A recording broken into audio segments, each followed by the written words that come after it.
If you're listening, you're a member of the Road Gang because this is Road Gang Radio. Saddle up. We're wasting sun. It's Jimmy Mack. It's Lindsay Lawler. It's New Orleans. It's Nashville. A show about making a living. A show about making a life. It's the biggest... Is that a fat joke? And the best collection of voices in trucking, transportation, and travel. Not only in this world, but beyond. We're looking at you, Zebulon 5. Let's turn this sucker over. I think that's your cue, Phone Master Dre. Yes, indeed, do. It is. Not for Phone Master Dre, who is actually making his way across Biloxi at this moment.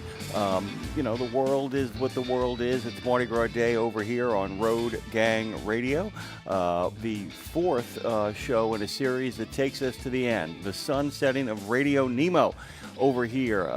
Who knows what we'll turn up in? Maybe we'll give you a preview today with some of the guests that are heading their way over. Maybe we'll give you some other fun information coming your way. You can give us a call, by the way, and jump in and ask any question you like. Anything you want to know about RadioNemo, anything about its existence since you've been listening, any questions you might have about what's happening next, if anything is happening next, where the announcements are going to come. Don't forget our good friend Lindsay Lawler is still alive and well and broadcasting her, our podcast, We Should Write, right? A show about the healing power of writing. It can be found on all podcast platforms, including Spotify and Pandora and Odyssey and iHeart and all the places where you get your podcast. So she is alive and well, and she's got big plans that she'll be kind of sharing with you guys as we make our way down the road. Yesterday was the last edition of, the last edition of Nemo Nation. Dave has finally headed off into the West, as it were, and I've just turned the phone lines on. So if you want to jump in there, I'd be happy to have you guys come on in. Hey, Lovey and Earl 504. Good morning, my family. Everyone have a fun day today. We will. Marty Ellis, by the way, is over in Slidell, so close and yet so far away. And the Paranormal Pie Man says, yo, good to have you, Paranormal Pie Man. Thanks for taking the ride with us all along. Our good friend Danny, the Scat Pack 01, says good morning to all. And that is, by the way, Phone Master Dre saying, top of the morning, gang. Happy Mardi Gras to all. It is Mardi Gras in the city of New Orleans, and they weren't kidding around. They told me yesterday to get my butt down to the donut shop bright and early. I was outside at 10 minutes to 5 before they opened, and I was the fifth person in line. By the time they opened the door, the line went around the block. Down the block, a couple of blocks away, a number of crew members who had chartered a bus to drive them over to the Zulu Club were getting ready to head over there. They're going to roll in just a little bit. Zulu starts first on Mardi Gras Day. It rolls in front of the crew of Rex, and then after Rex, there are at least 3 or 4 truck parades. Now, when I say truck parades, I mean flatbeds with like little things built around them to look like, it's families. Families put together. Hundreds and hundreds of truck floats will roll through the city of New Orleans. It takes over 1,000 CDLs alone to run Mardi Gras Day simply on the parade route. Did the math. It's a lot of CDLs that take that miracle to happen, by the way. And, man, those people, their score's got to be in line. You can't just be winging it because, man, one gets the wrong deal, and you got all kinds of problems. You could end up not running again, not rolling again, get yourself some major fines and all that stuff. Good morning, Gene, listening from Tulsa Tech in Tulsa. Dave, you'll be missed. I've been listening to you for 20-plus years. Enjoy your retirement. We will send him the message, Gene. Hey, speaking of Tulsa Tech, my good friend Donnie Tulk and I talked for a little bit yesterday about the passing of an era. He didn't call in, but he listened from pillar to post. As I found out yesterday, a lot of you guys did. We're still, by the way, we are still, dealing with the sadness of the passing of Dr. John here. A lot of things are changing over. A lot of things are not the way they used to was, as Dave likes to say. The world is changing all around us, but we will continue to change and evolve with you. Who knows what plans we have? I can actually now officially say I am going to Matt's. Dave will not be going to Matt's. I will not speak for Lindsay. She's got big plans herself. But I am going to Matt's. I have a couple of contractual obligations, and more importantly, hopefully by the time I get to Matt's, I will have launched or will be in the process of launching whatever I'm going to do next. I can promise you it's less a matter of the transportation industry, me being done with it, and more a matter of it being done with me. I'm not done with trucking. I'm not done with truckers. I'm not done with entertaining you guys. But in its current form and fashion, after these next couple of shows, I'm going to make my way down the road and see what else is out there and available for me. You know, you get to a point in your life where you say, you know, I've done enough in regards to carrying a lot of weight and carrying a lot of water. And a lot of people have done that with me. And I don't want you to think I'm being like, oh, woe is me. I worked all alone to make all this happen. But the truth of the matter is I'm just about ready to kind of, you know, get the ball rolling in another direction. I'm going to see what's going on with these phone lines, by the way. I'm trying to get them kind of up and cooking and working. I turned them on, but it doesn't seem like they are completely working. Got that whole no answer light going on. This is one of the problems. Every time I come in here by myself to do this show, I figure out something, get it right, so the mistake that happened last time isn't the mistake that happens this time.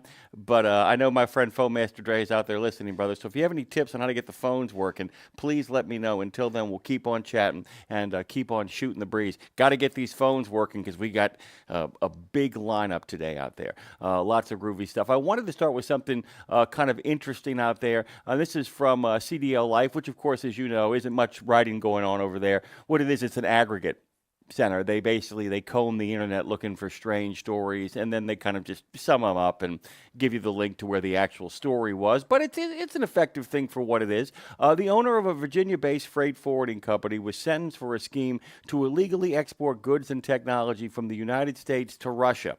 How about that, huh? On February the 13th, 2026, meaning just a little while ago, freight forwarding company Elview International Incorporated and its owner Oleg Nayandin,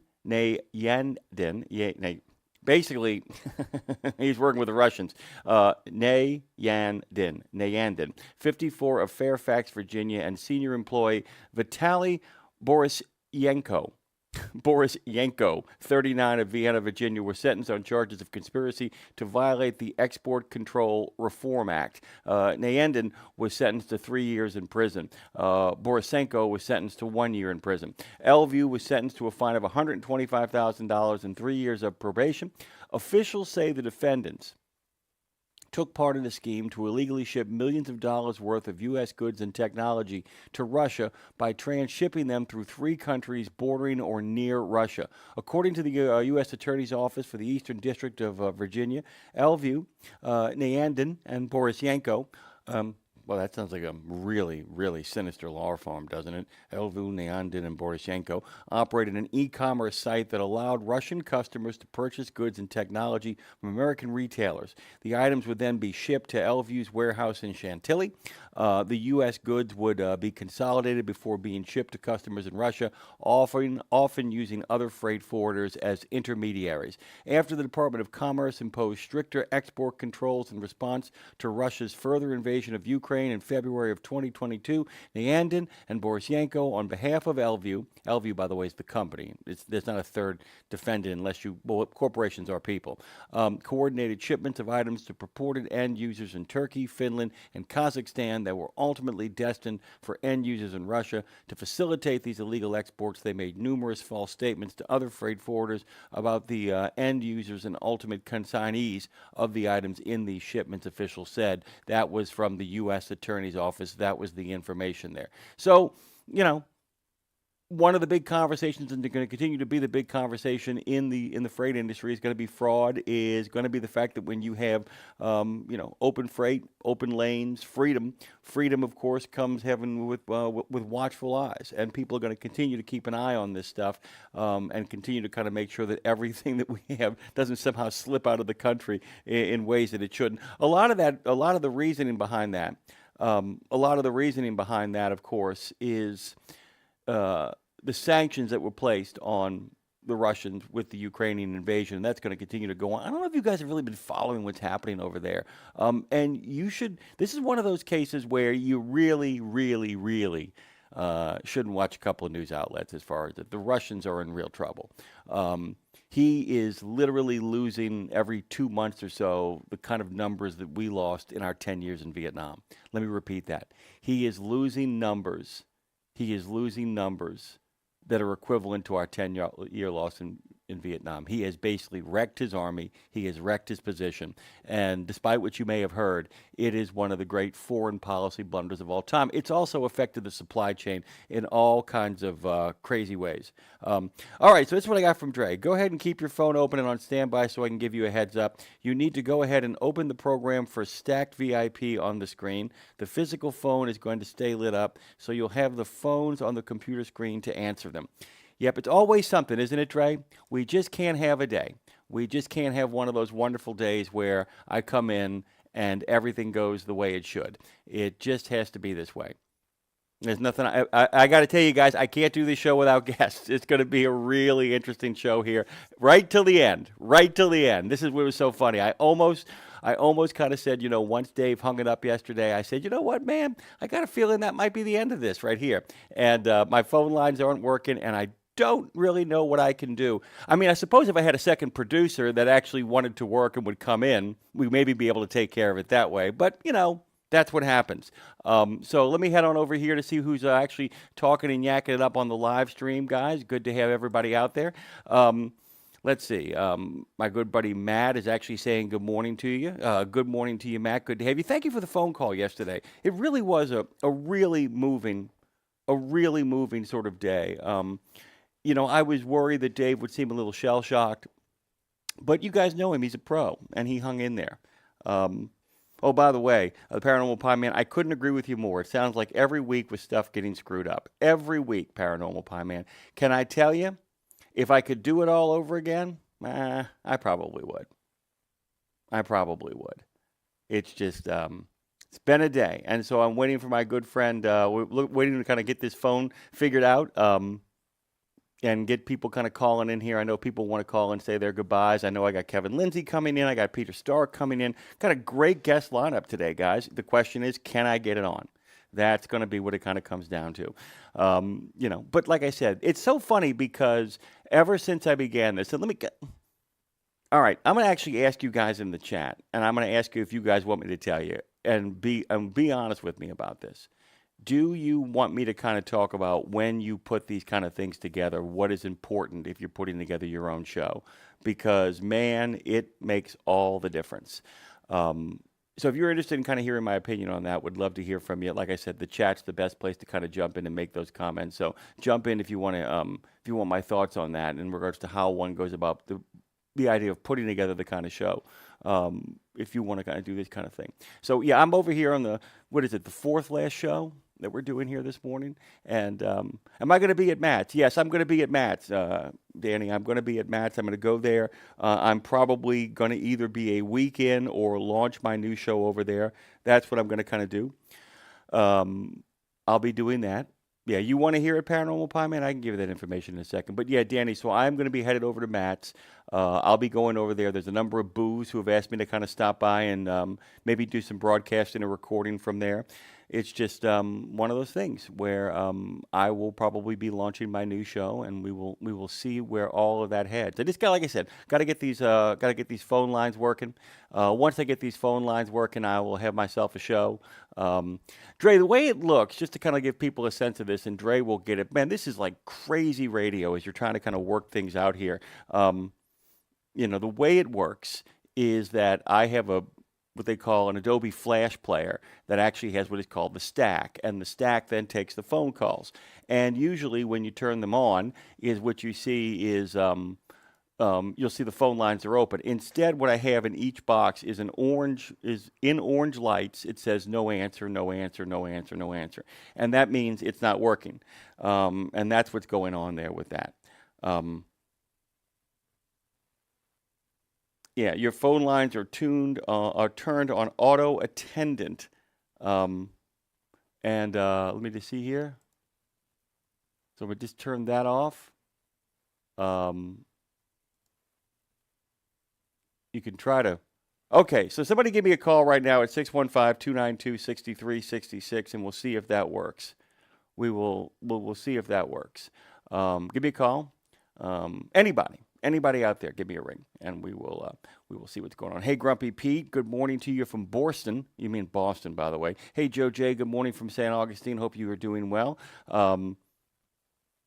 Good morning to Trucker Bosun as well. I got them both, Ray. So anybody wants to just give me a call, give me a ring, and we'll see. Anybody out there? Oh, there we go. Okay, so I'm going to hold on here. I got Next Generation Trucking. There she is. So I'm going to bring Lindsay in right now. We're going to get this going on. Hey, Lindsay, good morning. Welcome to the show. It's good to have you. Good morning. It's great to be here. So if you guys don't know who Lindsay is, of course, she is for Next Generation Trucking. How you been? What are you doing, and what are you working on?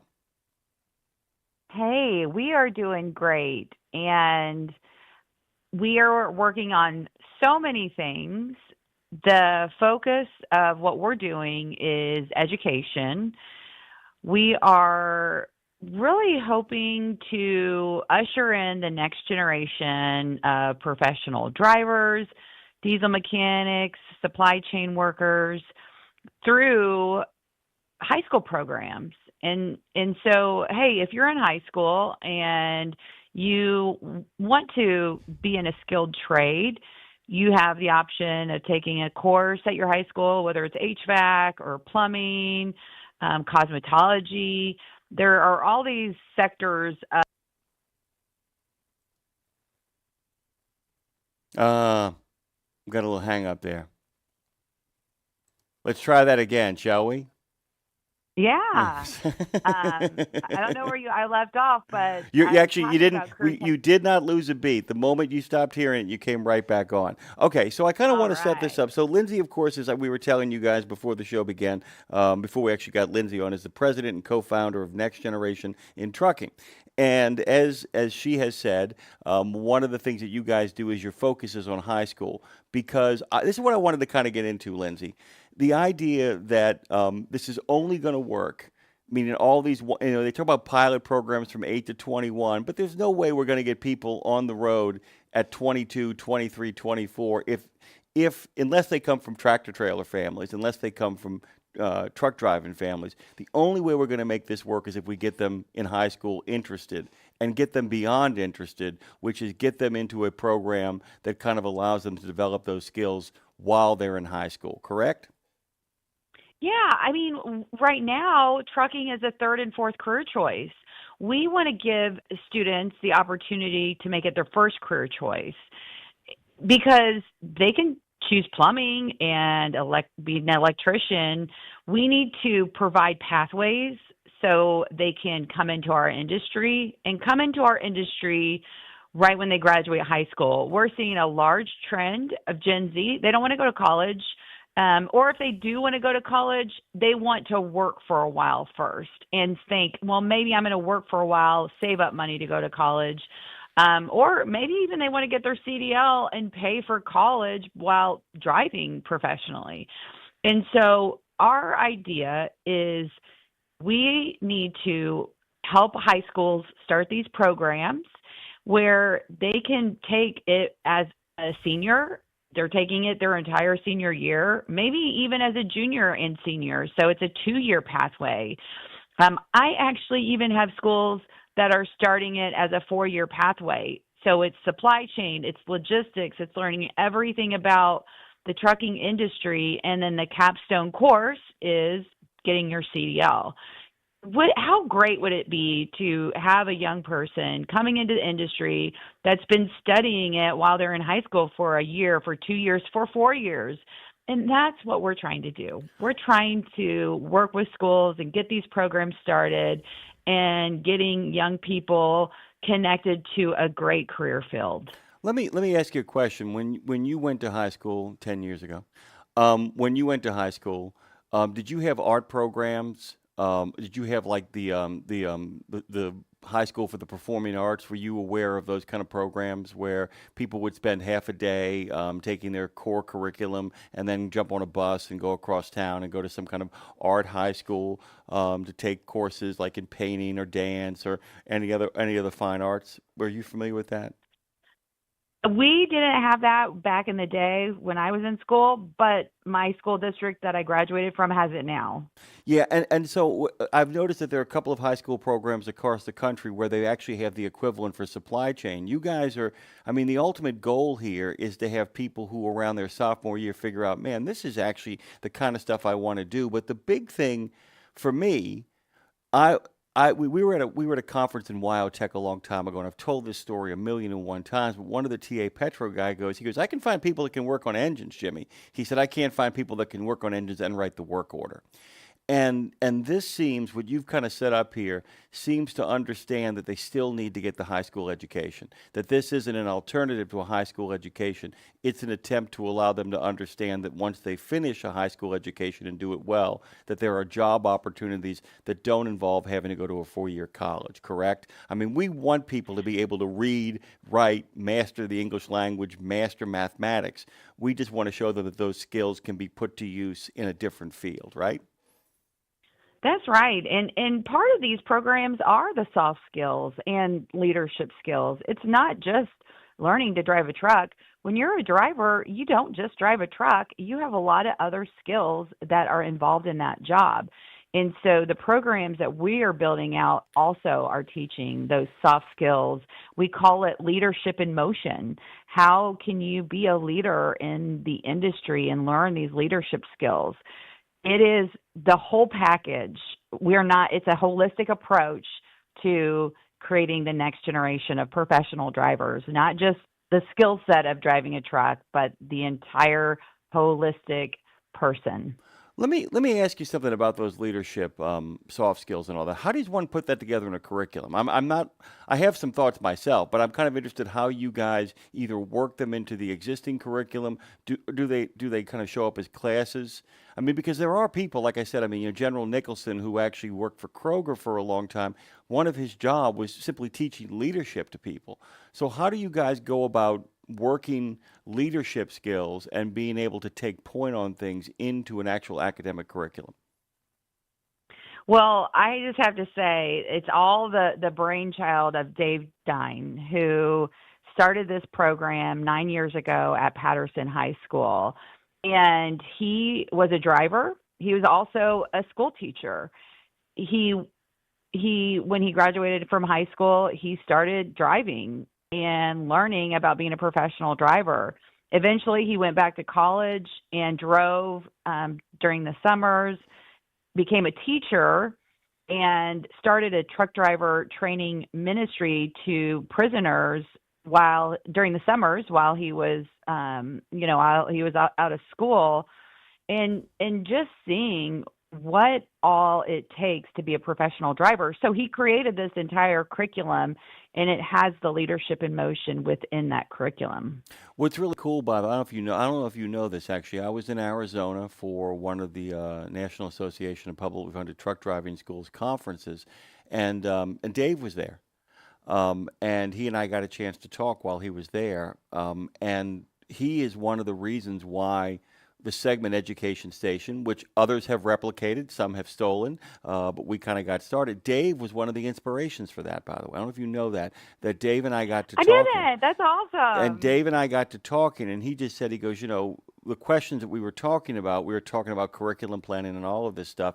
And, he said, this is marvelous. He said, and we came up with the idea that, what is the role of media in kind of helping the education of the next generation of truck drivers make their way down the road? How does media, how does radio, how does video, how does social media kind of amplify that? And it got me to thinking, because I was telling the listeners on the air that I had literally interviewed 10 different schools across the country. They all were there at the conference, and each one and none of the conversations were the same. They all had basically core curriculum foundational stuff they had to get right, but everybody had different approaches, interesting approaches. And I thought to myself, if I could get 15 minutes with me wanting to talk to each one of these people more, what's to stop it from each of these individuals being a half an hour or 45 minutes of conversation? And one of the things that I'm thinking that the next step, the next generation of where we're headed, is that education becomes as much of a priority and less proprietary than, say, safety has. We've seen that. Safety used to be so proprietary. We had our own safety policies. We didn't share them. But this is one of those things, right, where we're talking about this is going to be the next big wave, because the lack of training. Forget about, illegal immigration, forget about non-domicile. That's all important. But it doesn't make any difference if the people who are here aren't trained either. And that's the big challenge. That's where I think the big reform is going to come. It's going to come in how hard and rigorous we make this. And if we make it hard and rigorous, then it seems to me that programs like yours are what is so important, because we're not asking for more people to become truck drivers easier. We're asking for more people to become truck drivers because it is rigorous and because it has a certain level of standard, but also a certain level of pay. Have I made any sense here before I got to let you go? Yeah, no, that is exactly right. And the exciting thing for Dave right now is that this is his last year teaching. He will graduate this senior level class in May, and then he's going to be more on a role of helping Next Gen Trucking grow and working with schools to help solidify their programs and make sure they're up to those rigorous standards that we are building. This isn't just about teaching a young person how to drive a truck.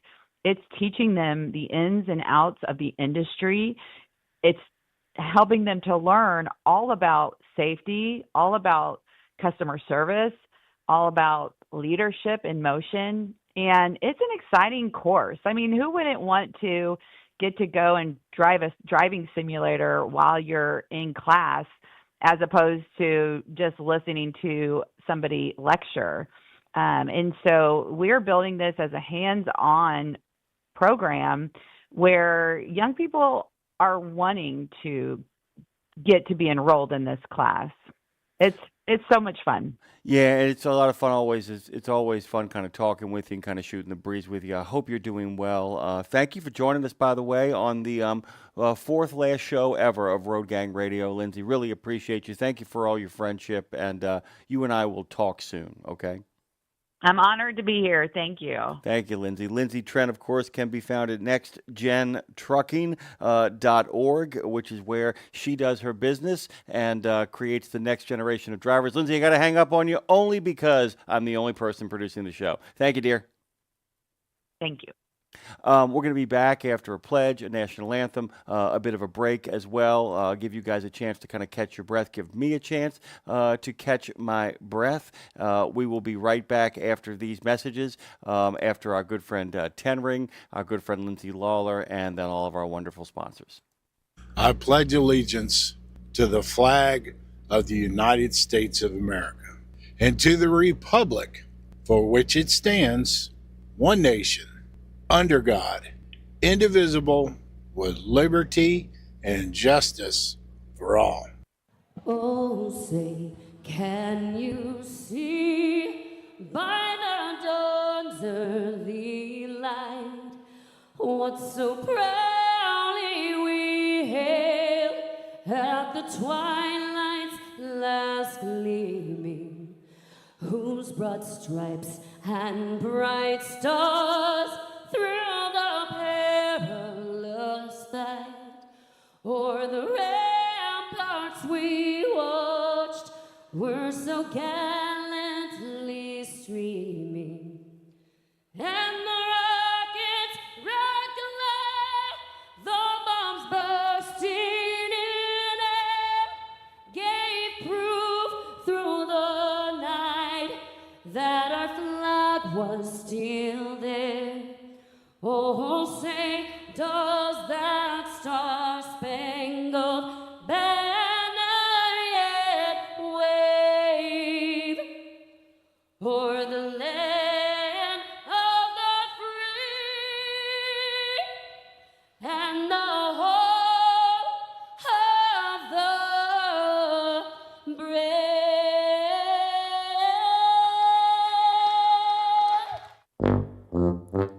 You didn't think I'd forget the tuba player on Mardi Gras Day, did you? Come on, man. Road Gang Radio continues after these messages with Maintenance Matters, final edition. You should give us a call, by the way.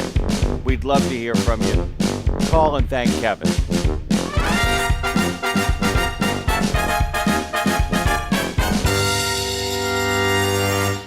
Exceptional value and exceptional values. That's Bennett Trucking. A core commitment of faith, family, and freedom has driven Bennett to being the leading provider of innovative, integrated transportation solutions, both at home and abroad. Bennett's values are not just compatible with providing high-paying jobs and unmatched customer service. They're inseparable. If you're looking for an employer or a partner who believes the best business model is being a model citizen, then Bennett Trucking is the place for you. Go to BennettIG.com and find the folks who share your values. There are precious few nonprofits in the trucking industry, and even fewer that make a tangible difference in the lives of professional drivers. So thank goodness for the St. Christopher Fund. Since 2008, over 4,000 over-the-road semi-truck drivers have turned to the St. Christopher Truckers Fund when a medical issue took them out of work. The SCF steps in and pays necessary household expenses such as mortgage, rent, utilities, insurance, and vehicle payments. The SCF also provides free health and wellness programs for drivers. So find out how the SCF can help you, or help the SCF yourself. They'll turn your dollars and cents into that tangible difference for the professional drivers who need it most. Support our highway heroes with a donation at truckersfund.org. 17 Sapp Brothers Travel Centers are known for great food, hospitality, and mom-approved showers and restrooms. But don't forget the service centers. Sapp Brothers ASE certified technicians can repair nearly any issue in shop or roadside, including axle repair. Dig into your free steak dinner with your oil change. That's a Sapp Brothers tradition to thank you for your business. Tires? Sapp Brothers will beat any competitor's advertised price on tires. And download the Sapp Brothers app for exclusive promotions in the shop, restaurant, and store. Your spot under the coffee pot is waiting for you at Sapp Brothers.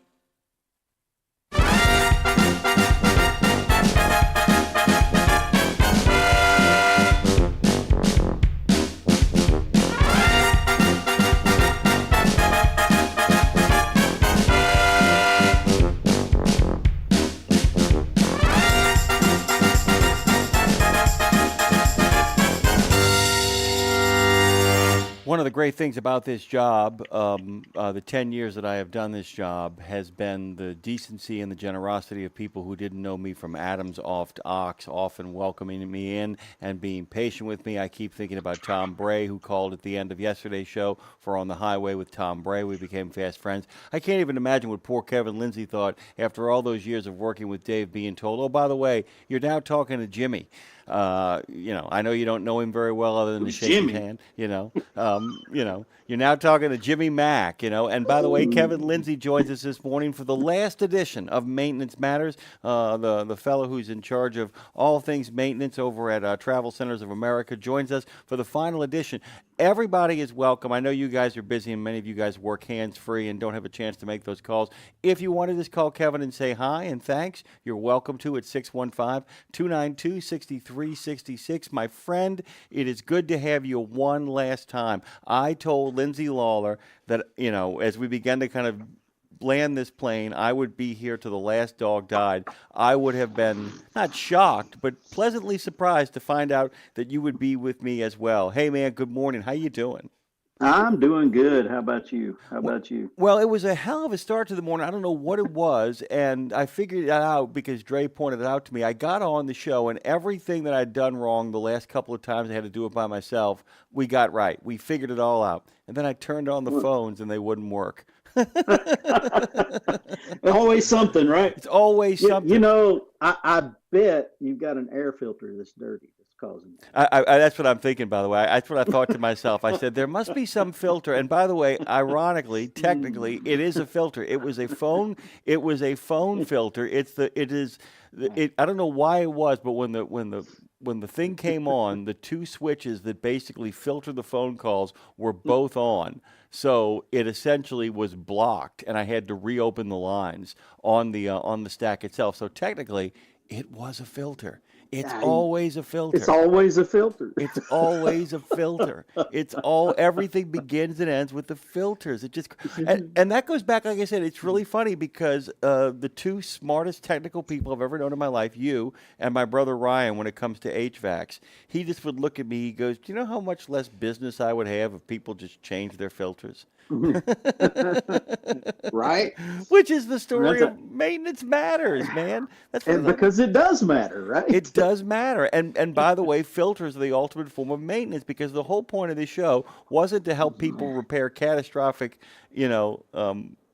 catastrophic breakdowns. The whole point of the show was to prevent catastrophic breakdowns. The whole point of the show was what even those people who didn't know a lot about what went on under the hood would know enough to be able to prevent having to go in there other than for a regular kind of maintenance checkup. Dean was on just yesterday. We were talking about doctor's appointments, and for various medical reasons, but he goes and sees the doctor every 6 months. And a lot of people think that's like too much. There are people who haven't seen the doctor in like a decade and haven't taken their trucks or their cars in for anything other than the occasional oil change. I mean, it's just stunning to me, the number of people who don't understand that spending a little bit of money now will prevent a really bad expenditure later. Hey, man, it's good to have you back. How are you? What do you got planned for the week? It's Mardi Gras Day here in the city of New Orleans, so I can literally hear people walking by me. But what's going on? Well, it is Fat Tuesday. My wife is inside fixing beignets as we speak. Nice. Since it's Fat Tuesday, my daughter actually took the day off, so there's a lot going on in my house because there'll be some roux being made up shortly for some good gumbo, and so. Nice. But that's how we do Fat Tuesday here. I like it very much. I thought, but by the way, that I got to tell you, there are a number of New Orleanians. I don't know if you know this, but do you know why red beans and rice is so popular in New Orleans? This isn't a joke. It's popular because most restaurants in the city of New Orleans weren't closed on Sundays. A lot of restaurants and a lot of bar rooms in the South are closed Sunday. Well, New Orleans is principally a Catholic city. Yeah. And so all those Baptist laws didn't apply. New Orleans didn't have blue laws like the rest of the South. But the unintended consequence of a blue law is that it gives everybody a day off. So New Orleans' big day off was always Monday.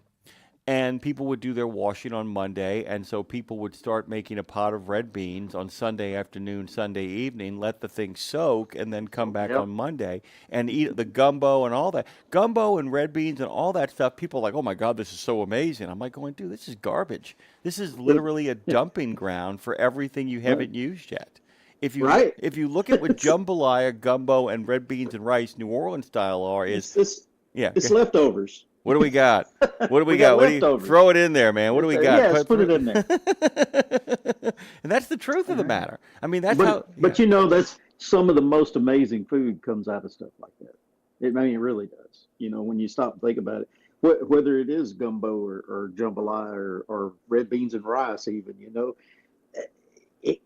a lot of good foods, just soups and different things. My wife does that and amazes me constantly with that kind of stuff. Yeah, wow.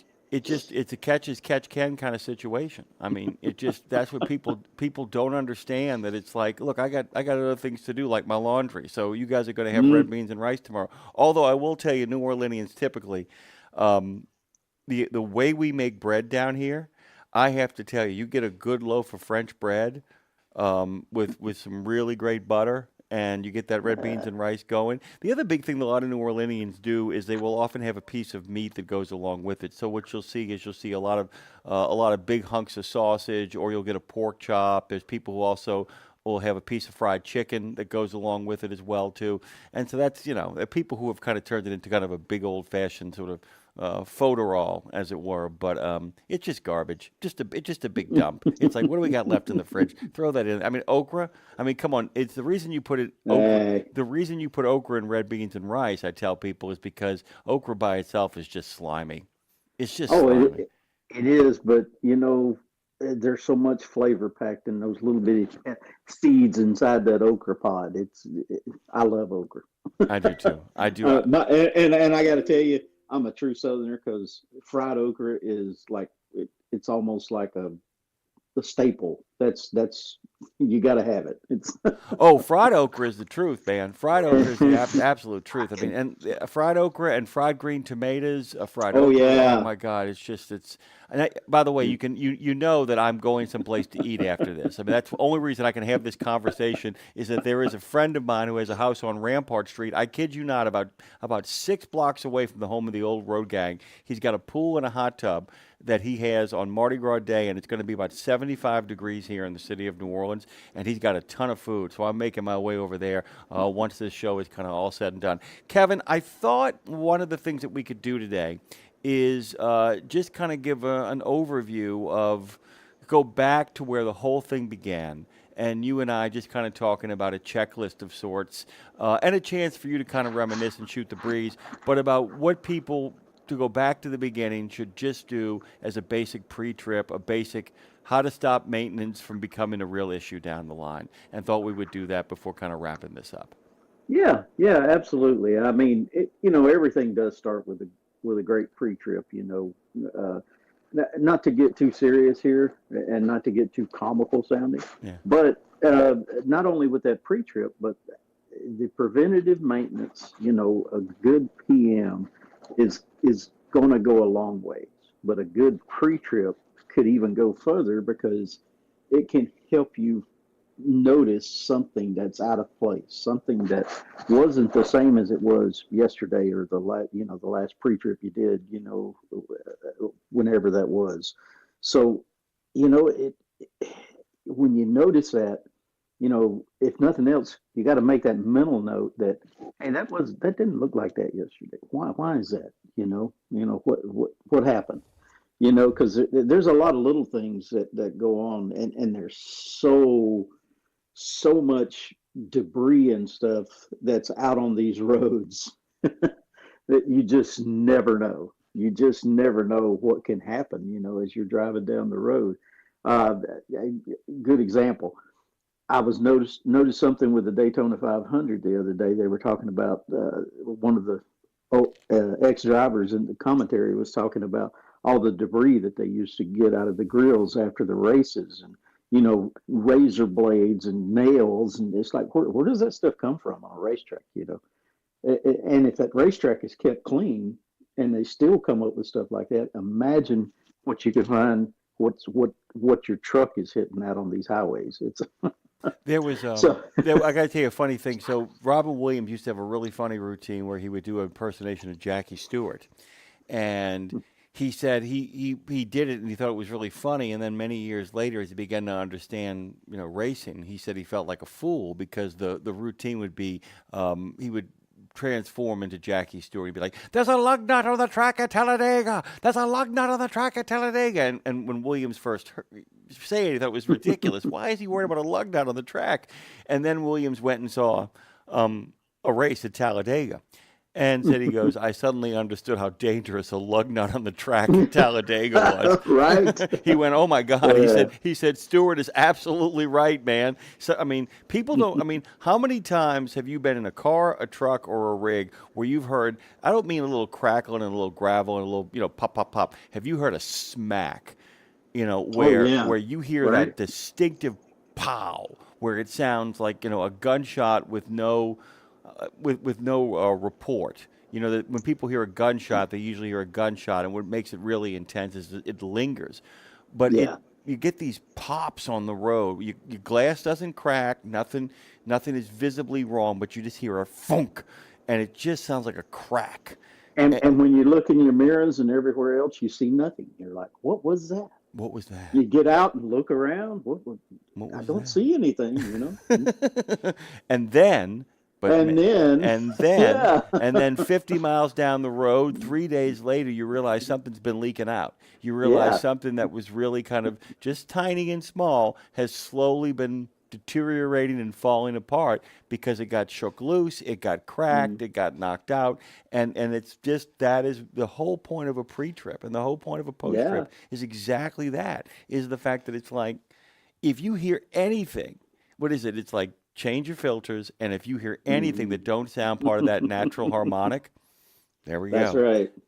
Then you really have to take the moment to kind of do a little detective work, right? Yeah, got to dig in, roll the sleeves up, and say, hey, how did this happen? What happened here? Why did this change? All those little things. Oh yeah, I remember noticing that this was this color yesterday. Today it's this color, or this wasn't hanging down yesterday. What happened? You know, could be other things. I can't tell you how many times as a technician, even years ago, just working on trucks. I would get with a driver that the truck I was looking at working on for one thing. I saw something else, and I say something to the driver. So, well, I don't know. I hadn't done anything to that. I said, well, something broke it. Yeah. But and you don't know, it could have been a thump. He said, well. Well, and the other thing is, too, is so Trucker Bosun on the chat points out, and good morning to Tim, by the way, of Trucker Voices. Good to have you on board, my friend. So Trucker Bosun says, not to mention gravel parking lots and all the stuff you can't see in the dirt. Yes. That's another thing, too, because we talk about that distinctive singular pow that happens. Well, you heard that. The thing is, though, when you're rolling across mud or you're rolling across dirt or gravel, or my favorite, since we're talking about New Orleans today, I don't know if you know this, man, they used to have so many shells. They would have shells in the alleys in the back, that they would be all just laid out with shells, and these white shells, and you would roll across them. Well, you'd hear 1,001 pops, and so that you couldn't distinguish between just the sound of the roll of the grit and the occasional things kind of popping up underneath your engine. And the other thing is, one more thing before I forget this thought, strange one, but everybody says, so you've done your pre-trip, you get through the day, you do your post-trip, everything's fine. It still behooves you, if you're out on the road, to do the pre-trip thoroughly. And I hate to say this because I'm so paranoid, but there are so many assholes out there, I can use these words as we wrap this up, that you don't know what you don't know what happened overnight to your truck. You don't know when you went in to go get a shower if somebody did anything to it. Yeah, that's I tell you what, I'll even tell you a little story on this. I always love opening the door. This is fantastic. This has been many, many years ago. You truly show my age. I would say this was probably 30 years ago because it was in the 90s. We had a truck driver come in. He was having all kinds of problems. It was spitting, it was sputtering, it was doing all this stuff. Well, he had stopped at several other shops and everything, and limped it back home to the home shop, our shop, and I'm looking at his truck, and he's telling me, what everything is doing. So I get to going through everything. I said, well, it's got to be something in the fuel system. It took probably about 4 or 5 hours of looking here, there, everywhere, and I finally found a cheese wrapper was in the fuel line and was restricting fuel getting to the fuel pump. So it had gotten picked up out of the the fuel tank up through the pickup tube, but it got to a point that it couldn't go any further. But it wasn't totally blocking it, but it was creating space in there as the fuel's trying to get sucked up from the tank, and it would aerate the fuel and cause all these problems. And so when I found it, I took it out, and when he came back in, I held it up and I said, so who did you piss off? I said, there's no way a cheese wrapper got into the fuel tank from fueling. I said, somebody put this in here. Wow. But like a slice of American cheese, a little plastic wrapper, and it was amazing. It was just still in there, but it had got wadded up, and it was starting to deteriorate, melt, different things. But it was causing a restriction that caused problems. So.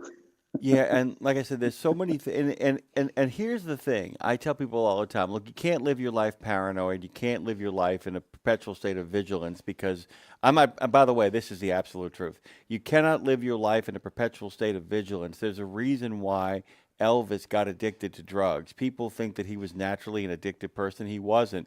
In order to run guard duty, they pumped him full of those drugs. Both he and Johnny Cash could directly point to any substance abuse problems they had because of having to be on guard duty, having to do really long hours of work. And so the speed and everything else kind of got to him. You can't spend your life like that. But when it comes to being on the road and 80,000, 70,000, 60,000 pounds of rolling death, you have to. I mean, you really do. Yeah. You have to assume that every time, unless you're bringing your truck into your own yard, into your company's yard, and even then, you have to assume that the friends of Hugo Chavez, the gremlins from the Kremlin, the Crips, the Bloods, whoever it is you're afraid of, came in and messed with your equipment. You've got to assume that somebody's always messing with your equipment and that you're engaged in one long rear guard action to prevent that from happening. I think it's a fair way to kind of deal with the equipment, not with your life. I mean, you shouldn't be vigilant like your wife's always going to poison you or put plastic in your gas tank. But although some people, I got to tell you, Kevin, but that's the truth of the matter. I mean, so okay. Like I said, there was no substitute for a good pre-trip, no substitute for a good post-trip, and even when everything seems to be perfect, to keep on doing the checking thing. But I was kind of curious in regards to, as a man who makes his living doing this, what are some of the suggestions as we kind of wrap this whole thing up that you would make to people for taking the next step? What are like what I would call Super Bowl levels of insanity? Because like at the end of their careers, Drew Brees and Tom Brady had sleeping coaches to maximize their sleep, hydration coaches and all that. What are some like taking it to the next step levels of excellence for really taking care of your stuff maintenance wise? Well, I'm a firm believer that having a process, like with that pre-trip, just like as a technician doing a PM, if you've got a process and you do that process over and over, it creates that muscle memory. Things kind of start coming natural when you do that. And all those little things you're talking about, Tom Brady, Drew Brees, a lot of that is nothing but being coached that, here's how you can sleep and get better sleep, all these different things. But I think it's the same way, I really do. And it is, don't want to sound like Nick Saban here, but, it is a process and it takes a process to win, right? So it's winning is a process. So well, but that's really, you really have to follow that, be vigilant with it, and I think once you do, it kind of becomes second nature. You start noticing things a little differently and everything. So, did you hear the Reggie Bush story about Drew Brees? That crazy story. He said, he thought he would, that Bush was the first guy in and the first guy out of the practice facility. He said, and then I met Drew Brees, and he said I would watch him on the Thursday before the game. And he said, I would see Drew just out there literally moving his head. He would keep taking steps backwards down the field. He would walk backwards on the field in the practice facility. One, by the way, I've been on. I actually did a Saints workout with this veterans group, Nate Boyer. And it took Bush a moment to realize that Brees was running the first 25 plays of the game and literally moving his head to each one of the progressions. So he was doing it 25 times and moving his head anywhere from 4 to 5 times about where each person would be, and he would keep doing it until he was sick and tired of it. And there is something to be said about that constant, have you checked it? Have you checked it again? Really, in many ways. It's so simple, but have you checked it and have you checked it again? And I have to tell you, one of the things that was interesting, there was a summer in my life where I did a job, and every single person on that job, that process that Saban talks about, was literally doing the process. And you can't believe what a difference it starts to make for your maintenance, for your health, for your well-being, and for the effectiveness of the job. And it's one of those things that changes everything for you. Because it's a changeover point, because once you get that stuff down, then you start doing the other stuff, really blowing jazz, really doing the detail work that often makes a difference. And it's amazing. I don't know if you have found this, when you start developing a process for how you work, how you start developing cleaning habits. Have you noticed that? Yes. And one of those processes is checking filters in my email and stuff like that. Sorry, you had the phone filters. I had to throw the filters back in there. Of course. No, of course. But the thing is, though, it's the absolute truth, though, is the fact that it's like, have you checked? Have you checked? It should all. When I first started this job. When I first began it, it dawned on me. I said, oh, my God, the whole key to being a great truck driver is making a friend of boredom. Because if you make a friend of boredom, you recognize him when he arrives and say, oh, here's boredom. And boredom isn't there to make you like want to twiddle your thumbs or crawl out of your skin. Boredom actually is a friend that reminds you, oh, there's something you haven't checked again. Yeah. I'm bored. Right. You're now here. What should we check again? And I got to say this because I do have so much respect for truck drivers because I love driving. I love traveling. I love going places. I always have. But I could never do that for a living. Holding that steering wheel in that truck, minute after minute, hour after hour, every day. The boredom it's real. That's a real thing, and it takes a special person to do the job that all you guys out there do every day, and I appreciate it. I just want to say that. Oh my God! And I'm just gonna let me echo your sentiments too, because anytime people think it's literally point A to point B, I'm like, people have no idea.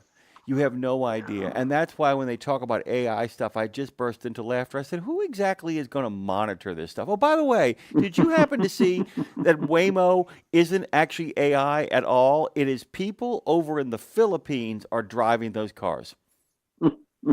Did you hear about that? That in San Francisco, their cabs are not AI. It is literally people in the Philippines monitoring those cars and tweaking them. Somebody's driving them. So they're basically sitting down like a video game and they're doing the driving. Correct. So it's it's a lot like our some of our military branches nowadays. Well, but right? but that's exactly it. But what people don't realize, it means that this, like I said, even in the age of AI, somebody's got to monitor it. Somebody's always watching the watcher. And I tell people all the time that if you're a genuine truck driver, this is what I tell people all the time about AI. You're not going to lose your job to AI. You're going to lose your job to somebody who knows how to use AI. And real truck drivers, not meat in the seat, not placeholders. People who actually can drive trucks, they're fine. It's everybody that thinks this job is a joke that's in trouble. Yeah. They are the ones who really are. You're not going to be in trouble, my friend. You will probably make it to retirement before they figure out a way to replace you. But I got to tell you, Kevin, from the bottom of my heart, I feel like I've made a real friend here. I can't believe how fast these segments go. I mean, I know it.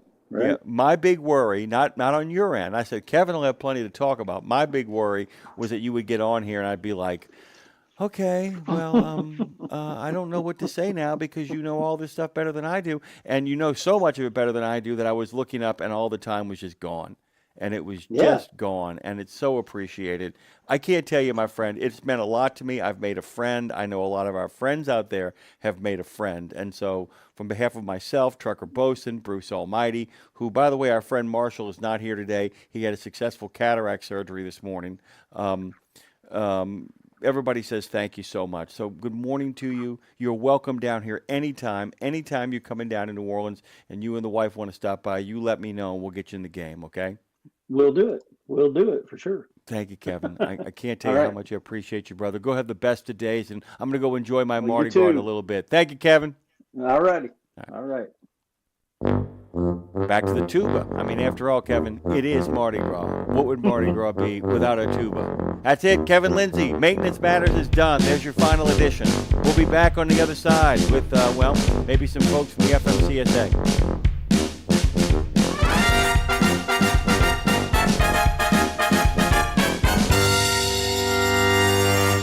From the wee small hours of the morning to the crack of dawn, RadioNemo has been there with you. Whether you've got the overnight or you're the first wheels on the road, RadioNemo's been where you need us to be. Providing the laughs, giving the facts, playing the tunes, and keeping it rolling. We've been your light in the darkness, your first cup of coffee, and a voice of sanity. Semi-sanity, actually. We're all a little crazy here. Crazy for the men and women who keep this country going and moving and doing. Crazy for trucking, crazy for truckers of all shapes and sizes. Is that a fat joke? Not if we can help it.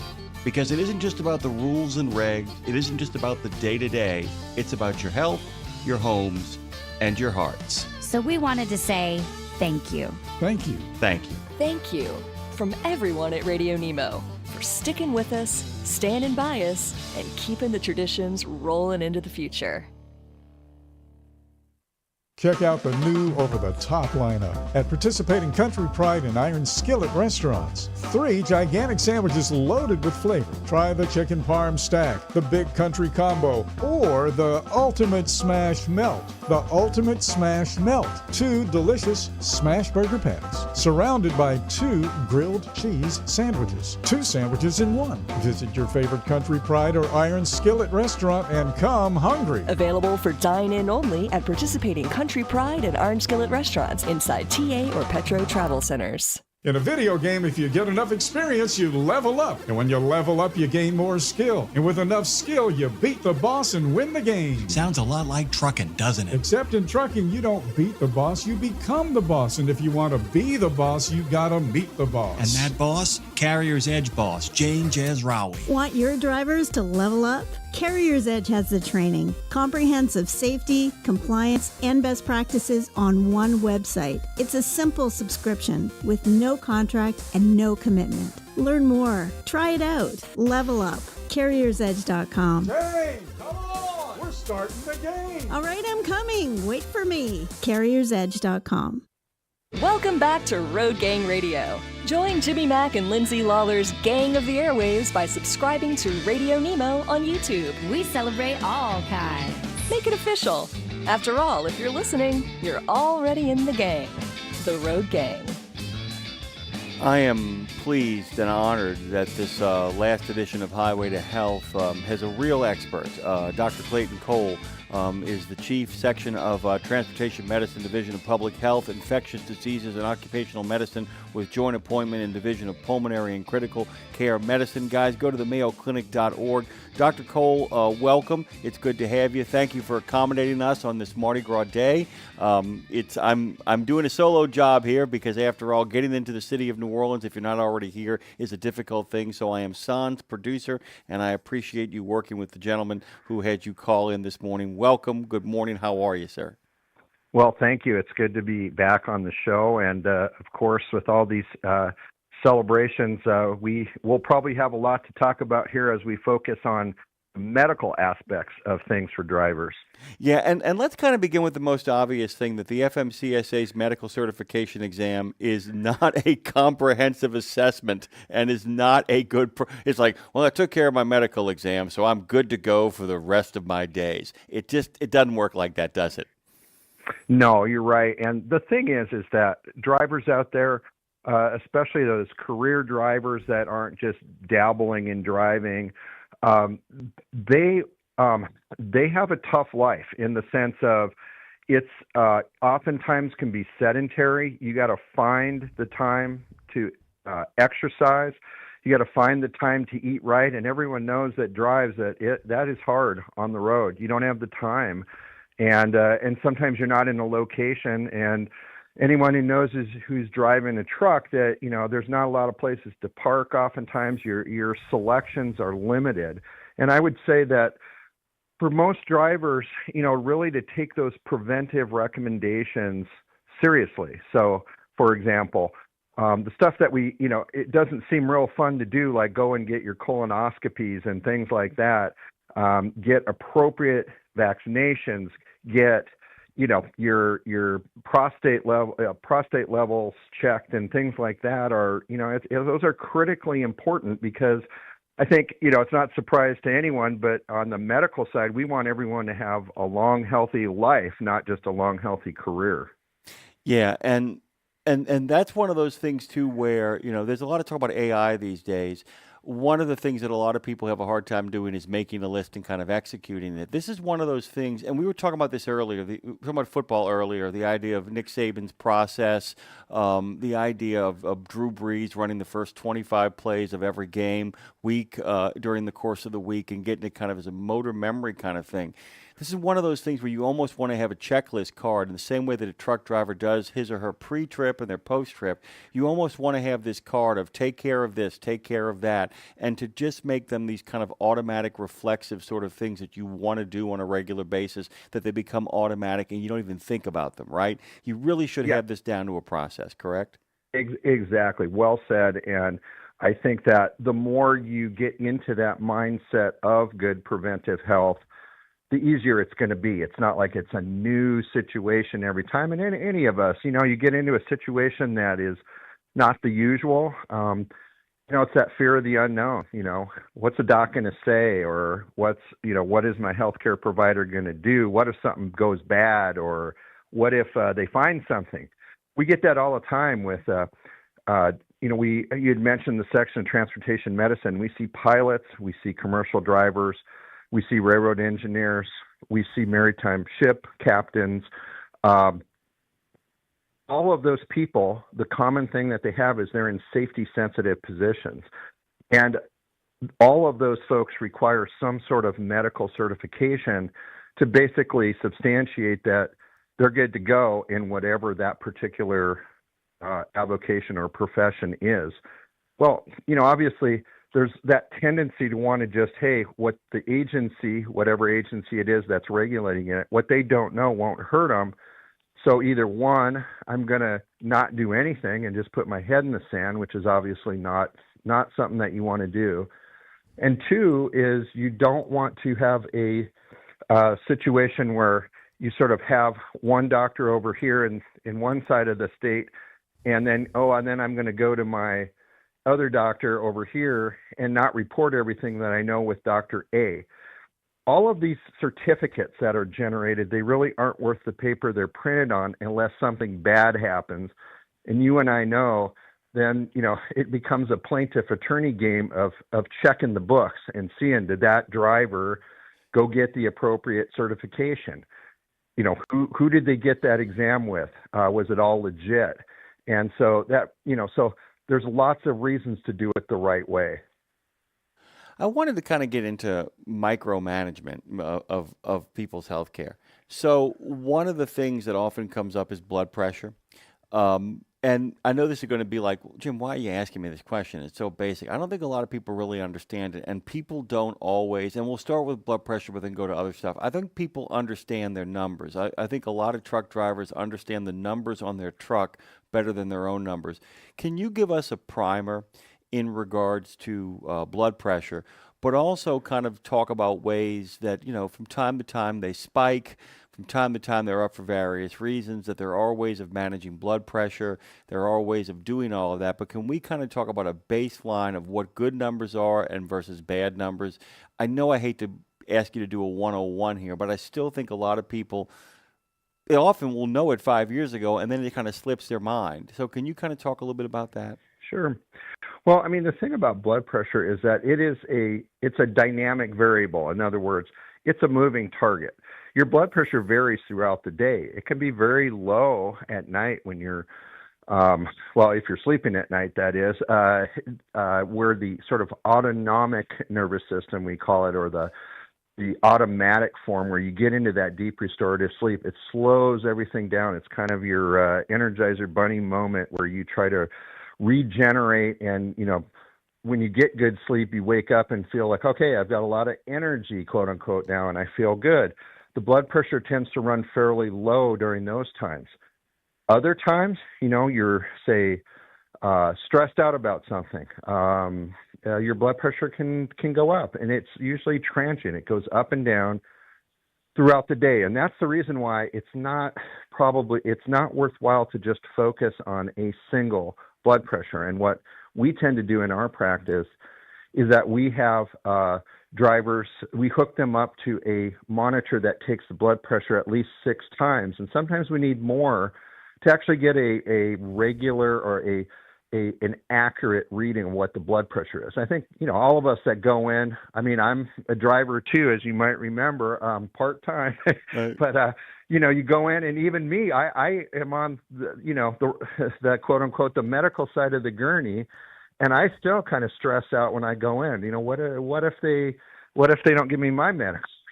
And which wouldn't be the end of the world, obviously. But the bottom line is that there is that tendency to chase that individual number, and we really want to take an average over time. The other thing that we can do is put people on what's called a 6-hour ambulatory blood pressure monitor. It just takes the blood pressure about every 10 minutes over 6 hours and averages it.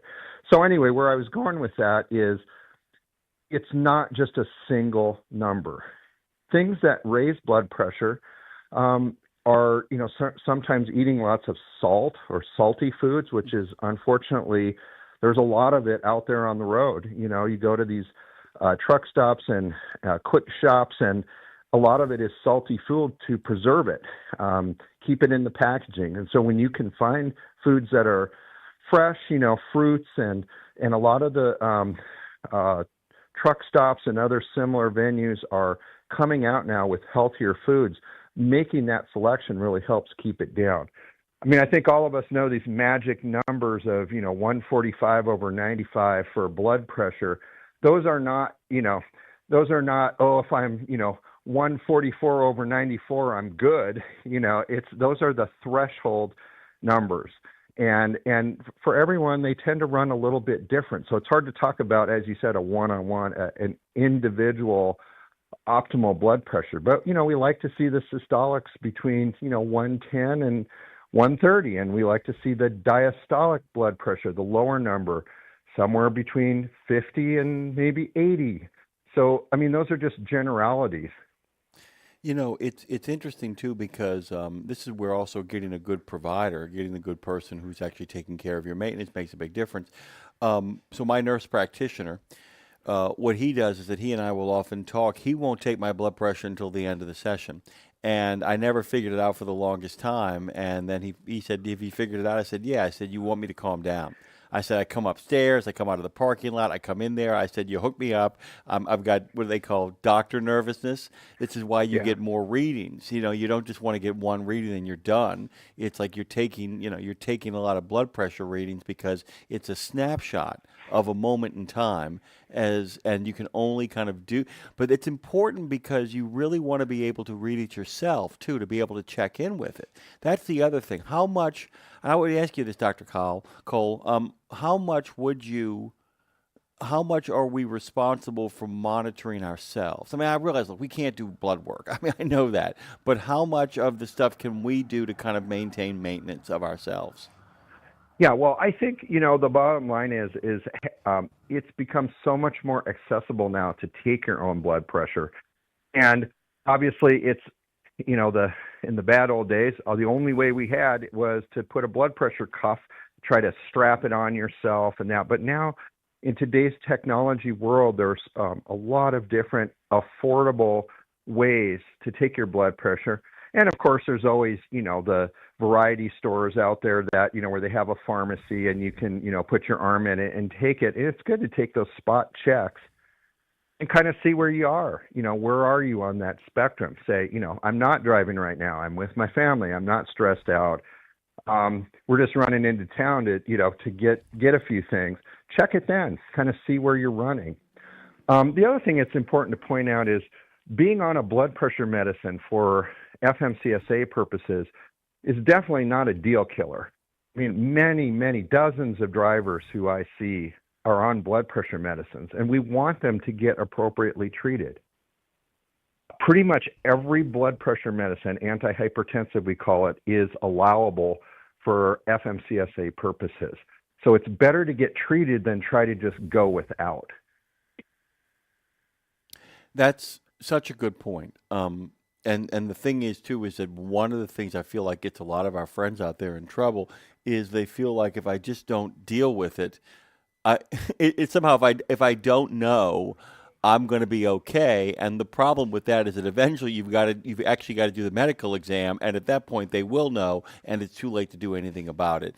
And all of this conversation, by the way, if I understand it properly, is that we want to be able to walk into that examination not using it as our medical checkup, but using it as a confirmation for all the other work we've done, is really where we're headed here, right? The idea is that you should view this as an affirmation that you're making the right decisions, as opposed to, well, here's my chance to get a physical. It's not that. It's like, right. It's a little bit like doing the walk around pre-trip. You kind of know where you've been. You're just kind of double checking before you hit the road, that. And it's the same sort of thing there. If you do all as you mentioned, the homework up front, the exam itself is really the proverbial nothing burger. It should be, and no surprises. The last thing we want is, dealing with the colon cancer that because no one bothered to get a colonoscopy and get it checked. The heart attack because someone continued to smoke and didn't worry about their cholesterol levels and their blood pressure. The prostate cancer that never got caught because they never screened for it, and then the cat gets out of the bag and the prostate nodules, gets outside of the prostate gland itself. I mean, those are all things that we have to be careful for, and we can prevent so much of that by doing appropriate screening.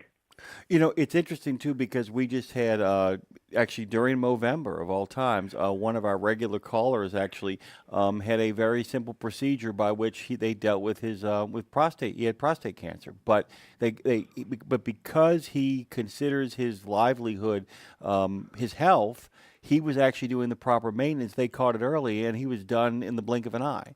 And it's you can't always prevent this bad stuff from happening, but you can prevent it from spreading. You can prevent high blood pressure from turning into a heart attack. You can prevent, even catching what is going wrong in your colon from spreading and killing you. It's not always a matter of being perfect in health. It's a matter of stopping stuff that's going in the wrong direction from getting any worse, is what a lot of people don't understand. Yeah, no, that's absolutely right. And I think the thing is the technology has gotten so much better. It used to be that, for prostate cancer, you'd be in the hospital. The only, it was a fairly barbaric procedure where they'd take the prostate gland out and, you'd be in the hospital for a few days, et cetera. Now, I mean, a lot of the procedures are done robotically. A guy's out of the hospital very quickly, maybe not even having to stay in the hospital at all. And as far as certification purposes, if you get it taken care of early, that examiner can get you issued right away. All they basically need is a clearance from the, say, surgeon in this case.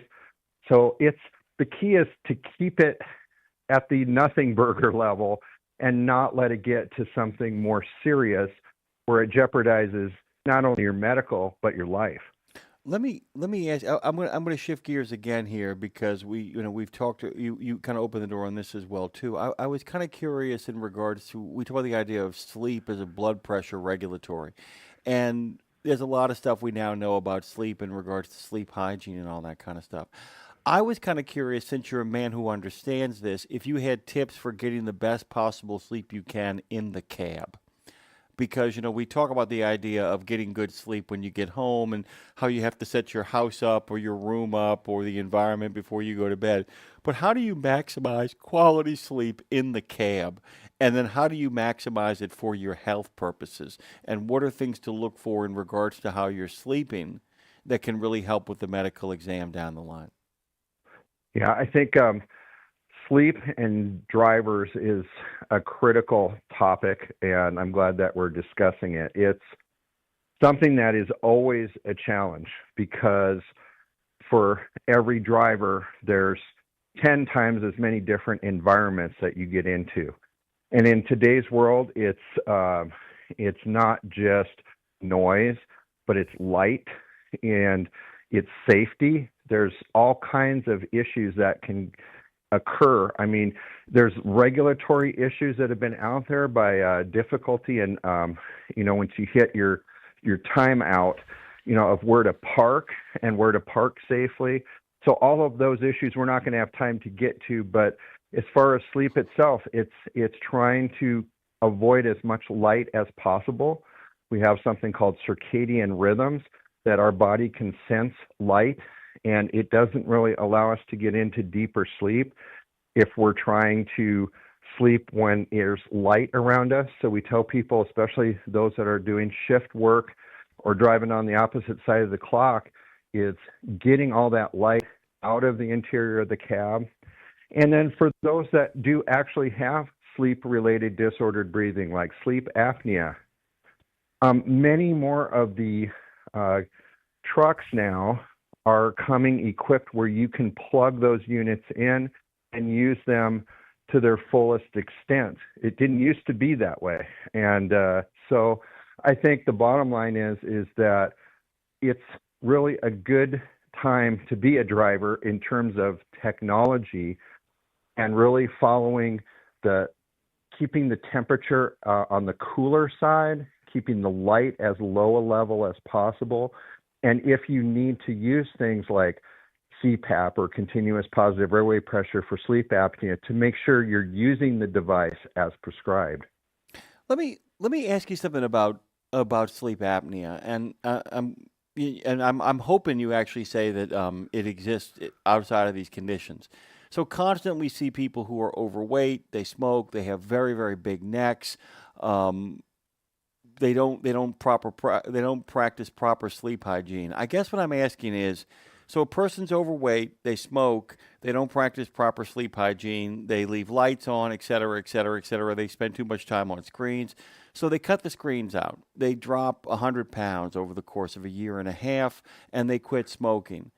Is that enough to stop the apnea? Because I do know I do have people that I care about who have done a lot of the right things, and still, is it a condition that exists outside of comorbidities? I guess is what I'm asking.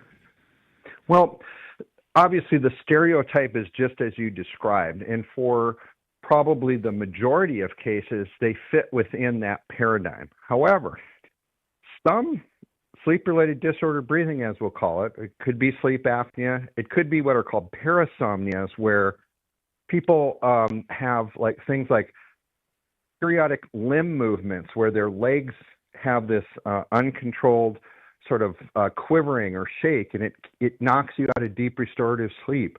And this is why it's important to get it evaluated at a formal sleep disorder center to make sure they're not missing things like that.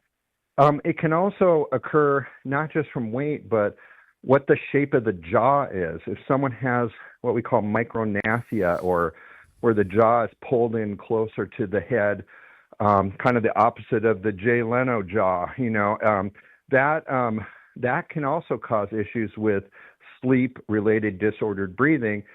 And with that, I guess the way to think of it physiologically is you maybe can get into that stage 1 and 2, sort of like catnap sleep, but you just don't get into that restorative stage 3 and 4 sleep.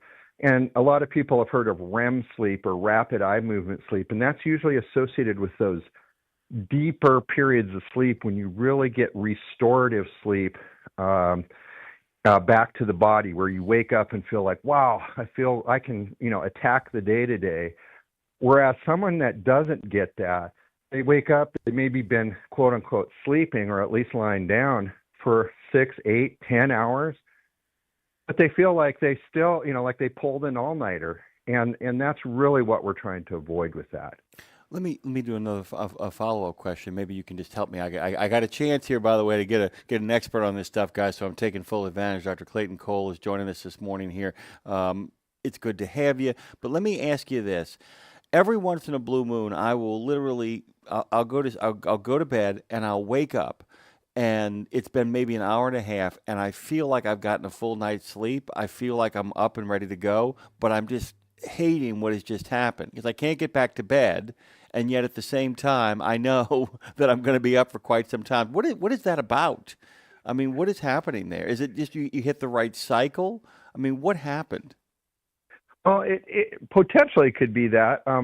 Sometimes you can get what's called a snort arousal, where you kind of, and you kind of wake up and look around and like, where am I, and kind of pop out of it.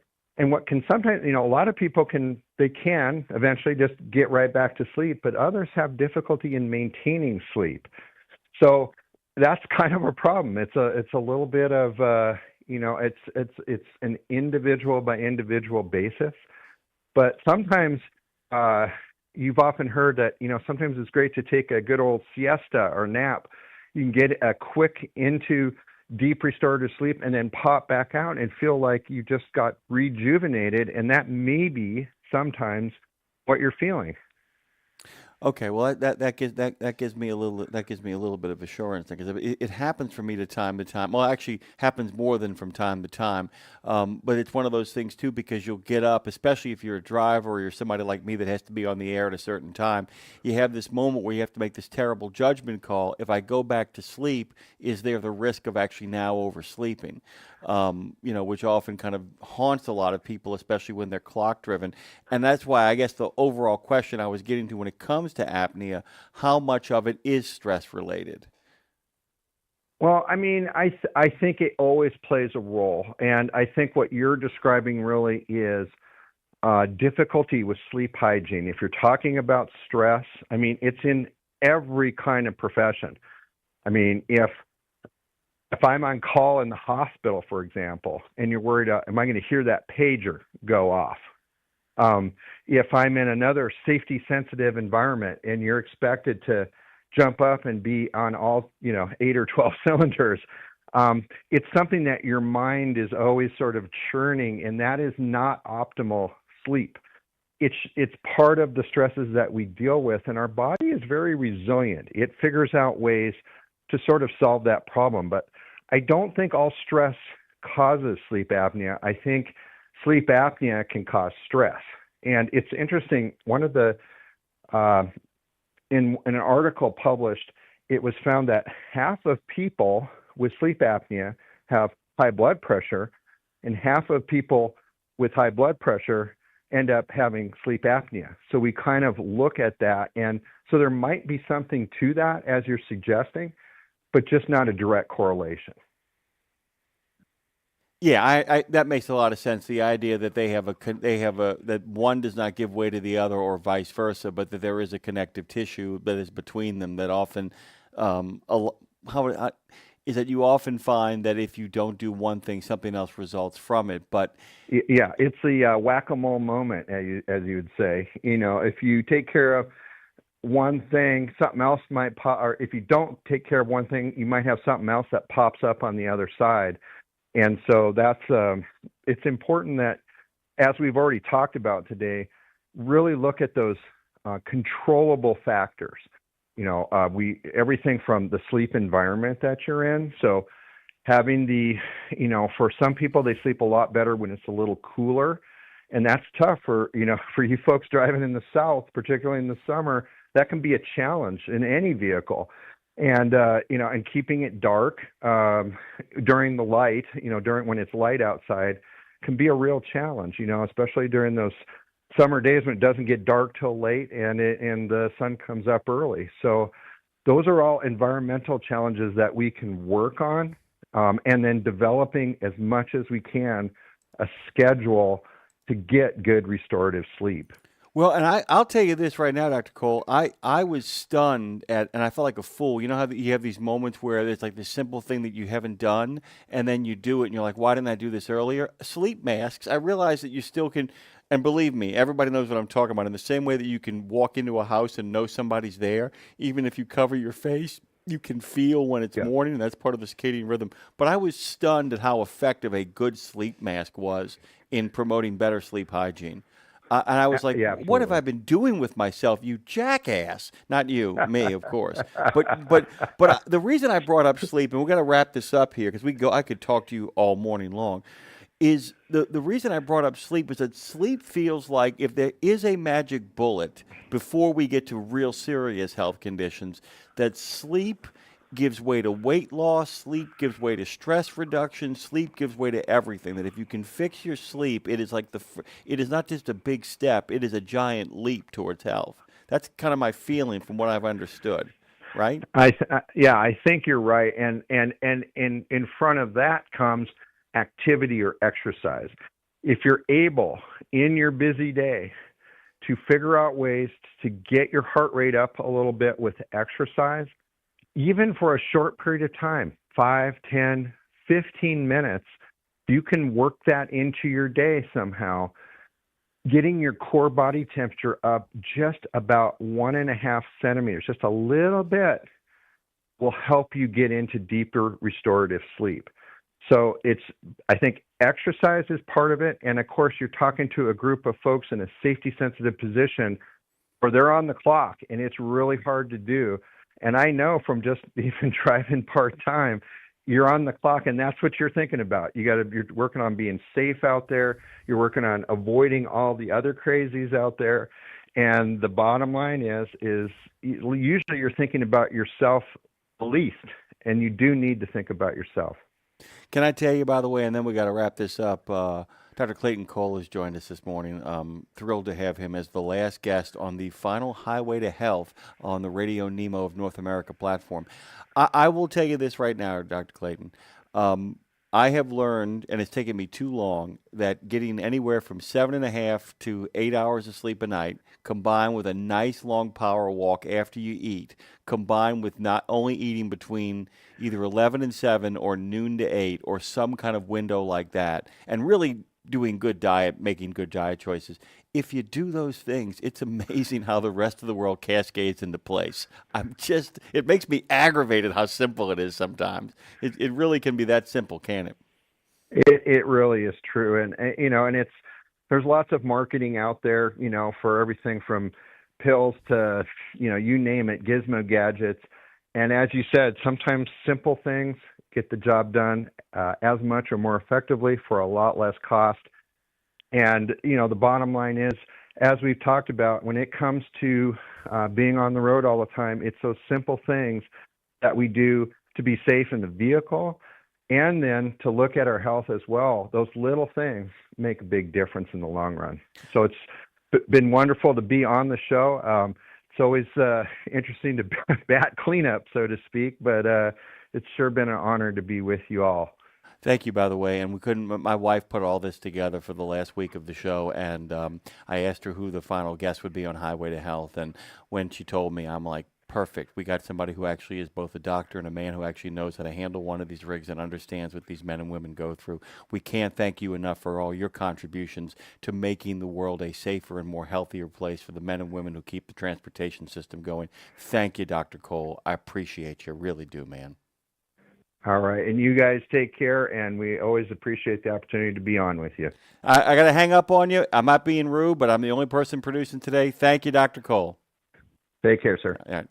We'll be back on the other side of this break. Phone lines are open. We got a great series of guests coming up. Just to give you guys a heads up, our good friend Dave Weininger of Garden Path is actually returning. The president of the National Garden Association is going to be here on the scene in short order. Peter Stark is going to close us out, and I'll tell you about our other guest, the one in the middle, immediately after the tuba player and this collection of messages.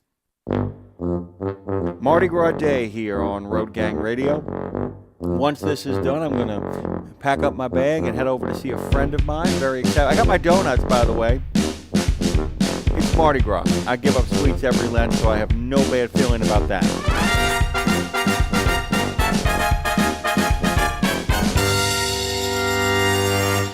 Did you know it's extremely easy to join the Wreaths Across America mission to remember our fallen heroes, while at the same time honoring those who are currently serving our country and their families? Plus, you're helping to teach our younger generation about the value of freedom. With just one $17 donation to Wreaths Across America, you're sponsoring a fresh Maine Balsam Remembrance Wreath. They've really become a symbol of America's respect for those who bravely served and are no longer with us. To sponsor your wreath, just visit wreathsacrossamerica.org. That's wreathsacrossamerica.org. It's Tuesday.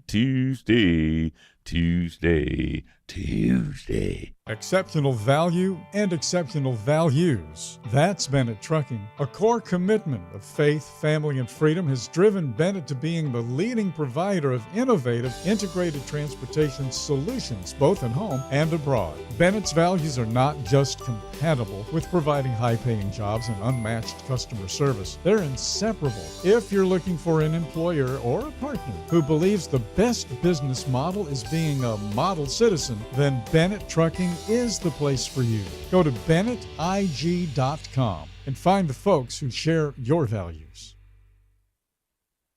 From the wee small hours of the morning to the crack of dawn, RadioNemo has been there with you. Whether you've got the overnight or you're the first wheels on the road, RadioNemo's been where you need us to be. Providing the laughs, giving the facts, playing the tunes, and keeping it rolling. We've been your light in the darkness, your first cup of coffee, and a voice of sanity. Semi-sanity, actually. We're all a little crazy here. Crazy for the men and women who keep this country going and moving and doing. Crazy for trucking, crazy for truckers of all shapes and sizes. Is that a fat joke? Not if we can help it. Because it isn't just about the rules and regs. It isn't just about the day-to-day. It's about your health, your homes, and your hearts. So we wanted to say thank you. Thank you. Thank you. Thank you from everyone at RadioNemo for sticking with us, standing by us, and keeping the traditions rolling into the future.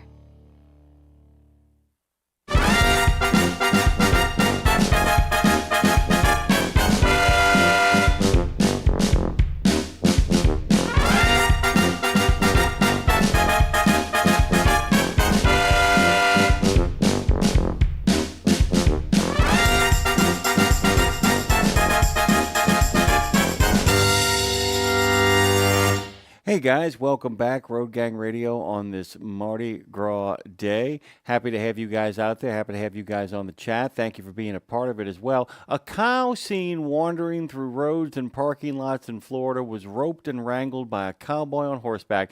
There are photos, there are videos, and they've all been posted to social media, which show a cow wandering through the streets and parking lots near the Publix on Taylor Road in Port Orange, Florida on Thursday. That was last Thursday all of this went down. A WESH TV news helicopter captured video of the moment a cowboy on horseback was able to rope the cow with help from a man on foot and several police officers. The cow was safely loaded into a trailer. Authorities said they have been in contact with the animal's owner and it will be returned home. By the way, not yo, but a big collection of moo. One of the things that Trucker Bosun, our friend, said to Kevin Lindsay was, "Thank you for the kind words, Kevin. I could not agree with Kevin more." That, by the way, was the last episode of Highway to Health, and before that, the last episode of Maintenance Matters. One of the things when we were putting together this new platform for you guys over here at Road Gang Radio is we thought it'd be a really kind of nice trick to do a weekly version of Maintenance Matters and a weekly version of Highway to Health and have them on the same day. The idea was we were taking care of your health, both of your truck and your equipment, and at the same time of yourself. And I want to talk about sleep hygiene for a minute here because it is such a big deal and a big thing to Dean. You are welcome to join into the conversation. I would love to get your own thoughts, not so much about sleeping at home because there's lots of people who are experts on that. There really are. One of the things that I've always found frustrating in my life, to be straight up honest with you, is that a lot of what we could do to fix ourselves is so simple, and we'll get to it.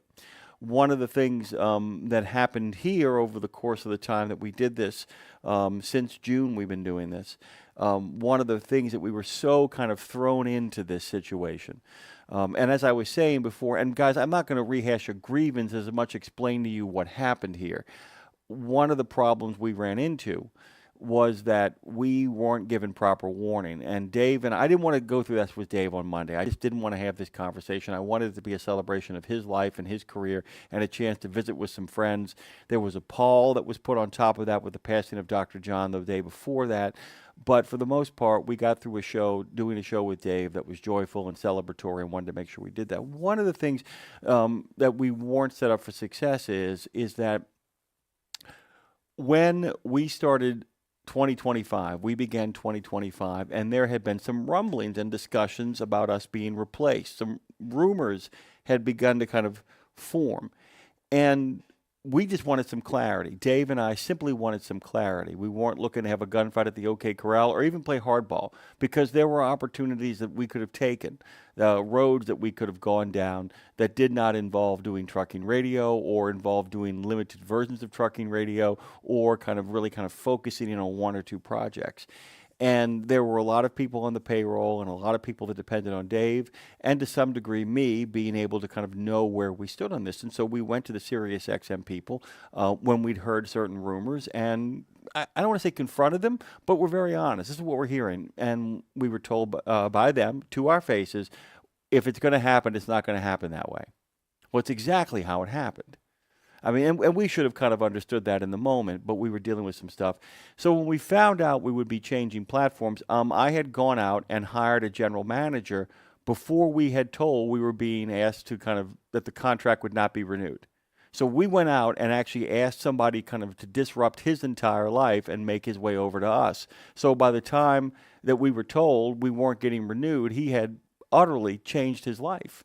And so then we had to come up with a plan to kind of take the next step. We had less than 6 weeks to do it. And one of the things that happened during that was there were so many things to do that we thought we would have a longer time. We thought we would get like a 1-year contract renewal, and at some point, things change and you move on. And we get that. It was so sudden that we were kind of scrambling like crazy to get everything set up for success as it was conceived of by the general manager and to some degree me and Lindsay and Dave and everybody else, which meant a lot of the backup plans for stuff never got, if that makes sense. You get to the end of a day and you've had to program a show, you've had to put together guest lineups, you've had to read books, you've had to kind of do all that prep work, plus there's the existence of your life. And you keep on saying, well, I'll set myself up for success in these other areas later. You never get to it. And so when the moment of crunch comes, you're not set up for success. That's a favorite statement of Dre, who often, when things go wrong, one of the things that I have always admired about Andre Thibodeau is that he will not be like, it's your fault. He will often say, I did not set you up for success. And it's a great line, setting yourself up for success, because the number of things in life that are simply just a matter of the thing that you're going to get to tomorrow, you should probably get on top of today. You should probably get to today. And one of the things that I want to go back to what the good doctor was talking about is, and Dean talks about all the time, is setting yourself up for success when it comes to the issue of the kingdom of sleep. Because if you can fix that, it sets off a cascade. And it goes back to what the doctor was talking about as well. I said that if I could solve sleep, my life would change. He talked about the idea of working out. I don't have that problem, much like Bruce Almighty, much like Dave. A day doesn't go by. Guys, I'm not kidding. Like yesterday was not my best step day. It was 9,300 steps. And that's not my best step day. My best step days go 12, 15,000. Matter of fact, when my car broke, when the bracket on the Subaru broke and I had to actually order the replacement part myself, that was a crazy story, by the way. It was actually cheaper and more effective for me to order the replacement part myself. I actually sat down with the guys who actually take care of my car, and we determined that it would make more sense from a cost-effective way. If I was going to order the part, I would wait less time and would bump me up in the order of how they were getting stuff done. On that week, and by the way, this is why you want to have a good relationship with anybody who provides maintenance, whether it is for your personal conveyance or whether it is for the job. Having personal relationships mean that once AAA picked up my car and brought it over to the shop, they never called. Meaning they never were like, hey, dude, are you going to get this car fixed or what? It's like, no, you just let it wait here. We understand things are backed up. We understand that there's been some stuff in the economy that has disrupted things, that has slowed things down and made things more costly. We understand that. You've been good to us. You've given us your business. There, your car can wait.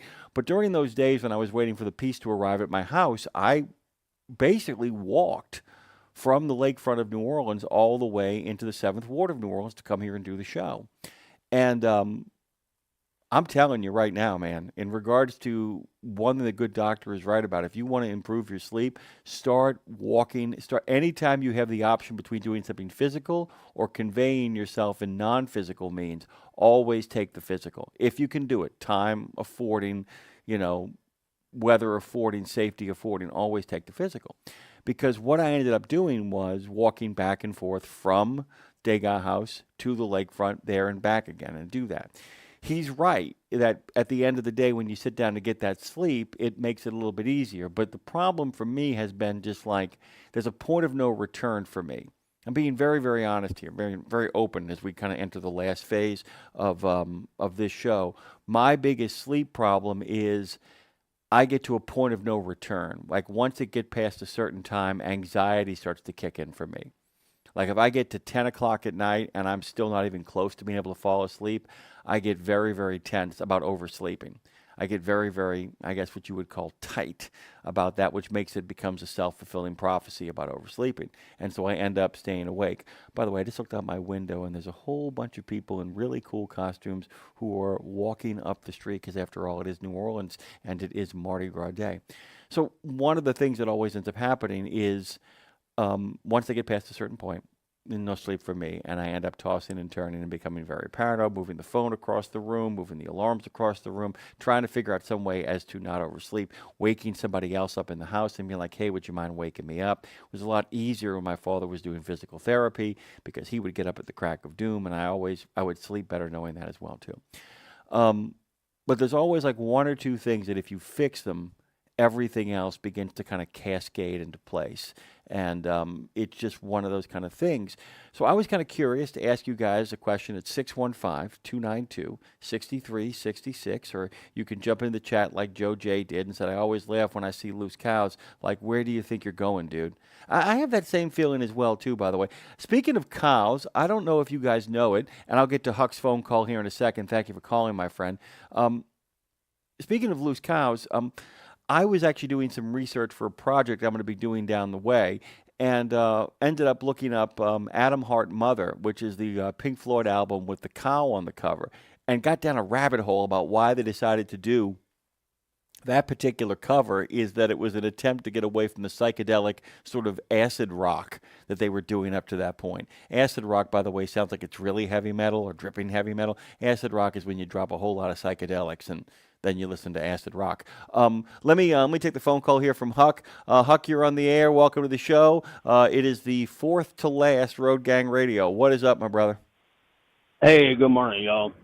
What's happening? Hey, first off, I just want to say thank you for all the years of service for us. Oh, you love you guys. Thank you. And for what I do for sleep, because of my neck, I use Painquill, the NyQuil pain medicine. Oh, that's and nice. It's non-addictive, and 2 shots will give me at least 4 hours. So it works well. Oh, I like that. I like that. You know, there's a couple of things that I've learned recently that I don't get a chance to do them as much as I would like, but every time I do, it makes a big difference. If I take a very brisk walk after the last time that I eat, if I in fact shower, get a warm shower before I go to bed, those two things make a big difference. And if I turn the fan on, like really circulate the air and really drop the temperature, all of that stuff adds up to a victory. And by the way, do you use a sound app to sleep? Do you use white noise of any sort? I have, but generally no. I used to avoid it like the plague. It turns out that the one thing that works for me is thunderstorm. Any kind of sound app that is a thunderstorm works beautifully for me. The two that work great are a thunderstorm, and the other one that really works, but the weather's got to be cold, is there is a campfire app that I just love. Okay. It just makes me, I can almost smell the smoke, dude. You hear that crackling? Nice. It's nice, dude. It really is nice. So I could see me liking like rain on a tin roof. Oh, that's pretty good. I could see that. Yeah, I mean, there's just something about that. It's like, and by the way, Claire got this app, Huck, where, and because Claire's a sound designer, got this app where you can pick 3 and 4 different sounds and layer them. Oh, nice. So there's one where Claire did a windy night with a fireplace fire, and there is some kind of white noise hum. It's supposed to be the way they described it to me. The way Claire put this was that there is the sound of the house's white noise combined with the fireplace combined with the windy, snowy night. Nice. And I've been in that. I've been in that room, dude. It puts you out. Go ahead. I'm sorry. Yeah, that's nice. I could see like a light rainfall on a tin roof and some crickets or frogs in the distance. Oh, that would be. I just thought about that too. So imagine doing the campfire and then adding the crickets and then layering in the occasional sound of an owl. Yeah. It would be outstanding. Oh, that would just be heaven to me. Let me tell you something too, by the way. Could you imagine, and you can do this, by the way, if you're this kind of, imagine having that, imagine putting together an 8-hour app like that, and at the 7.5 hour mark, Pink Floyd "Shine On You Crazy Diamond" slowly wakes you up.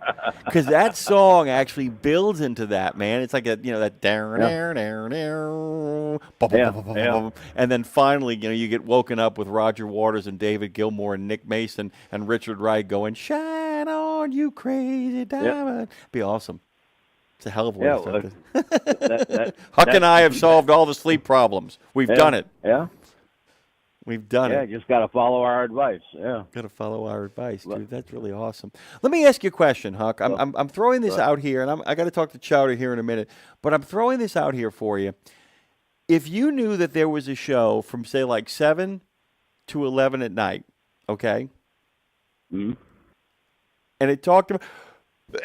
Excuse me, sorry, I had to sneeze. If you knew there was a show from 7 to 11 at night and it talked about like urban legends and rural hauntings and strange goings on and the guests were all about the spooky stuff, would you tune into that on Fridays?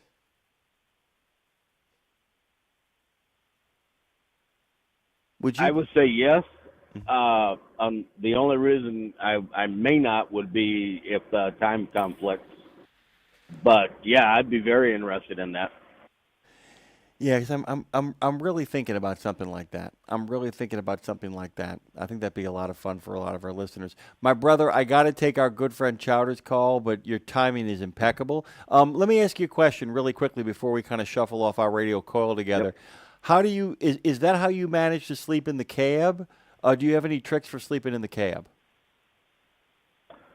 No, I haven't slept in a truck in better than 5 years.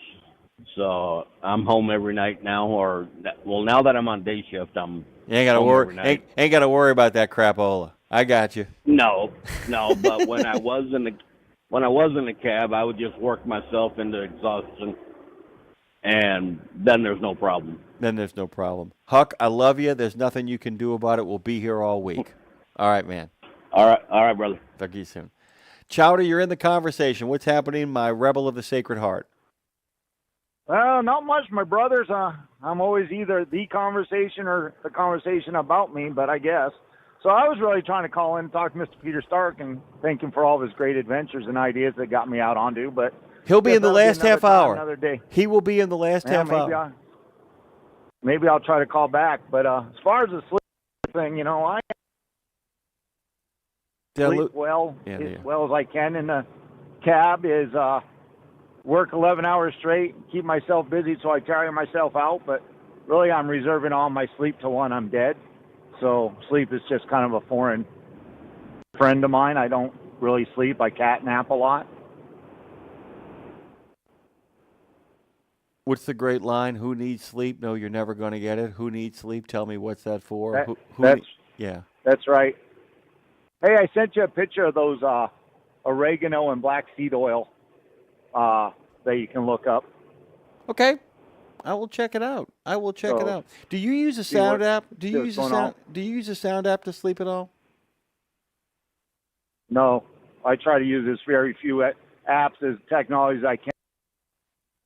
Convince myself that technology and apps just make you fat, lazy, incompetent. They're not really easy. They're for convenience, and they're not real convenient. When they go wrong, it makes everything harder, and it's made everybody else unable to do normal tasks. So if I can get rid of most electrical devices, I prefer to do things that way. I have no problem with that. I actually can get behind that. I'm not sure if I can do it, but I'll certainly support you in it, if you know what I'm saying. I have no problem with don't get me wrong. I use my phone to look up things because I've been forced to, and I like my phone if we could get it back to just take pictures that we could submit and make phone calls, because I don't want to stand in lines to stand in a closet using dimes and quarters to try to call somebody that's not going to be available for hours on end. So that makes it a little easier, and I don't want to go back to a pager. I understand technology and AI and robotics and all that's great for like microsurgery. I don't know if we need it for like driving our cars down the roads and all this.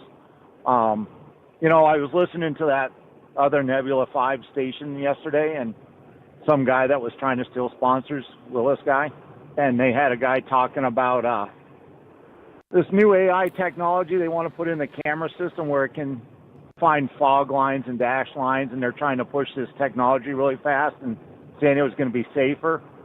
Jimmy, I'm not so sure if we start showing lines through satellites and dishes and cameras that's really going to be counterproductive to safety, because all that's going to make people false sense of security that, hey, I can see the line, so now I can drive bejesusly fast in fog and ice and let physics remind them that you can't. But that's, I guess, a discussion for maybe another channel. Well, the thing is... I want to say something really quickly, Chowder, because it's a good point you bring up, actually. And when we get to the next half hour, I'm actually going to kind of dig into this. I actually got a chance to rewatch. My dad and I, just for fun, rewatched Escape from New York, and he comes in on the glider. He comes in on the glider. And I can talk about this a little bit now. Right. If you watch the sequence, it really, for all the craziness of that movie, there's something about the way he flies in New York in the Gulf Stream, the way he comes in that glider. And he has all this really great technology, and he uses it. But if you watch how he uses it, he is using it while also eyeballing it, if that makes any sense. Is that the technology, and it's brilliant how, and it's because it's Cameron and Carpenter, and it's a whole bunch of guys who were all tech nerd heads and all, truckers and all that kind of stuff. People forget that whole John Carpenter crew was all a bunch of tech heads and truckers and mechanics and all that stuff. So was George Lucas. And as Kurt Russell flies in, go back and watch that sequence. He is not only checking his instruments, he's also checking his surroundings. He's environmentally aware of where he is. And I think you're on to something. And I think that part of the reason why... I'm on a lot of things. Yeah, I know. On to as opposed to on. But I think... I think part of your wariness that I can totally get behind is... How much of technology do we use as a genuine amplification tool, which is terrific, and how much of it that we use as a crutch or a substitute for good old-fashioned paying attention and living in your peripherals? And I think you're on to something. Right. There. I got just two quick things before I go, Jimmy. What's that? First of all, I fall under the Reagan's ideas of trust and verify, except I'm just a don't trust. Right. And then... you were saying about would you do a cryptic, abnormal, strange, unexplainable, scary listen to thing. Mm-hmm. If I was awake from those hours, I most certainly, because I am fully in belief that there is such things as Bigfoot, Sasquatches, other cryptics and that, and I watch anything I can on it. And I hope to find a Bigfoot sometime, not to get rich, but because I want to sit down and find out, does he really wear flannel? Does he really have Slim Jims? And does he really produce coffee products that I buy to drink and have a beer with him? Because the other day I had a shirt made just because I think it's true. I'm pretty sure he saw me, but nobody believes him. Oh, I love that. I love that. Can I tell you, by the way, so we had a lady on the show a while back whose podcast I listened to because she's just charming and she's really sweet and she's really kind of, does really comprehensive research. I mean, really does her gag. And she did a show about this guy that was killed on the side of the road. He was struck by a car and then struck again. What's crazy about the story is that they figured out why he was there and what happened to him is that he was trying to fake a Bigfoot sighting. Huh. He actually, I don't know. They did the investigation. He was trying to create a roadside Bigfoot sighting and ended up getting struck because he wasn't being seen the way he wanted to be seen. He got closer and closer to the road in his costume and was struck. Right. Crazy. Well, crazy. I know from talking to some people, watching shows, documentary, they're worth about what you see, but I know a couple things with this Sasquatch stuff.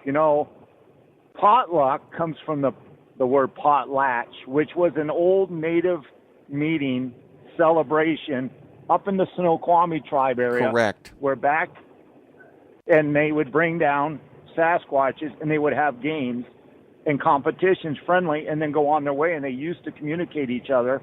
But at that one game, there was an actual death, injury by mistake by the Sasquatch that didn't really understand their strength, killed a person, and that's when Sasquatch understood murder and injury, and they separated into the woods not to really communicate with each other ever again, but not be adversarial to each other. If you believe in that, which I do, I can see that being the case why we don't see them anymore. The other thing is more historically and factually true. If they don't exist, which I believe they do, why then, up on the Lost Coast of the West Coast, which is the northern part of California coast, Oregon, Washington area, why has the government set up 150,000-acre preserve of pristine timberland, densely forested, where you cannot go into hunt, trap, shoot, injure, capture, photograph, or anything like that of Bigfoot without the penalty of 20 years in prison minimum. If they don't exist, why is there that much protection of an area reserved for them if they don't exist? Just saying. These are all important questions, by the way. These are all important questions. I'm gonna tell you something. I'm gonna tell you something else too. The potluck thing, by the way. I've actually got a chance to go to one of the original lodges where they had the original potlucks, the potlatch dinners, and I actually was honored to be taught a class in Native American performance by a woman named Tina Red, who actually was a member of one of those tribes that did the original potlatch. Those are amazing, aren't they? The original potlatch is something to behold, man. And by the way, our Thanksgiving springs out of that, dude. Out of that same tradition on the other coast. That's exactly what it is, man. They do. Think of how many, and maybe it was your show I listened to yesterday. It could be the other one again. They have seminars where the only way you can come to these seminars is you either have to be a presenter or a possible perspective of buying a product, and they call them potluck meetings, and it's the gathering of different ideas to present, as in like a dish would be. All this potluck type things that we think of all come from the potlatch. Well, the old saying, where there's smoke, there might be fire. Well, if we can trace it back to when there might have been Sasquatches, which had meetings that they called potlatches, which became potlucks, might be something to that. Sometimes the most obvious answers are clearly in our front of us, just like the best place to hide is in plain sight. Yeah, sometimes the best place to hide is in plain sight, my friend. I love you. All my love to you, your family, and your dad, and there ain't nothing any of you can do about it. We talk to you again, Dan. Thank you, sir. As always, good to talk to you. We'll be talking to our good friend Pack Rat on the other side of this break coming up here. I want you guys to hold on tight. Don't get thrown to the wolves. Road Gang Radio continues in uno momento. But until then, what do you say once again? It is Mardi Gras, so we'll keep up with the tuba player, make our way to the second half of the show. A lot of great guests coming your way. I'll preview the one in the middle, but Dave Weidinger is going to be here. We're going to close it out with Peter Stark if you want to give him a call and tell him thank you at the end of the show. We'll be right back after these messages.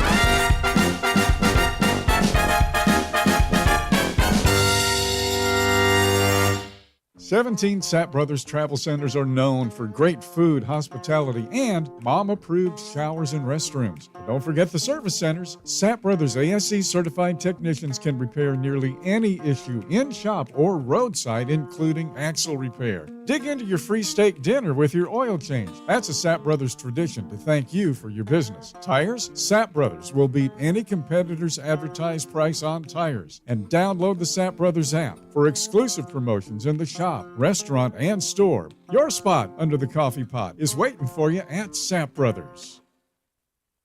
There are precious few nonprofits in the trucking industry, and even fewer that make a tangible difference in the lives of professional drivers. So thank goodness for the St. Christopher Fund. Since 2008, over 4,000 over-the-road semi-truck drivers have turned to the St. Christopher Truckers Fund when a medical issue took them out of work.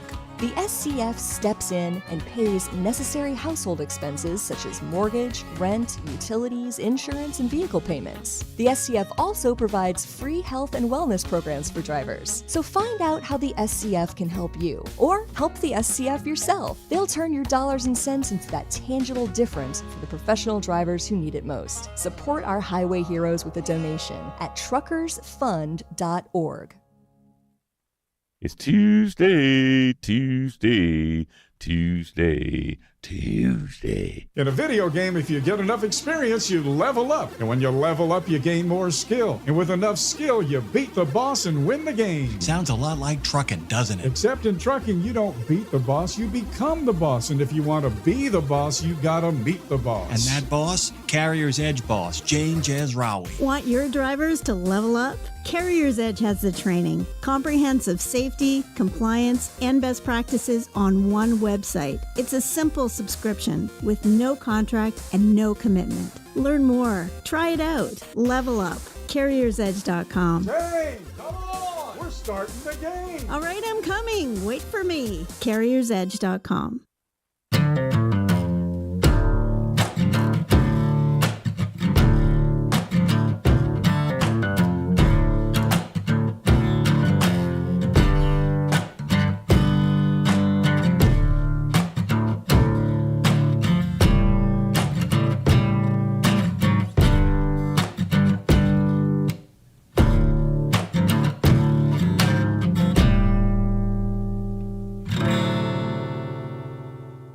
One of the things that's been so strange about doing this show under these conditions, the whole thing with Mardi Gras and getting Dre in town, having to produce the show, in the rumbling, bumbling, stumbling, wheels have come off, and somehow we are still rolling, but barely, as we make our way into the final four.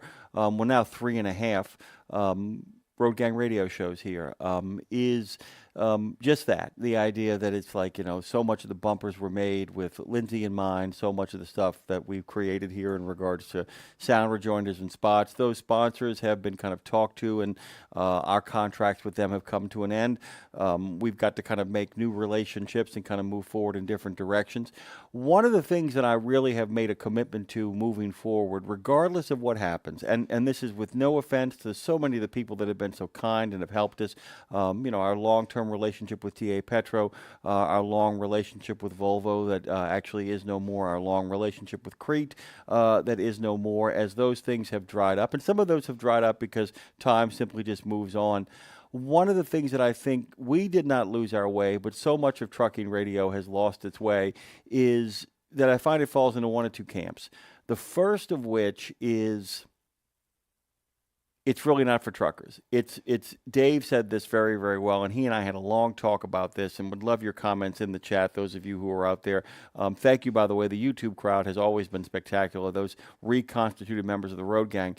And I used to have massive arguments with people online when I first got started. People would always, I would read a book, have somebody come on, and I don't mean like a book about French situationist theory and how it relates to feminist action causes. I would have books like Mark Grady. I mean, books about how to build a lean-to and survive in the wilderness for 3 days. Constantly, a constant ongoing freight waves kind of conversation, nonstop about the business of trucking. Nothing wrong with that. There's nothing wrong with shows about the business of trucking. But Dave said it best the other day, yesterday, that the Road Gang was an entertainment show for truckers. Make sense? It wasn't a trucking show. It was a entertainment show for truckers.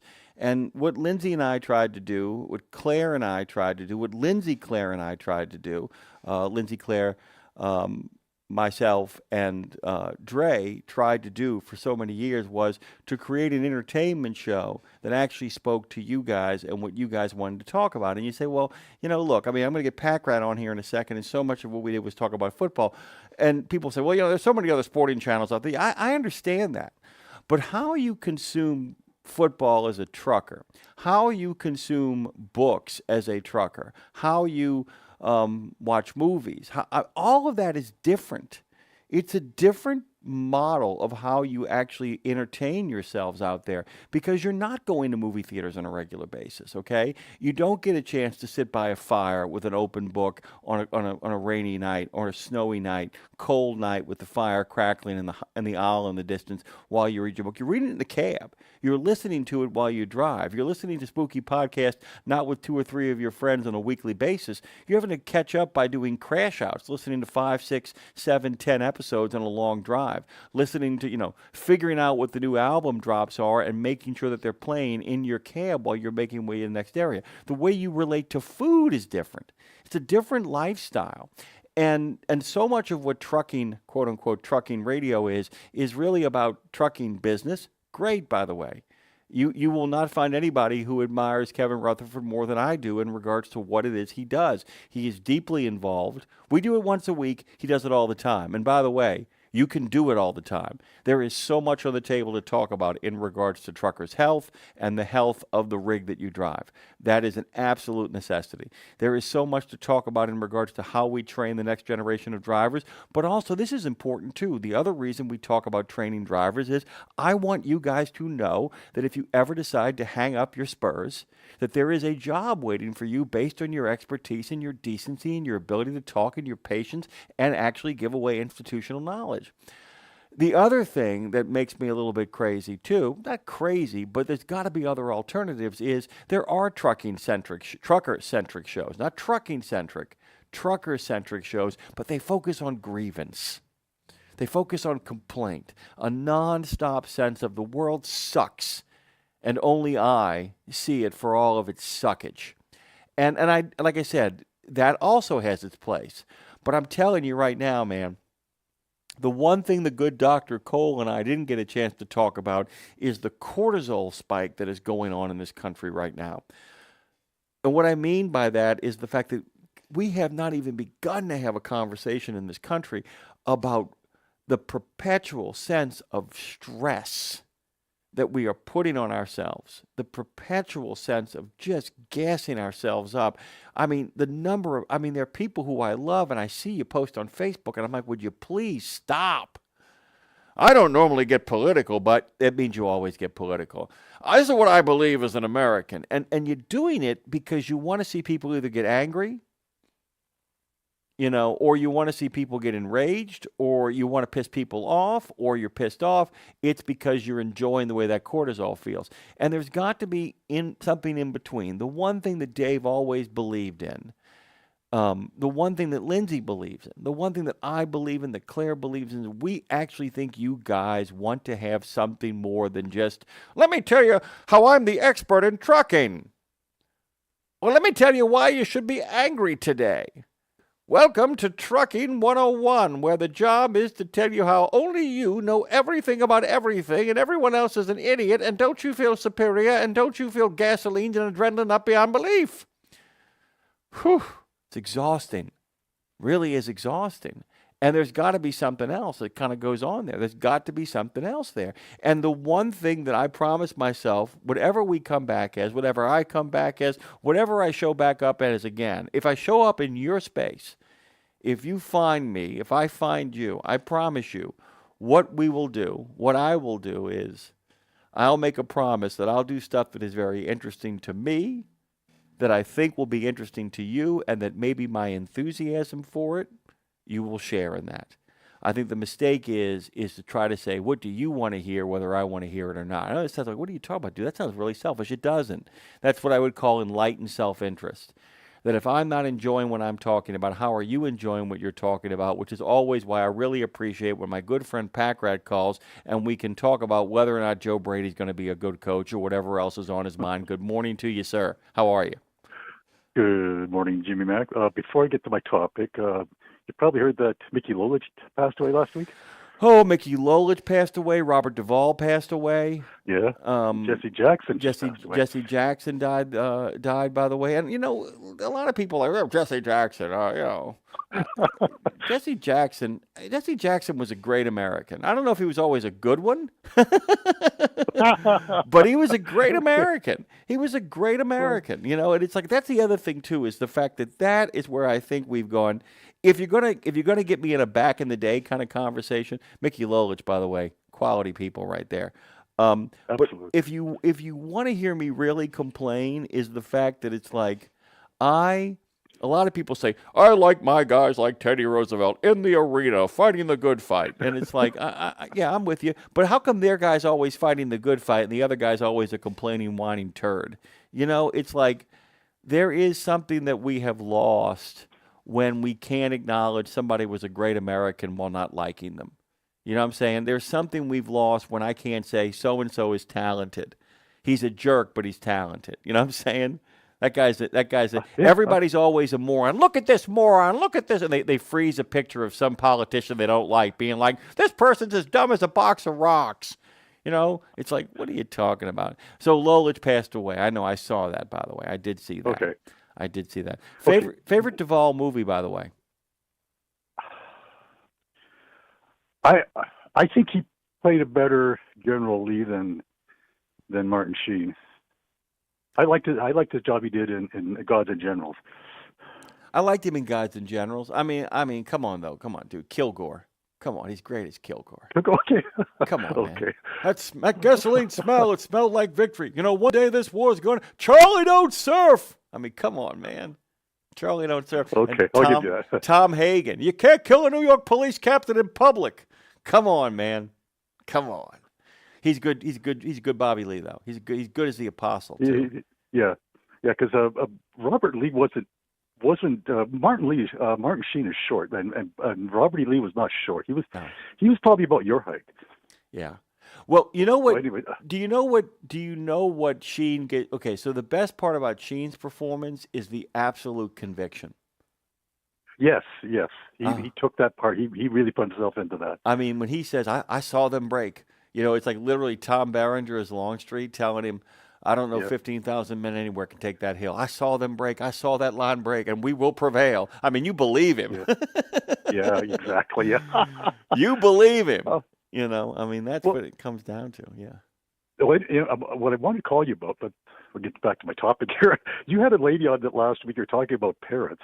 Uh-huh. And she was great, wasn't she? Yeah, she was awesome.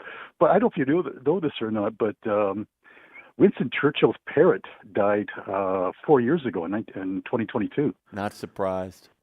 And now there's a legend. Now, according to legend, I don't know. I don't know how much research has been done on this, but apparently his parrot, you would not want to have that parrot in the basement of a church on Women's Midweek Bible Study. No. No. They say he was a little salty. Yeah, I mean, well, basically, look who his owner was. You know what I'm saying? I mean, that's the reality of it. I mean, Winston Churchill. You know how old Winston Churchill was when he died, right? 95 or 96? 93. He was 93 years old. 93. Okay. I remember when he died. I remember I was in the second grade, and our teacher told us about that. Not bad for a guy who drank at least one bottle of Johnny Walker Black a day. And smokes stogies. Oh my God! By the way, if you ever want to read a really great book, is William Manchester's The Last Lion, the 3-set volume on Churchill, because the book alone, the one where the middle book in the series, the one where he's kind of taking on the Nazis by himself, not when he's prime minister, when he is like the only person who's like trying to raise the red flag that these guys are really bad operators. The opening chapter of that book is really fantastic because all it is what one day in the life of Chartwell Manor was like.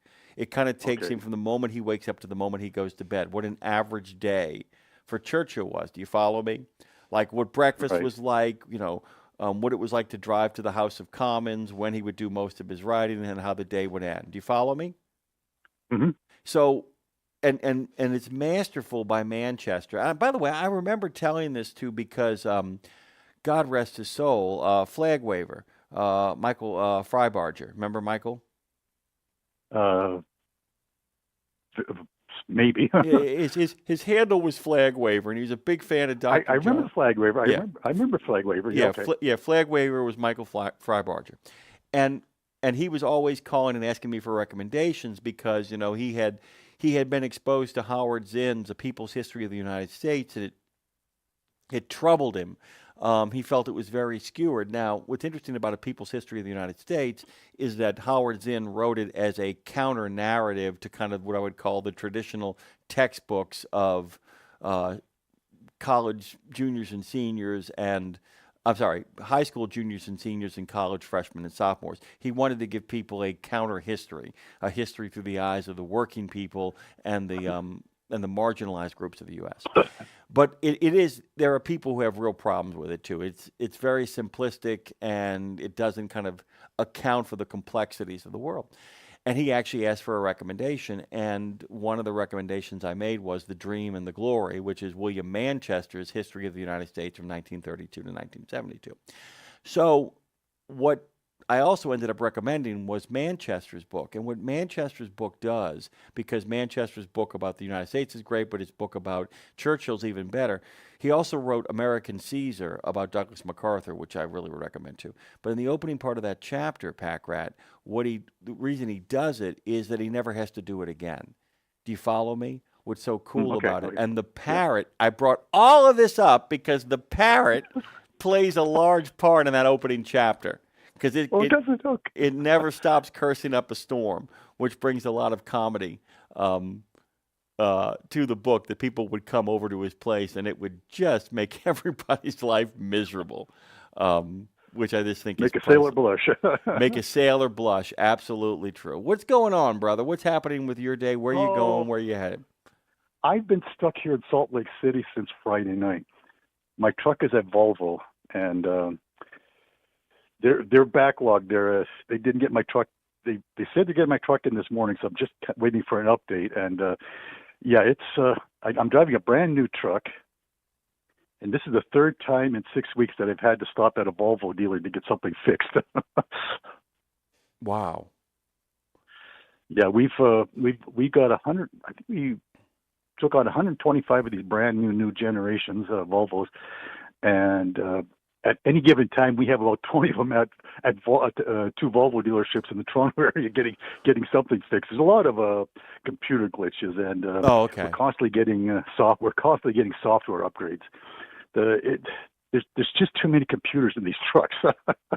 Well, yeah. Let me ask. I mean, that's the question for them. It's like, why are you getting the software? Okay, are you getting software upgrades because they're just making improvements to them, and you have to bring them in, or are things going wrong and they've got to do there's patches? Faults.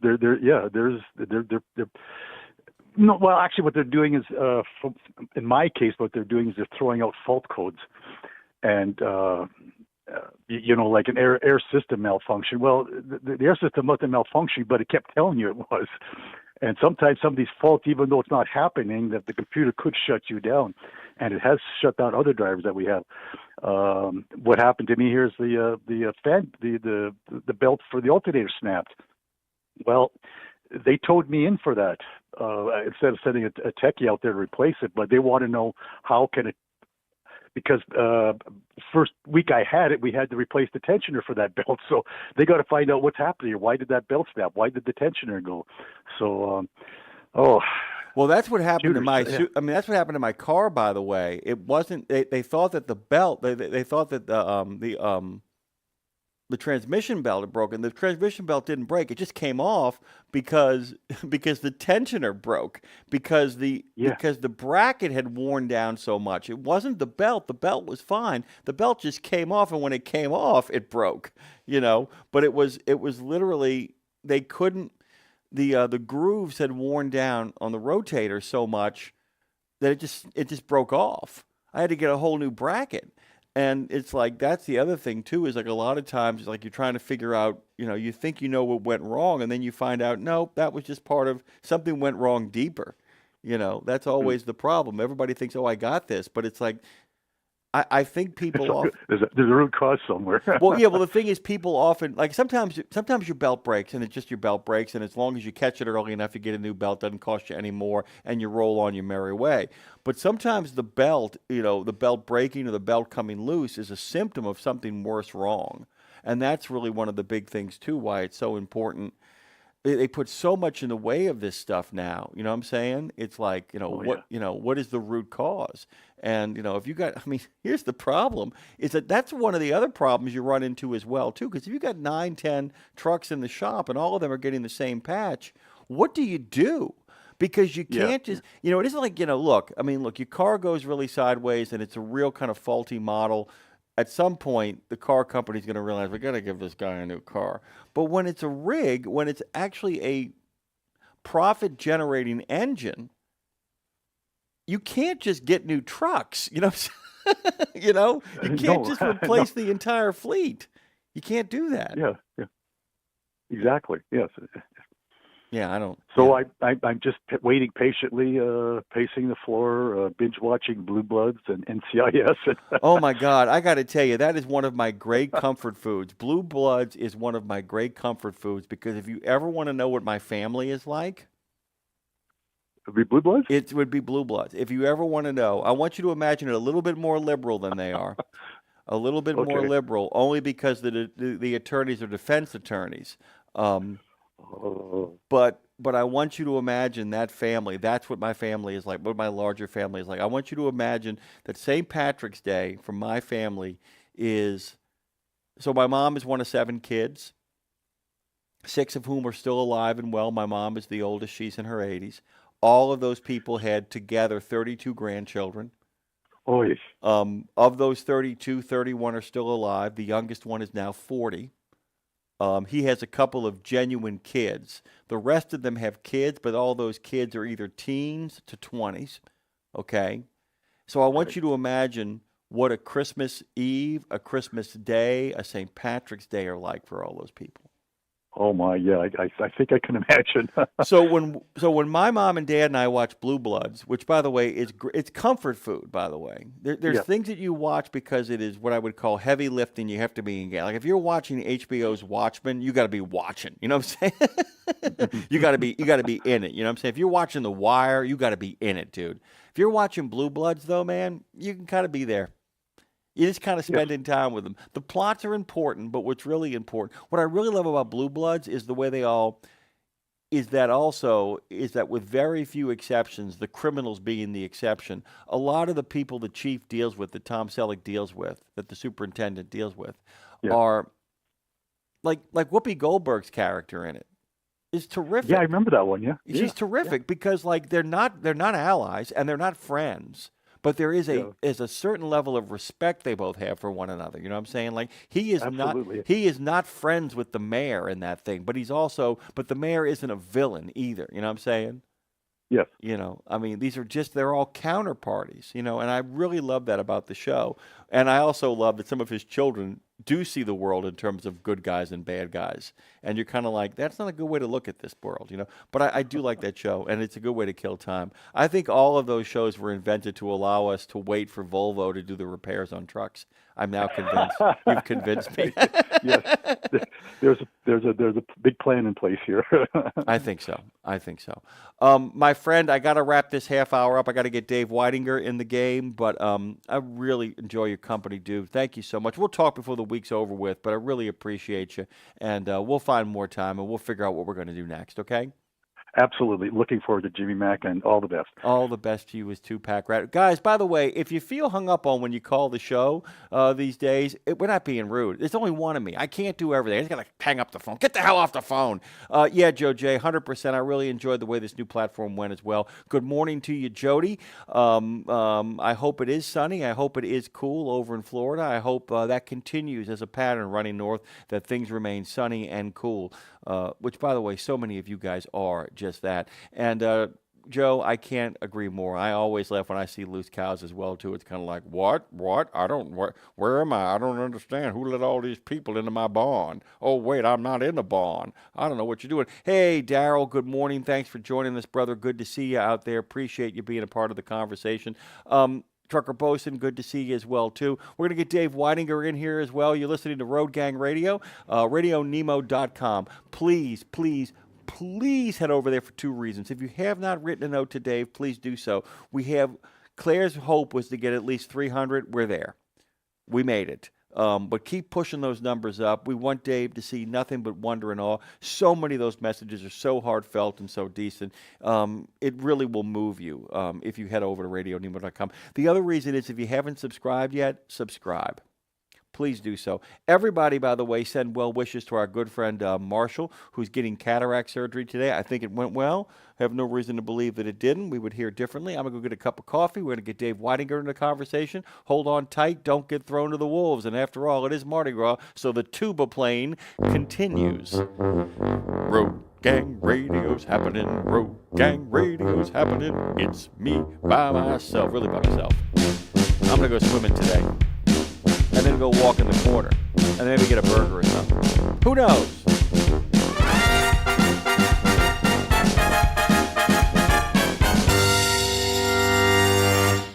Check out the new over-the-top lineup at participating Country Pride and Iron Skillet restaurants. 3 gigantic sandwiches loaded with flavor. Try the Chicken Parm Stack, the Big Country Combo, or the Ultimate Smash Melt. The Ultimate Smash Melt. 2 delicious smash burger patties, surrounded by 2 grilled cheese sandwiches. 2 sandwiches in 1. Visit your favorite Country Pride or Iron Skillet restaurant and come hungry. Available for dine-in only at participating Country Pride and Iron Skillet restaurants inside TA or Petro Travel Centers. There are precious few nonprofits in the trucking industry, and even fewer that make a tangible difference in the lives of professional drivers. So thank goodness for the St. Christopher Fund. Since 2008, over 4,000 over-the-road semi-truck drivers have turned to the St. Christopher Truckers Fund when a medical issue took them out of work. The SCF steps in and pays necessary household expenses such as mortgage, rent, utilities, insurance, and vehicle payments. The SCF also provides free health and wellness programs for drivers. So find out how the SCF can help you, or help the SCF yourself. They'll turn your dollars and cents into that tangible difference for the professional drivers who need it most. Support our highway heroes with a donation at truckersfund.org. It's Tuesday, Tuesday, Tuesday, Tuesday. It's one simple act that helps Wreaths Across America fulfill its mission to remember, honor, and teach. Sponsoring a wreath, one more wreath. Means one more adoring father, one more loving mother, one more heroic son, one more brave daughter, one more beloved family member, one more dearly missed friend, one more American, one more wreath upon the gravestone of someone who served the cause of freedom, honored for their sacrifice, never forgotten, always remembered, through one simple act. One simple act. Go to wreathsacrossamerica.org/RadioNemo and keep the mission moving forward.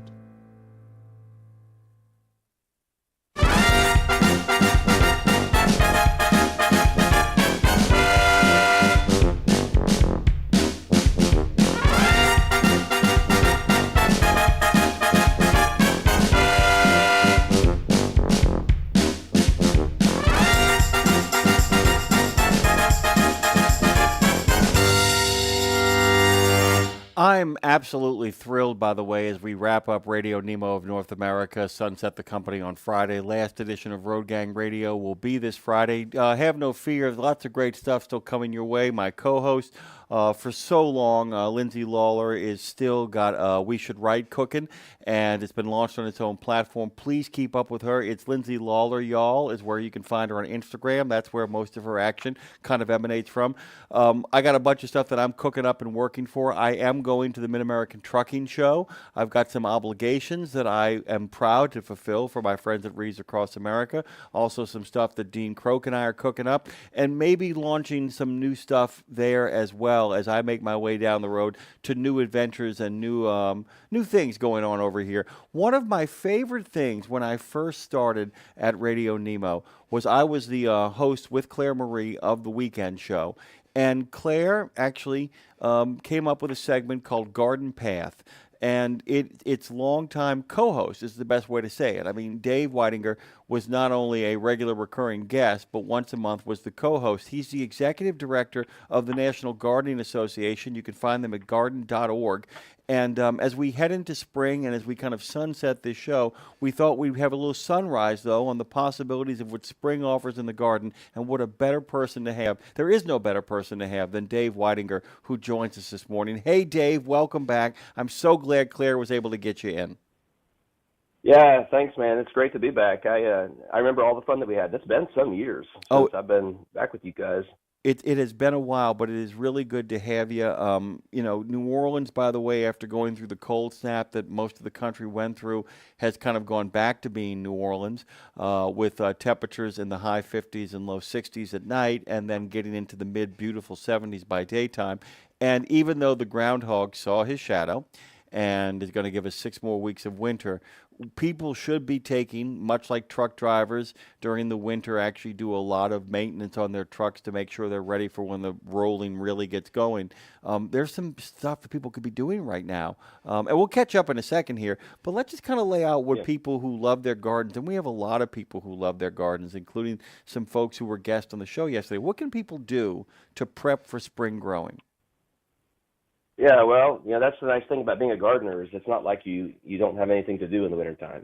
First of all, if you're growing vegetables, which most people are, if you're gardening, you're oftentimes growing veggies. Winter is the time to start planning ahead for that stuff. It means opening up the seed catalogs, browsing the websites of your favorite seed companies and start thinking about what you're gonna grow. A lot of these things you have to start the seeds early. The time to plant like tomato and pepper seeds, you're doing those indoors. You don't want to wait until March or April to start those. You really kind of need to do that in February, depending on where you are. So, there's places where you can type in your zip code and it'll tell you when your last frost is. And of course, it just depends on where in the country you are. But you count backwards about 6 weeks from when the frost ends, and that's when you want to plant your tomatoes and peppers and things like that. So the time for seed shopping is right now, and there's lots of other things to do as well. Getting your yard cleaned up as the temperatures start to, when we move away from the freezing, it's time to start looking at your irrigation systems. You will have probably some broken sprinkler heads if you're like me, because the frost, the freezing temperatures freezes the water and busts your sprinkler heads. So get out there and get them fixed up.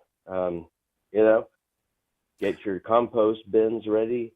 Everybody should have a compost bin in their backyard, and hopefully you've been turning it all winter. But if you're like me, you've been neglecting it all winter, so now's the good time to get out there and turn it again.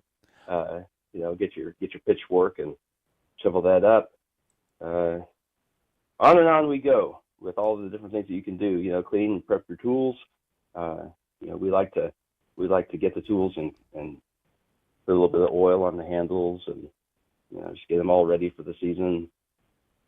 Do you have a methodology, by the way? I was kind of curious about that because, like I said, there's a lot of stuff to break down in there, and we can start with the idea that it's like a lot of people. I'll put this in two parts, and the first of which is some people often have I call it the year without gardening, and I don't mean that they don't do anything, but sometimes people often things fall into real disrepair.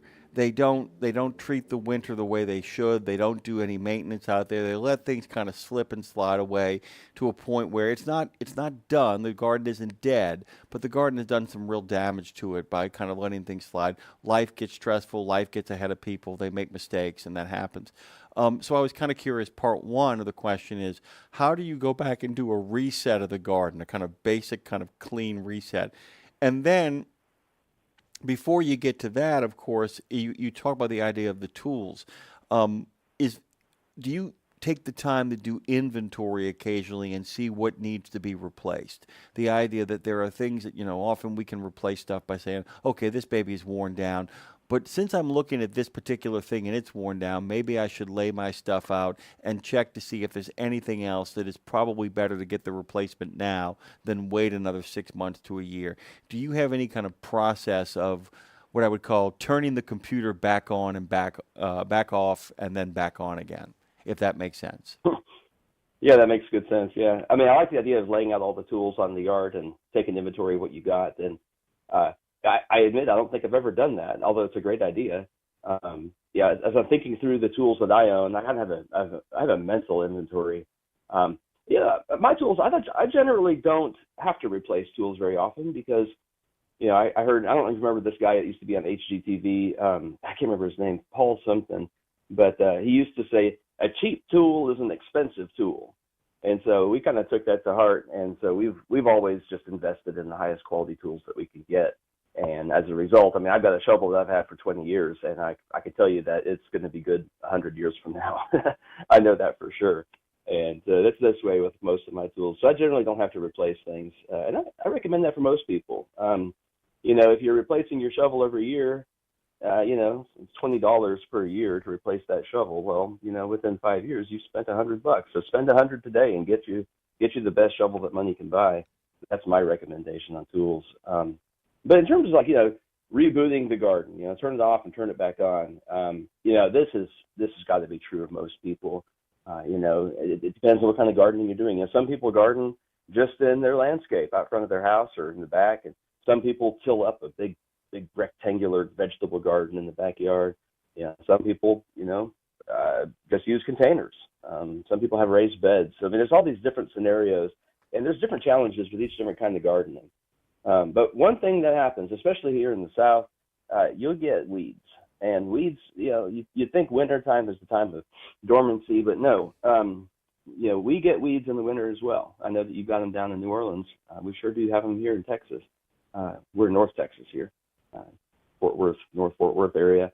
And so, all winter long, these things crop up. Lamium, various other kinds of little weeds that they're not big, they're not aggressive, they're not like those summertime weeds that get 3 feet tall, but they are weeds nonetheless, and they could choke out your garden. And you walk out there, and if you're not keeping up with it, you go out and you see a big green pile of weeds on your raised beds or covering your vegetable garden. And so that's, you got to reboot your garden. And really, right now it's about the time to be doing that. And, my method for doing that is I've got a shovel that I keep really sharp. I like to sharpen my shovel. And so it's almost like a knife.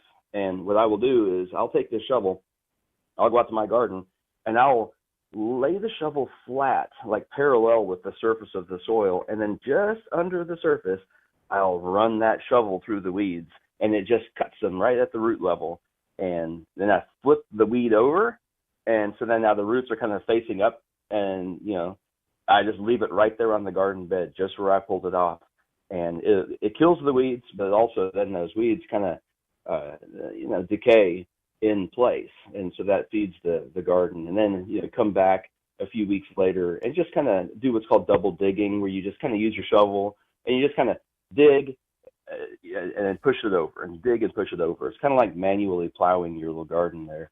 And that just kind of loosens the soil up, gets it aerated, which is important. There's all kinds of microbial life that lives in your soil that they need air too. And so it just gets you ready. And also it just makes you feel good to get out there in the soil and dig around and feel that freshly moving dirt. It's just a great early springtime activity. And then rake that bed flat again and break up all those clods of soil, and you're ready to plant. Well, and the other thing is the fact that it's a great reminder that, I remember this. I'm actually going to go way back into my college days. I remember that I had this paper, I had this class that I was taking, and I really wanted to do well on it. And so I promised myself that I would actually just, spend 20 minutes a day going down to the library or reading the material to kind of get ready for the paper. And about 4 or 5 days before the paper was due, I sat down saying, oh, well, here comes the all-nighter. I'm going to have to pull an all-nighter to get a paper, and we've all been through that. Dave, I swear to God, I sat down about 4 days before just to kind of put together the outline for the thing, saying I don't want to have to pull an all-nighter. I want to get this done efficiently. It's still going to be a lot of work. I'm going to have to dig in and do it now as opposed to sweating bullets the night before. Dave, I sat down, and within 3 hours, not only was the thing outlined, the rough draft was done for it. And I literally had a week of being able to clean and polish the paper. It's one of the best papers I've ever written. And I had that breakthrough moment. I'm like going, oh, wait a minute. If I actually do a little something every day, as you say, simply turning over soil, it's always figuring out one thing to do every day. And as we talk about the idea of getting the garden ready, and by the way, we're headed towards spring now. A lot of this stuff should have been done. But I was kind of wondering, because you've given us a couple of things already, if there is like simply do these 4 to 5 things every day in the garden during the winter, even when you're not planting. And if you do them, you will be set up for success when you get down to it, and you won't be basically resetting the garden, because you've given us a great example of how to reset it. But are there 4 or 5 things, along with the churning of the soil that you talked about, that you can also do that sets you up for springtime success? So that spring really is, you are really springing into action as opposed to starting from square one. Yeah, every garden's different, and every garden has different activities and tasks that are needed. But the general thing that I like to tell people is that the best fertilizer for your garden is your own shadow. And what I mean by that is just simply being present in your garden just makes the garden better in every way. And that's true of winter as well. And I do this every day. I'll walk out the backyard, and of course all my kids see me go out, and so they all follow me. Sometimes I'd like to have some solitude in my garden. Nope. You're going to turn around, Dave, and just look at him and say, "Hey, you know what? Let Dad handle this one. I got it. Well, I got it." Yeah, I know, but it's fun. I'm like the Pied Piper with all these kids following me out to the garden, but it's cool because they help me with this stuff. But I just walk out there, and this is what I do. I do it probably every single day. I'll just go out there and I start looking around, and I'll stand in front of my raised bed and I'll look at it and I'll furrow my eyebrows as I contemplate the soil. I mean, it sounds crazy, but that's actually what I do. And oftentimes I'll have a little. I've got this cultivator tool. It's a handheld tool. It's like it's got 7 metal. What's the word? Tines. Okay, so so it's a little cultivator tool that you can use to scratch the surface. It's kind of like a comb, but with 7 big metal tines. And I like to just kind of hold that in my hand because I can use it for so many things. And I can use it for weeding. I can use it for just turning soil over. I can use it for raking soil. I can use it for planting things as well. Great little tool. And so usually I have that in my hand, and I'm walking around, and I just kind of like to walk through my garden and just look at things. And as I contemplate things, I notice a little weed has popped up. I notice my garlic is looking good, but it needs to be maybe add a little bit of mulch to it and things like that. I noticed the compost pile over there. I'll just walk over there and with my tool I'll just dig around and put my hand in there and see if it's still warm. And if it's not, maybe I'll go grab some weeds from another one of the gardens and throw it in the compost and mix that in to get it cooking again. And checking the tools, I noticed that the kids left the rake out, so I'm going to put that back in the shed.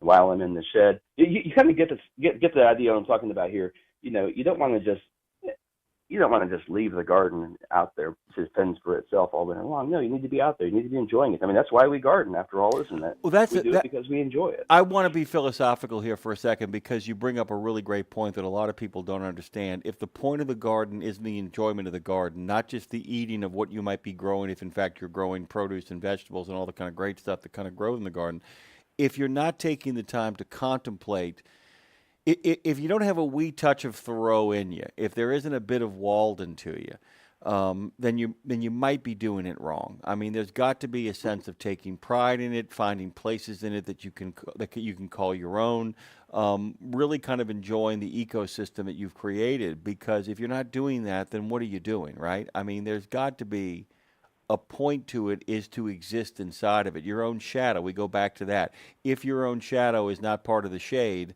then you're not part of the garden. And if you aren't part of the garden, then what's the point of the garden, right? Yeah, man, that's exactly right. And we conduct this annual National Gardening Survey where we look at the trends in the gardening industry, and we ask people, why do you garden? And the answers are always pretty consistent that most people garden because they want to connect with nature. They want to have a healthy activity to do that's outdoors. They want to see the blue sky above them. They want to be improves their mental health. A lot of people cite that as a reason for gardening. Well, Dave, I'll tell you something about my mom really quickly. My mom keeps a beautiful home. There's just no other way to describe what my mom does. She keeps a beautiful home, and I realize why it doesn't annoy me. Because there's always cake under a glass there. Because my mom's home is designed to be nice because she loves company. And I realize it makes such a big difference that my sister-in-law, Amy, has a beautiful garden in her backyard, a beautiful garden. And they eat out there. Every time we have a party, every time a Thanksgiving meal or an Easter Sunday, she has little decks that are set up in different areas. It's really beautiful what she's managed to accomplish out there. The garden is designed to be enjoyed. I mean, literally, if whatever you take care of, whatever you're kind of putting together, it is designed to be proudly shown off and displayed. It is designed to bring your friends to so that they can see what you have created. But it's designed for you to live your life inside of. And if it's not, then what is the point of having that garden?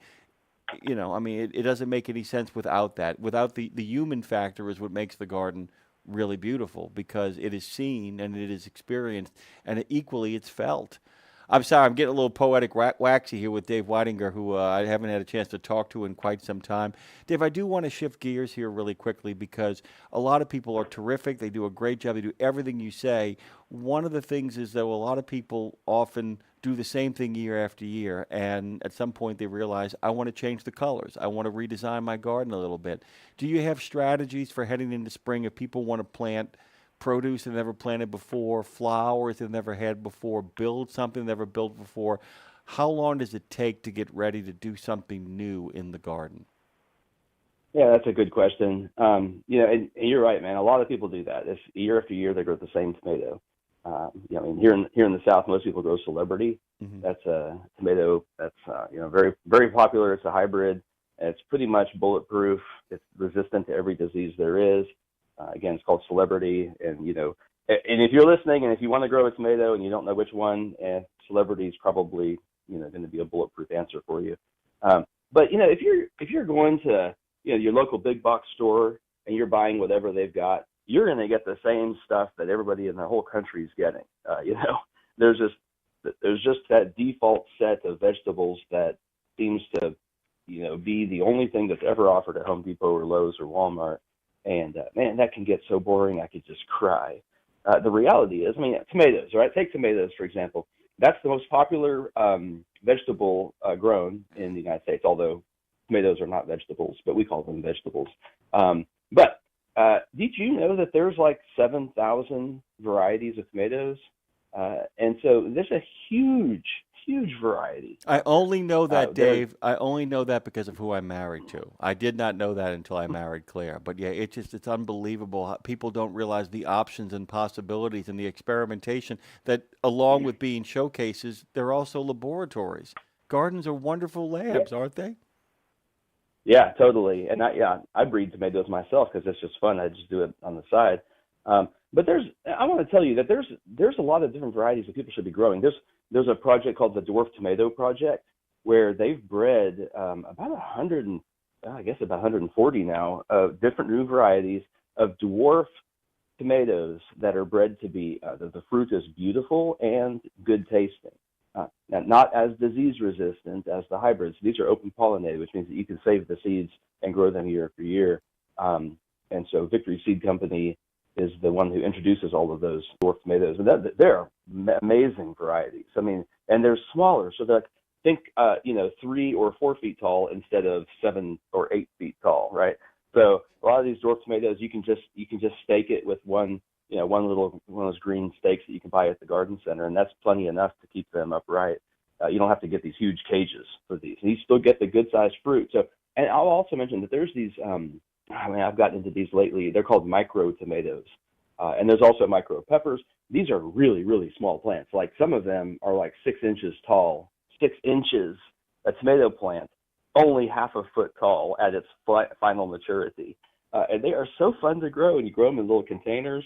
And I've got them in my grow tent in my office under grow lights, and you can grow them outside. They make these little cherry type fruits, and they're just fun. And they're so small that when people come over, they're like, "What in the world is that?"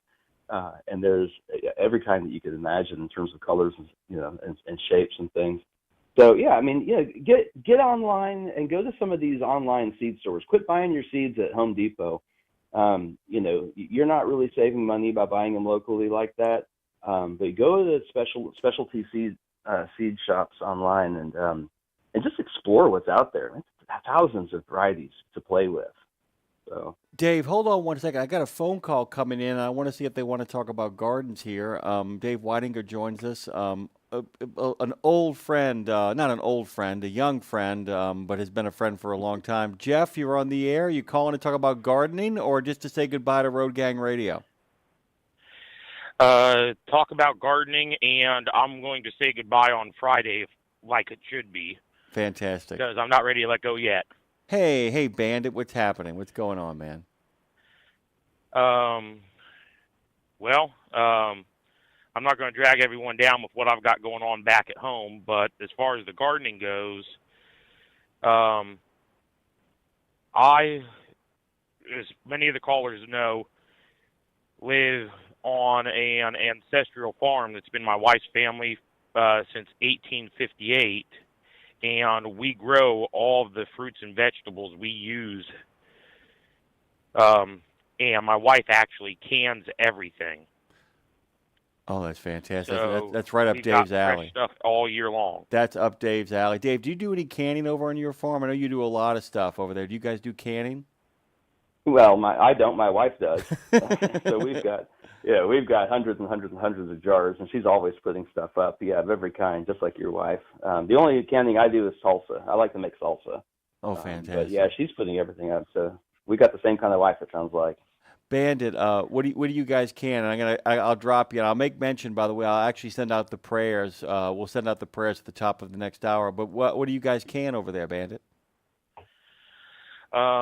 I mean everything. We've got tomatoes, onions, green peppers, basically every kind of pepper you can think of. We do all sorts of fruit stuff. We've got multiple fruit trees on the property now that are just starting to produce fruit. My wife even has a mini lemon tree inside the house that is branched off into 3 new starts. So I've got 3 mini lemon trees inside the house that produce fresh lemons. Oh, fantastic. Bandit, I got Go ahead, Dave, ask him. Yeah, I was going to say that you're living the life that a lot of people want to live. I hear from people all the time who say that they want to do this and that, and they're describing exactly what you're doing. So congratulations on that, man. I mean, that's a good life. Good way to live. Thank you, Bandit. I'm going to have to drop you, but I will actually send out the prayer request at the top of the next hour, my brother, okay? I appreciate that. You got it, man. Dave Weidinger joins us this morning, a longtime friend, part of an old time back in the old days of Dave Nemo weekends. Our friend is from the National Garden Association. He's actually the head honcho over there. I wanted to ask you about fruit as well, too, because that's a different animal entirely, because so much of it grows on trees, and we get these orchards, although there are other things. What fruit do you guys grow over in your garden, Dave? Well, I don't have any fruit trees right now. I have in the past, but we've moved away from our farm, and so nowadays I'm growing berries. And it's interesting. I mentioned our National Gardening Survey, and what we do is we look at the trends of gardening. And what is interesting is that right now the fastest growing trend in the entire gardening space, you'll never guess it, it's berries. Not fruit trees, it's berries. I'm not surprised, though, given the anti-inflammatory kind of culture that has grown up around them. I know a lot of people have become very enamored with how it actually helps against inflammation. I don't know, the entire science behind it, but I know a lot of people are really obsessed with them, aren't they? Yeah, and they're easy to grow. And you can get, with berries, I'm not trying to talk people out of fruit trees, for sure. I mean, plant fruit trees, do it. Pears, apples, peaches, apricots, cherries. There's so many fruits you can grow, and you plant those trees, and you're going to start, within 5 years for sure, you're getting good crops every year. So definitely everybody should grow fruit trees. But there are dwarf fruit trees too. You can get them on this dwarfing rootstocks. That way the tree doesn't get to be 40 feet tall. And unless you're like our bandit there, then go ahead and grow those full-size trees because you got the space. But for berries, so easy to grow. All throughout the South, blackberries are so easy. They're practically weeds. And so there's domesticated ones. There's thornless blackberries that you can get. A lot of these varieties that were bred out of Arkansas. Just Google for Arkansas blackberries, and a lot of them are named after Native American tribes like Arapaho and things like that. So strawberries, easy to grow. I love growing strawberries. I've got them in my office right now. I'm growing them under grow lights with my tomatoes. And of course, for the northern people, raspberries. So black and red raspberries, excellent. And there's medicinal benefits to the raspberry leaves as well, especially for women and pregnancy. It's good help for that, to make a tea out of those leaves. And of course, blueberries. If your soil has any acidity, so like all of East Texas has really acidic soil, so the blueberries love acidic soil. And of course, they're related to the cranberries as well. on and on it goes. Yeah. By the way, we're out of time. Definitely. You landed the plane perfectly. In case you guys didn't know, in addition to serving as executive director of the National Gardening Association, Dave Weidinger is also the software developer responsible for the continued development of garden.org. He's also the owner of Victory Seed Company and handles all of its web development, and it is good to catch up with an old friend. You got me excited for the spring. I know you got Claire excited. When we moved to California, even though we still have our house in New Orleans, Claire immediately went to work setting up a balcony garden of succulents, and it is just gorgeous. And there are people who walk by that balcony every morning in our apartment complex, and when they see Claire, they thank her for giving them something beautiful to look at. Don't ever forget that your garden makes other people happy, whether it is a garden in an apartment, a garden in a backyard, or a garden on a full acre of land. It makes a difference in more than just your life. Thank you, Dave. You've made a big difference in our life, and I so appreciate you coming back and making time for us this morning. Well, it's my pleasure. Thanks for having me back. I'm going to send you a succulent this spring. Claire knows about it. Oh, fantastic. Thank you, Dave. Go have a great time and go do good work, okay? Thanks, man. You too. All righty, brother. Good talking to him. Gillenwater is going to be joining us next. As a matter of fact, he is all queued up and ready to go. I'll be talking to him over the break. Hold on tight. Don't get thrown to the wolves. Road Gang Radio on this Mardi Gras day continues. We'll be right back. The tuba playing continues as well, too. I don't care. It's Mardi Gras. Tubas need apply.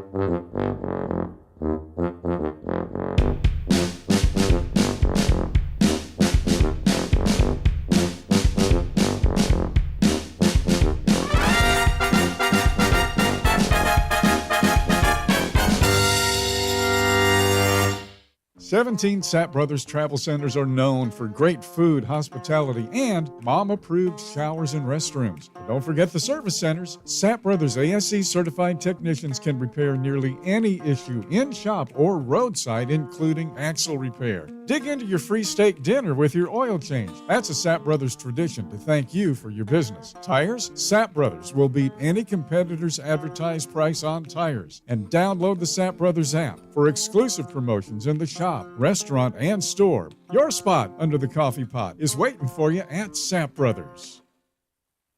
From the wee small hours of the morning to the crack of dawn, RadioNemo has been there with you. Whether you've got the overnight or you're the first wheels on the road, RadioNemo's been where you need us to be. Providing the laughs, giving the facts, playing the tunes, and keeping it rolling. We've been your light in the darkness, your first cup of coffee, and a voice of sanity. Semi-sanity, actually. We're all a little crazy here. Crazy for the men and women who keep this country going and moving and doing. Crazy for trucking, crazy for truckers of all shapes and sizes. Is that a fat joke? Not if we can help it. Because it isn't just about the rules and regs. It isn't just about the day-to-day. It's about your health, your homes, and your hearts. So we wanted to say thank you. Thank you. Thank you. Thank you from everyone at RadioNemo for sticking with us, standing by us, and keeping the traditions rolling into the future. It's Tuesday, Tuesday, Tuesday, Tuesday. St. Christopher Truckers Fund provides free health and wellness programs for drivers to help prevent some common medical conditions seen in the industry. These programs include diabetes prevention, Rigs Without Cigs, a tobacco and nicotine cessation program, Healthy Habits for the Long Haul, a 12-week total body wellness program, a vaccine voucher program that includes free flu, shingles, COVID, and pneumonia vaccines, and GPS, Get Preventative Screenings. That includes free at-home cancer screening tests. These programs are available to Class A over-the-road semi-truck drivers. For more information or to register for a program, visit the St. Christopher Fund website at truckersfund.org.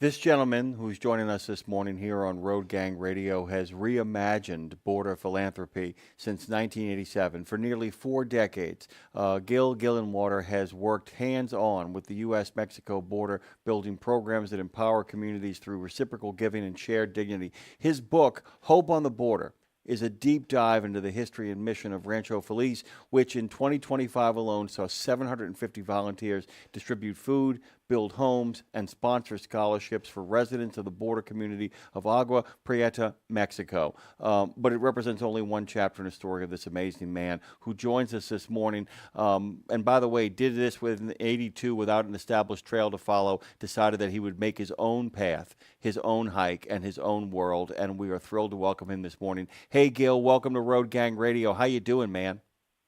I'm doing great, Jimmy. We had a big rain here in Scottsdale last night, and if you live in Arizona, that's just a sign from God. You know, I mean, it's a gift. Well, you know, and it's funny because, you know, speaking of signs, you know, it's really funny too because you can assign even one that sets you on a path that might not be the path that you wanted to head on. It's important that people have to understand that a sign is neither negative or positive. It is simply how you react to the sign that determines this. And so much of the story of your life, so much of the story of what you've accomplished has been reading the signs as opportunities rather than as setbacks. And I don't even know where to kind of begin with letting you tell this story, but I stopped in 1982 without an established trail to follow. You and your brother Troy decided that you would make a hike. And can you tell people about that? I think it's a great way to kind of begin this conversation to give a sense of where you were and how you've gotten to where you are. Absolutely. 44 years ago. It's incredible to me. But in 1978, my brother and I hiked across the state of Washington on the Pacific Crest Trail.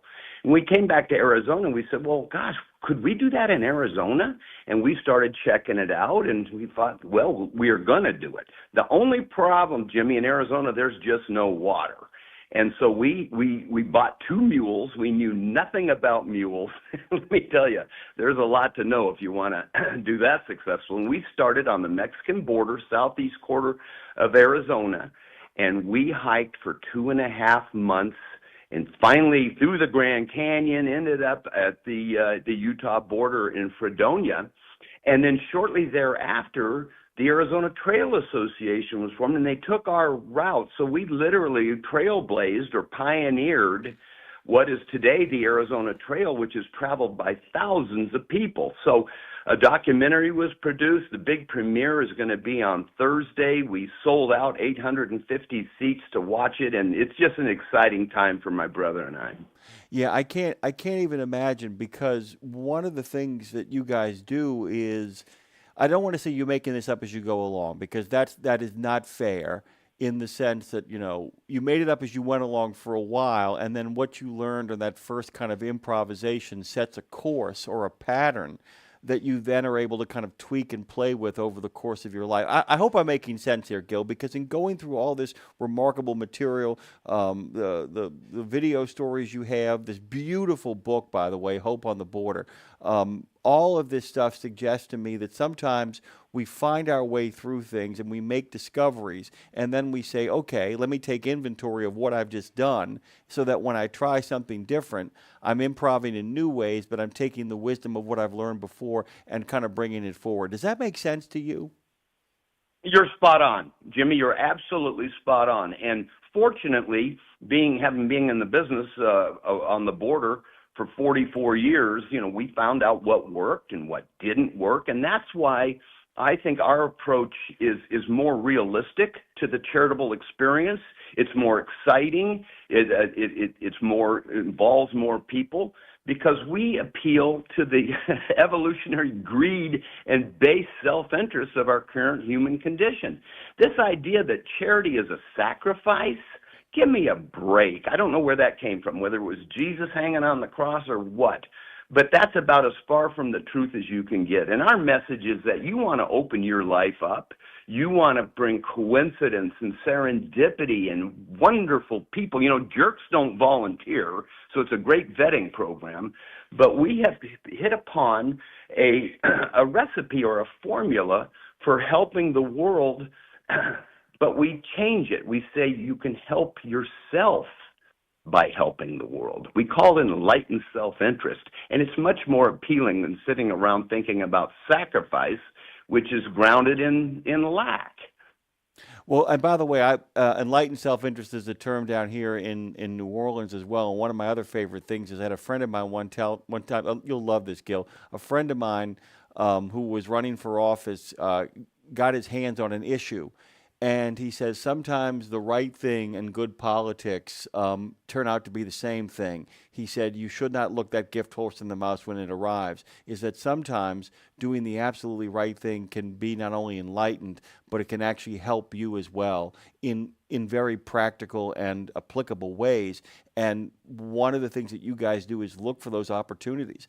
And that's Yes. such an important approach to life, the idea that we're looking to do the right thing, but we're also looking to do the right thing in a way that benefits us to continue to do the right thing. Because if you give of yourself to the point where you have nothing left to give, then you can't help anybody moving forward.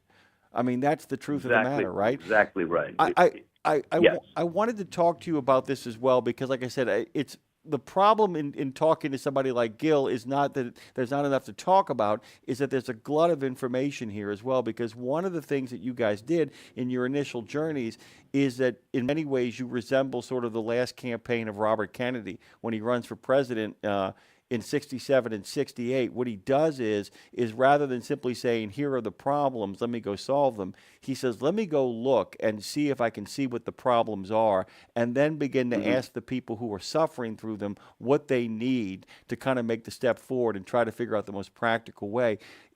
Your commitment to education, your understanding of what people need, of often encountering people who are in need and being like, how do we get them the tools, not to give them things, but to give them the tools to get themselves out of it as well, too, really plays through this. That you guys really believe that actually informing the people of regions and areas that you go to and giving them the terms not just for survival, but for thriving is really part of the core of what you guys are up to.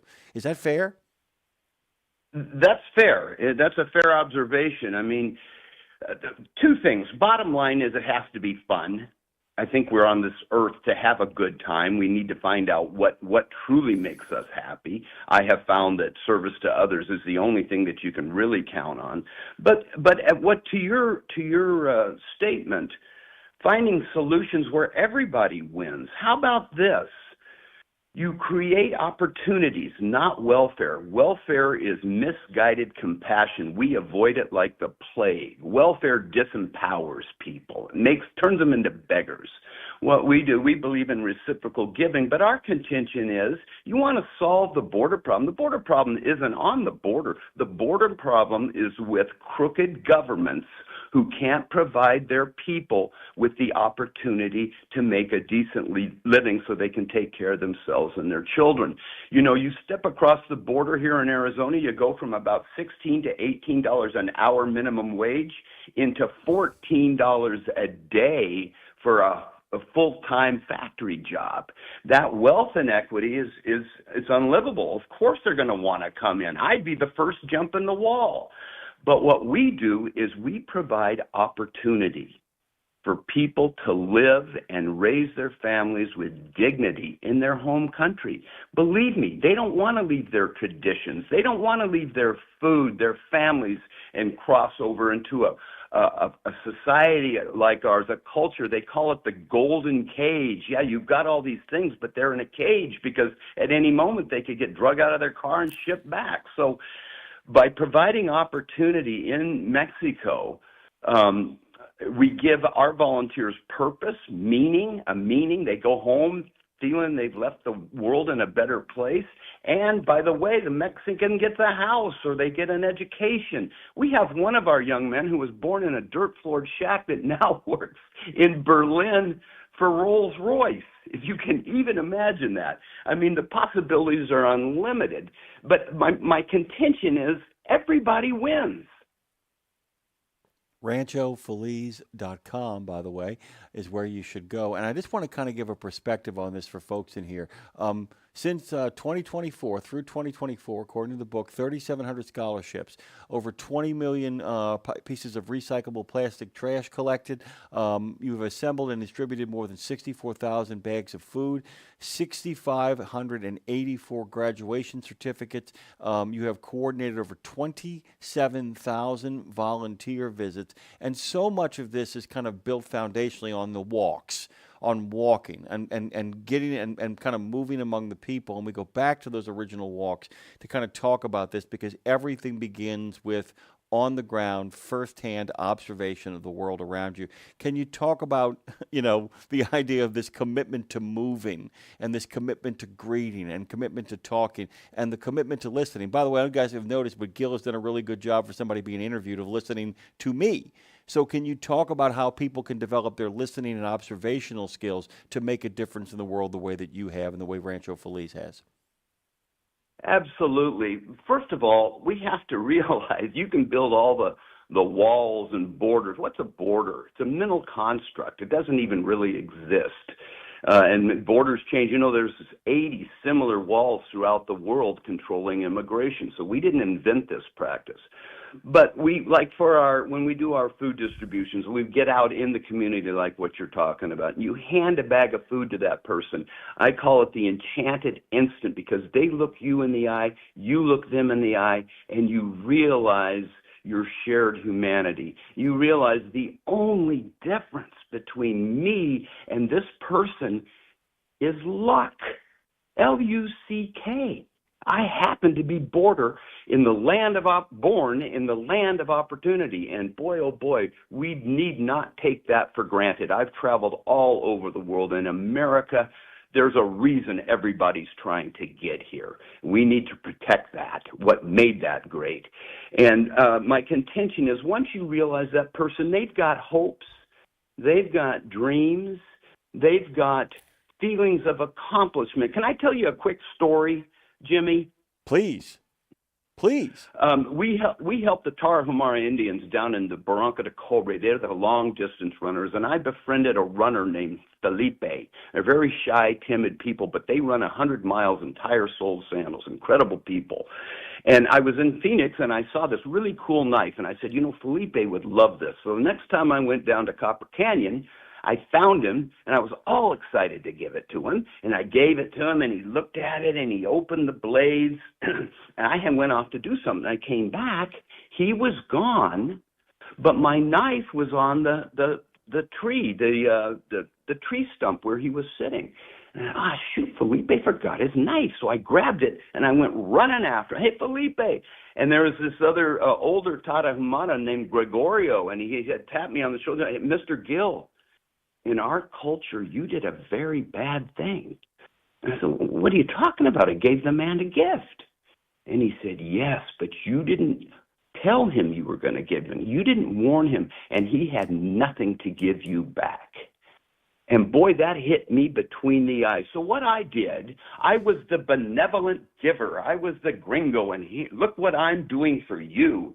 And I create this uneven balance of energy, and he's the lowly receiver. And he does the Uncle Tom, thank you. But inside, you know what? He despises you because you have it to give, and he doesn't. And we call that reciprocal giving. And even in our food distributions, you can always have things that people do to contribute. We don't give that food for free. They have to go out and pick up minimum of 20 pieces of recyclable plastic out of their community. We clean up the entire damn city. And they earn their food. So it's an equal exchange. When you look them in the eye, you're looking as equals, because truth be known, outside of luck, we are all equals. It's interesting too. My brother, and it was a one-time only thing. He did it because he didn't have time to do it in long term. But in the aftermath of the Puerto Rican, the hurricanes in Puerto Rico, he set up a situation called Relief Now. And what they did is they went over there, and you'll love this. They set up communal meals for everyone working to clean up and to kind of repair it. The idea was they wasn't giving out free food. They were setting up a waypoint, a convocation spot where people could come and eat after a long day of working. And the only rule was if you were cleaning up that day, if you were cleaning up the mess, if you were getting your home reset, it was putting together a meal. And it's the same sort of thinking. He told me, he said, man, he said, these people aren't coming to get a handout. They're coming to be given a meal after a long day of work cleaning up their communities. And he said, I love that. And that way, he got it. The same thing that you got. It goes back to Benjamin Franklin. Franklin had a guy that he kept doing and doing and doing for him. The guy hated Franklin, couldn't stand him, and Franklin couldn't figure out what the problem was. Franklin was always doing nice stuff for him. And then one day Franklin had this epiphany where he had to go out of town. He had to leave Philadelphia. And that same man he went to, he said, I need you to watch my shop while I'm going over to New York. I need you to watch my shop. And the guy said, you're asking me? He said, there's nobody I trust more than you, given how you run your business and run your affairs. It has to be you. And he said when he came back, that man was his friend for the rest of his life. And he said, I realized that to ask somebody for a favor, to actually ask somebody to give to you is to empower them. And it's the same kind of thinking you guys are engaged in, right? The idea that it's like you want to make this a relationship rather than a supplication. Absolutely. Allow them their dignity. There's no dignity in being a beggar. And so by creating these situations, we call it reciprocal giving, where they have an investment in the transaction. They maintain their dignity, and it works. Nothing is free in this world, and we need to learn that. I mean, there are times when somebody gets in trouble that you need to spot them a little help, but there are even ways that you can structure that. But I love your story about your brother, because he's spot on. Everybody wins in that situation. Can you define this? By the way, I was utterly fascinated by the idea of the poverty of easy overabundance. Can you kind of talk about that for our listeners as well? And then I want to get to specifics of the stuff that you want to talk about. But I'm fascinated by the idea of the poverty of easy overabundance. Can you explain that to our listeners? Well, meaningless in life doesn't come from having too little. Meaningless comes from having too much. There is a poverty of abundance. You go to your closet, you can't figure out which damn shirt to choose because you got 300 of them. I mean, it's ridiculous. It's human nature. I don't think we're as evolved as we would like to think we are. You think? And what's so, I've been at this 44 years, and what's so disappointing to me is that I don't think any of us truly realize how precious this human existence is. Our genes had to wind their way through plagues and wars and battles and everything to get us on this planet to begin with. And then we won the largest lottery of them all. We're here in the United States of America. Do you realize if you make $125,000 a year, you are in the top 1% of the world? Yeah. It's crazy. We have won the largest lottery of all, the lottery of opportunity, and yet we squander it in wars, and we squander it in divisional hatred, and it's just it's discouraging. And I'm not a negative guy. I'm a positive man. That's why the name of the book is Hope on the Border. There is hope, and there's hope for us. But I do believe we have to appeal to that base greed. Gil, I look at this situation a lot. Let's say you've got 10 guys, college students watching a football game, drinking beer. And it's a great game. They order a pizza, and the game's over, and one of the guys says, hey, what do you want to do now? And a guy across the room says, hey, I got a great idea. Let's go sacrifice. That's baloney. Nobody's going to sign up for that. So why don't we show people that when they're in service to others, they actually enhance their own lives? Let's appeal to the greed of our basic human instinct. And I can say that because it's been my experience. Serendipity, like I said, coincidence, money shows up that you weren't expecting. When I'm in service to others, my life measurably goes better. Yeah, I mean that's and the other thing is too. It's like I mean, I will actually go to kind of an old adage, an old Christian adage, that idleness is the opportunity of the devil. And one Hmm. of the I always make the joke that one of the great things of look. We talk. By the way, you're talking to an audience of over-the-road truck drivers, and one of the jokes that Oh, I always cool. make is with them is that I realized quite early on that in order to be successful as an over-the-road truck driver, you have to make an ally and a friend of boredom. And by what I mean by that is that when boredom arrives, what he does is that there's one of two things boredom can do. He is more than happy to get involved with all sorts of mischief with you, but if boredom shows up, you can also use it as talk about the idea of the sign or the symbol. Boredom is a sign or a Hmm. symbol of either it is time to engage in mischief or it is, you know what, I'm going to recheck my work. You know what, I'm going to Hmm. redouble my efforts in terms of what I am doing. There are things that I have left Hmm. undone that it is now time to do. And in many ways, what you're saying is that there is time. If we have time to live in a world of overabundance, and we certainly have time to volunteer our time to actually share that abundance with other people, is kind of the spirit of what I'm getting here from having gone through the book, which, by the way, it's called Hope on the Border, by the way, guys. Where can people buy the book, by the way? Where can people get their hands on the book? Before I forget to ask that question. It's super easy, Jimmy. It's right there on Amazon. You can order it. They'll have it to you in the next day, typically, and $5 of every book goes directly to educational programs at Rancho Feliz. Okay, just wanted to make sure we got that kind of taken care of as we kind of talk about this. But Well, I really do appreciate that because the book goes into quite a bit of detail, and there's several I don't like boring books, so I tried to put stories in here and make it as interesting as possible. Well, no, I mean, and there's all kinds of great stuff because the idea of the walks, the idea of the people that you encounter along the way. I just give people an example here. As we drove on, the crowd increased. There were lots of single young men, but there were also women, children, babies, and seniors. As we drove by, we shouted, "Where are you from?" Most didn't understand and looked back at us quizzically, but some answered Ghana or Guinea or Chad or Nigeria, and on this goes, by the way. And the amount of people from the different places that you encounter all over the world and all over the country is just kind of extraordinary. It is the accumulation of an adventure, and it's part of the way the book is laid out too. The book is laid out in such a way to remind people that these are stories with a visual component, and human beings kind of populate the whole thing. Where are you headed next? And I don't just mean where are you headed next with the plans in Rancho Feliz, but where are you physically headed next? Because you're a man of action. Where's the world taking you?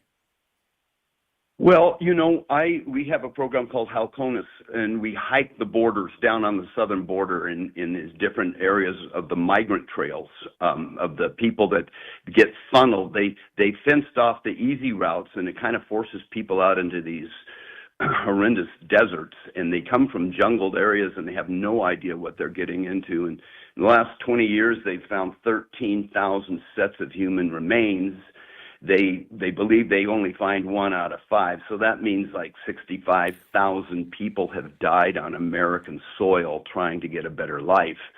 We locate the remains, and then we have them DNA tested, because to me, one of the greatest tragedies in the world would be having a brother who leaves and you never know what happened to him. So we're going to go down there. We do these systematic hikes.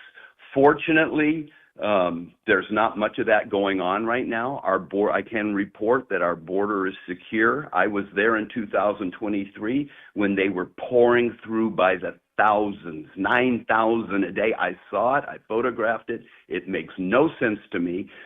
It's estimated that we spent $600 million bringing people illegally into the United States, housing them, transporting them, doing all that, and now they estimate it's going to be over $1 trillion over the next 10 years to take them out. But what a stain on our collective conscience. We get up and say, please, come declare asylum in America. And they came. 13 million of them came. And then we say, oh, I'll be darned. We changed our minds. Now we have to jerk you out and we're going to send you back. And that's $1 trillion. we've got a problem with our politicians, and I don't know what the answer is, but we need immigration policy. We need immigrants. Policy. We need We're aging out. And that's the thing, too, is the fact that I feel like, and by the way, as I kind of wrap up this show, I actually get a chance to kind of speak my own mind. And I've said this before in the past, is I'm a big fan of strong borders. I'm also a fan of big doors. It's the idea that it's like if you're gonna be secure, that's great, but you've got to set up a path in such a way that makes it easier for people to come here legally. Absolutely. That's the trick, is how do we make sure that we are secure, but at the same time making sure that the people who want to play by the rules, who have done the sacrifices, who want to be a part of this great investment opportunity that is the United States of America, because we know that the people who come here legally are often the biggest contributors to what happens next in the country.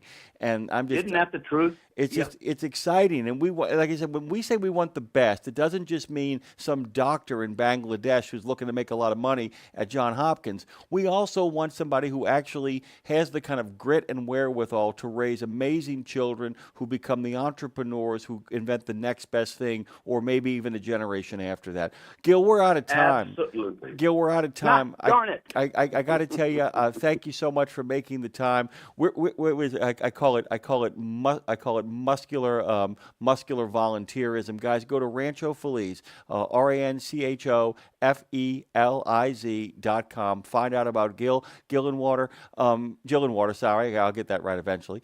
And it's good to have you here, man. I wish I could say you're welcome back anytime, but we're sunsetting this. But whatever our next incarnation is, we're going to bring you back. Okay, man?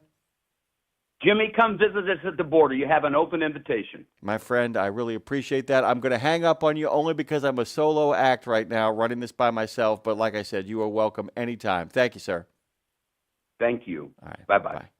We're going to come back on the other side of this break for our final guest of the morning. I know who it is. It's our good friend, Mr. Peter Stark, is headed our way. Exciting stuff, by the way. Good to have him here. I think I cleared this out, guys. I think I screwed the pooch on this. I did. I'm gonna go kind of set up this next break. Bear with me. God is not finished with me yet. I got a couple of things I got to slip in here before Peter Stark joins us lean and mean and on the scene. You guys can give us a call at any point, by the way, during this segment as Peter and I kind of wrap up the last empty places. I can't tell you how much fun this particular segment is. It's a long time coming, by the way. We've been doing this forever and a day. Let me get Peter all set up here. Let me get the world kind of where it should be. And then we'll be back after these wonderful and remarkable messages of these people who stayed with us right till the end. Be right back after this.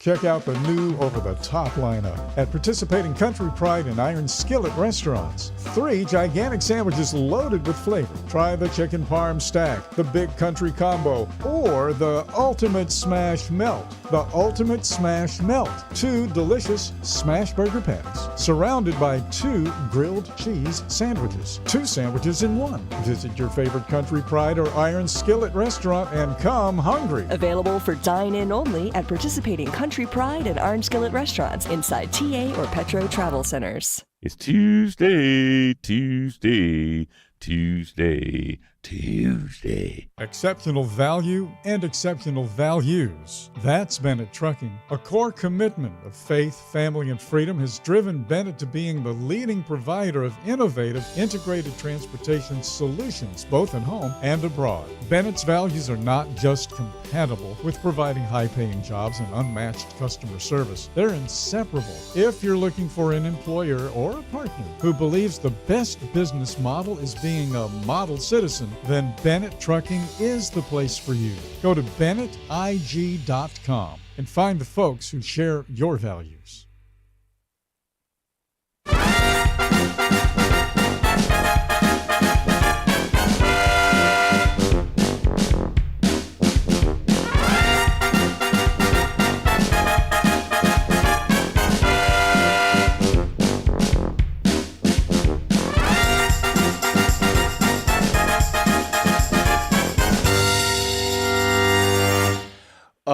long time ago, when I first started this job, I was blessed to get a book into my hands called Young Washington, and it blew me away. Is the only way to kind of describe what happened with that book. I was stunned at, I guess, what I would call the geography of narrative, the idea that you could tell a story and remember that in order to tell a story, it has to be one damn thing after another, that you have to actually follow the route to go from Virginia into the Ohio Valley and there back again, and in doing so, be the idiot who actually unintentionally sets off the French and Indian War. That's an exaggeration, but it's not too far from the truth. I also love the fact that this completely true story, in which I actually never thought I would be tense at how much the horses were eating, would actually hit me in the feels as well, too.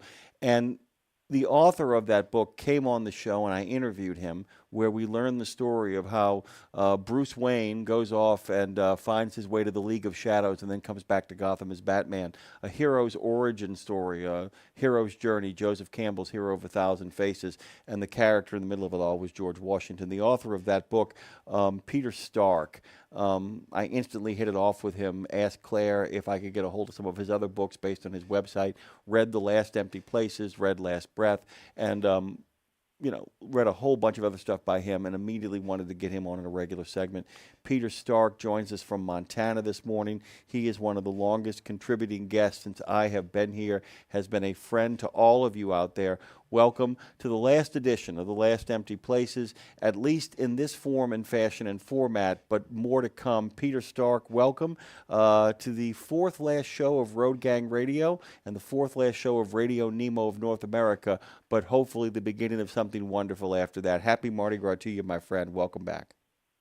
Happy Mardi Gras to you. I wish I was down there and take part in the celebrations. I just saw some photos coming over one of my news feeds of Mardi Gras. It looked really fun and pretty crazy. So, and I also want to say that, yeah, we've had Jimmy Mack, you and I have had a long run on this, and we're not about to give it up yet, but it's been a great time to be part of RadioNemo and the whole crowd of listeners. And it's sad to say goodbye to that, but in a way, that's opened a new chapter for me and for us, I think, and I hope for a listenership out there. Yeah, because we'll get to kind of previewing that as well too. There are two things I want to talk about. What you and I are going to be doing next, and that's going to become kind of a priority for me, along with me making a living. I got to kind of do that as well too. But this is going to become likewise. A priority for me. But the other thing I wanted to talk about too, and Kevin Lindsay, who does Maintenance Matters, couldn't think of a better group of people to have on. We had one of the first doctors we ever had on for Highway to Health. It was one of our last ones, Dr. Cole came on, and Kevin Lindsay of Travel Centers of America came on to kind of wrap that segment up as well too. But I just kind of wanted to begin to end with the beginning, and to kind of talk about this as you and I maybe set off on a new beginning as well, and in our own directions and our own adventures. There's a lot of people out there, Peter, who we've heard the thing about lives of quiet desperation, and that doesn't mean that in order to break out of a life of quiet desperation, you need to go online and become a very online person, because a lot of very online people who are out there expressing their opinions actually are engaged in what I would call the volume turned up on a life of quiet desperation. There are people who, even behind the wheel of a truck, have gone nowhere and done nothing besides been inside that truck, sit on their couches in Burbank, sit on their couches, all across the country, go nowhere, do anything. How does one, even at a late point, 40s, 50s, sometimes even 60s, how would you recommend somebody go about the business of beginning a life of adventure? Tough question, huh? Wow. Yeah, tough question. In terms of the actual doing of it, so much depends on the personality and what, sort of your interests or passions.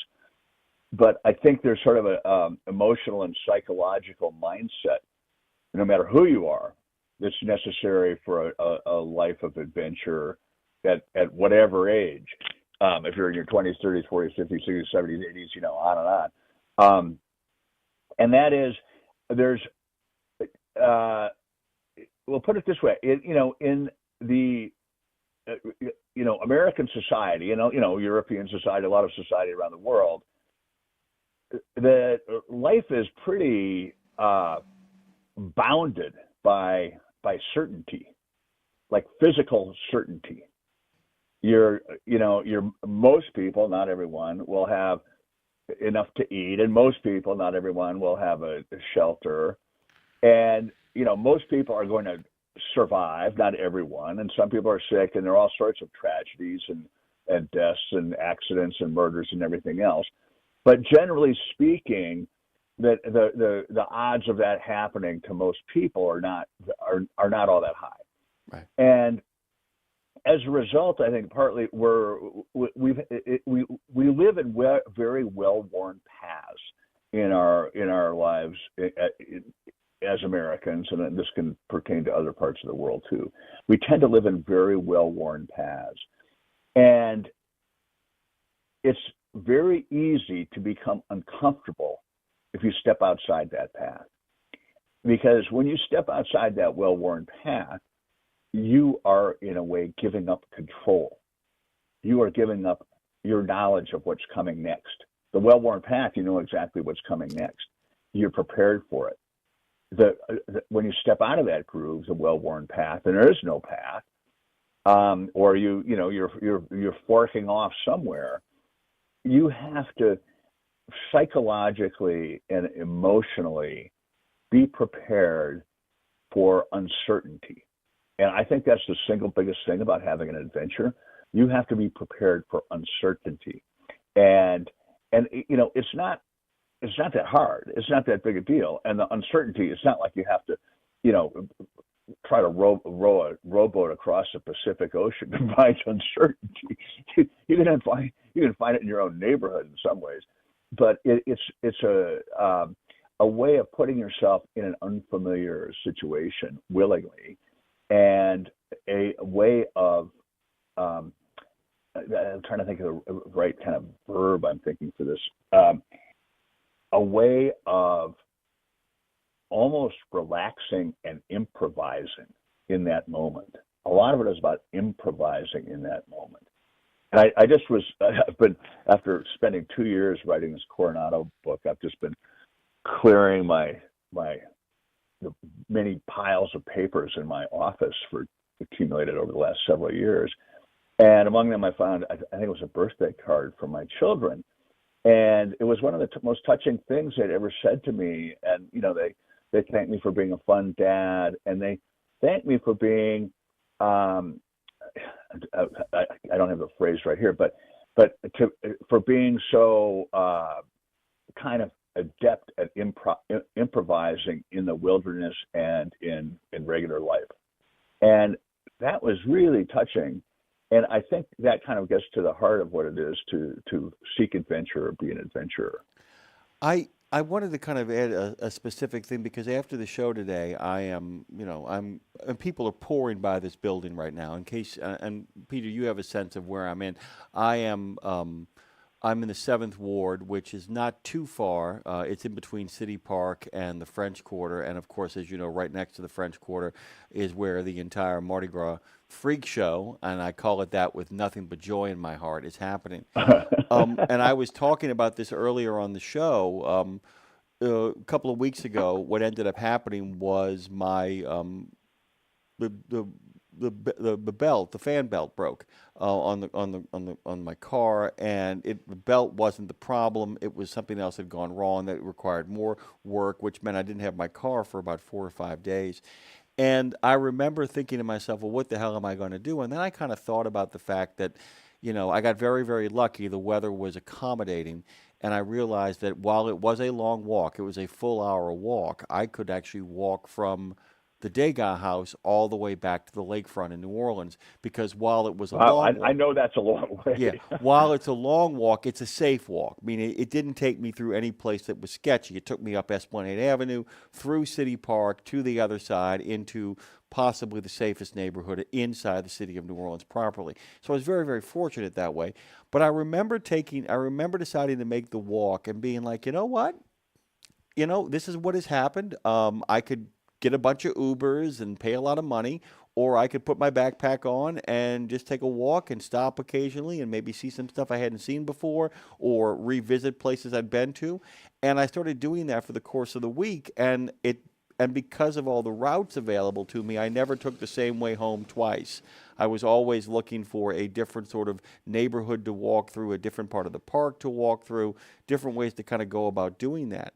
And there just has to be a point where, and I go back to Coronado as well too, because anytime you have to herd cats, anytime you're, I think I'll put it this way, Washington was very, very fortunate he only had himself and maybe one or two other people to worry about, because you start adding more people to the mix and they start looking at you in very strange ways if they're not happy with the way the direction is going. But there is something about an adventure when you decide to make the journey on your own, or make the journey with those for whom you are close to and friends with, where there's more of a collaborative nature as opposed to shut up and listen to me. And I just keep thinking about the fact that, at some point you've got to make a decision that improvisation, that I don't know what is going to be next, but I know that I have to go someplace that is not just the same place on a different day. And I think that plays out a great deal in how an adventure, as opposed to exploration, contracting work. Because let's face it, what Washington does and what Coronado does is as much contracting work as it is adventure. Because they got a job to do. You're contracting for an empire, right? For the king and queen, there's some pressure. You are right on, and I think that what you're talking about, that your walk from the 7th Ward to the lakefront is exactly what I was saying. You can find that adventure in your own neighborhood, and that it's simply that. It's a matter of taking a different route, one that you don't know, you haven't been down. There are new sights to see, and I'm thinking of all the drivers, out there, and who have billions of hours more road experience than I do, although I have quite a lot, at least in a car. Often out here in the West, where we have these huge long distances to drive, and an interstate is usually the fastest way to get there, even if it's kind of out of your way because you're whisking along. But I've more and more come to just say, okay, let's just take this random road to get to where we're going, and allow it to take extra hours or even extra days, and just like choose this random stretch. And it is always a delight to do that. And it's so cool. And so that, I think that just gets to the heart of it. That's just sort of a metaphor for everything we're talking about. I think, partly I come by way of this. I grew up literally in a log cabin in the woods and fields of Wisconsin. And there were no kids nearby, no neighbor kids. So I spent a lot of time by myself in the woods and in the fields. And what I used to do is come home from school, and I just loved to go exploring. I'd love to go to to some little tucked away swamp that I'd never been to before. I'd seen it out of the corner of my eye, or I knew it kind of existed. But then I'd go hiking through the woods till I got there, and I felt like, oh, this is the coolest thing ever. And likewise, just going out almost every day with our aging black lab, 12 years old Maggie, up to our kind of regular route in the foothills, these big grassy foothills above Missoula. And now that she's hobbling, and now that I've had a knee replacement, I've had to find okay, what's a shorter loop than what I normally do? And so I've started to find these other little kind of secret paths winding around up in these big meadows and these little draws and valleys. And it's there's nothing that gives me more pleasure. And of course Maggie is here's a classic, companion. This figures into what we're talking about being disoriented or getting off the beaten path. That I'll be taking a new route, and she'll keep wandering off this other direction, and then I'll call her back. And then she'll wander off again, and I'll call her back. And then she'll wander off again, and I'll call her back. And then we come to the path where we've been before, and she says, like, "You idiot, this is what I've been trying to tell you. This is where the path is. We should go over this way." So she knows what she's doing.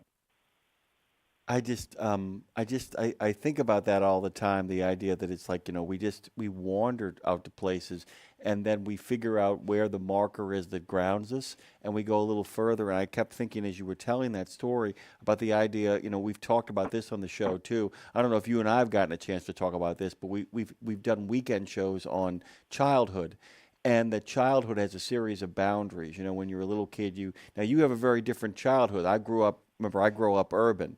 So, with me, it's you can go to the end of the block, and then you can go around the block, and then you can go to the end, to the park down the way, and now you can ride your bike to that park. Now you can take your bike beyond that park, and each time you get a little bit older, and of course, as a kid, 1 year is a lifetime, so maybe over a period of 3 to 4 months, you're constantly figuring out what the boundaries are, and I've always kind of considered adventure as the moment where you step past, a lot of this, but a lot of people aren't, where people say you're going beyond the pale.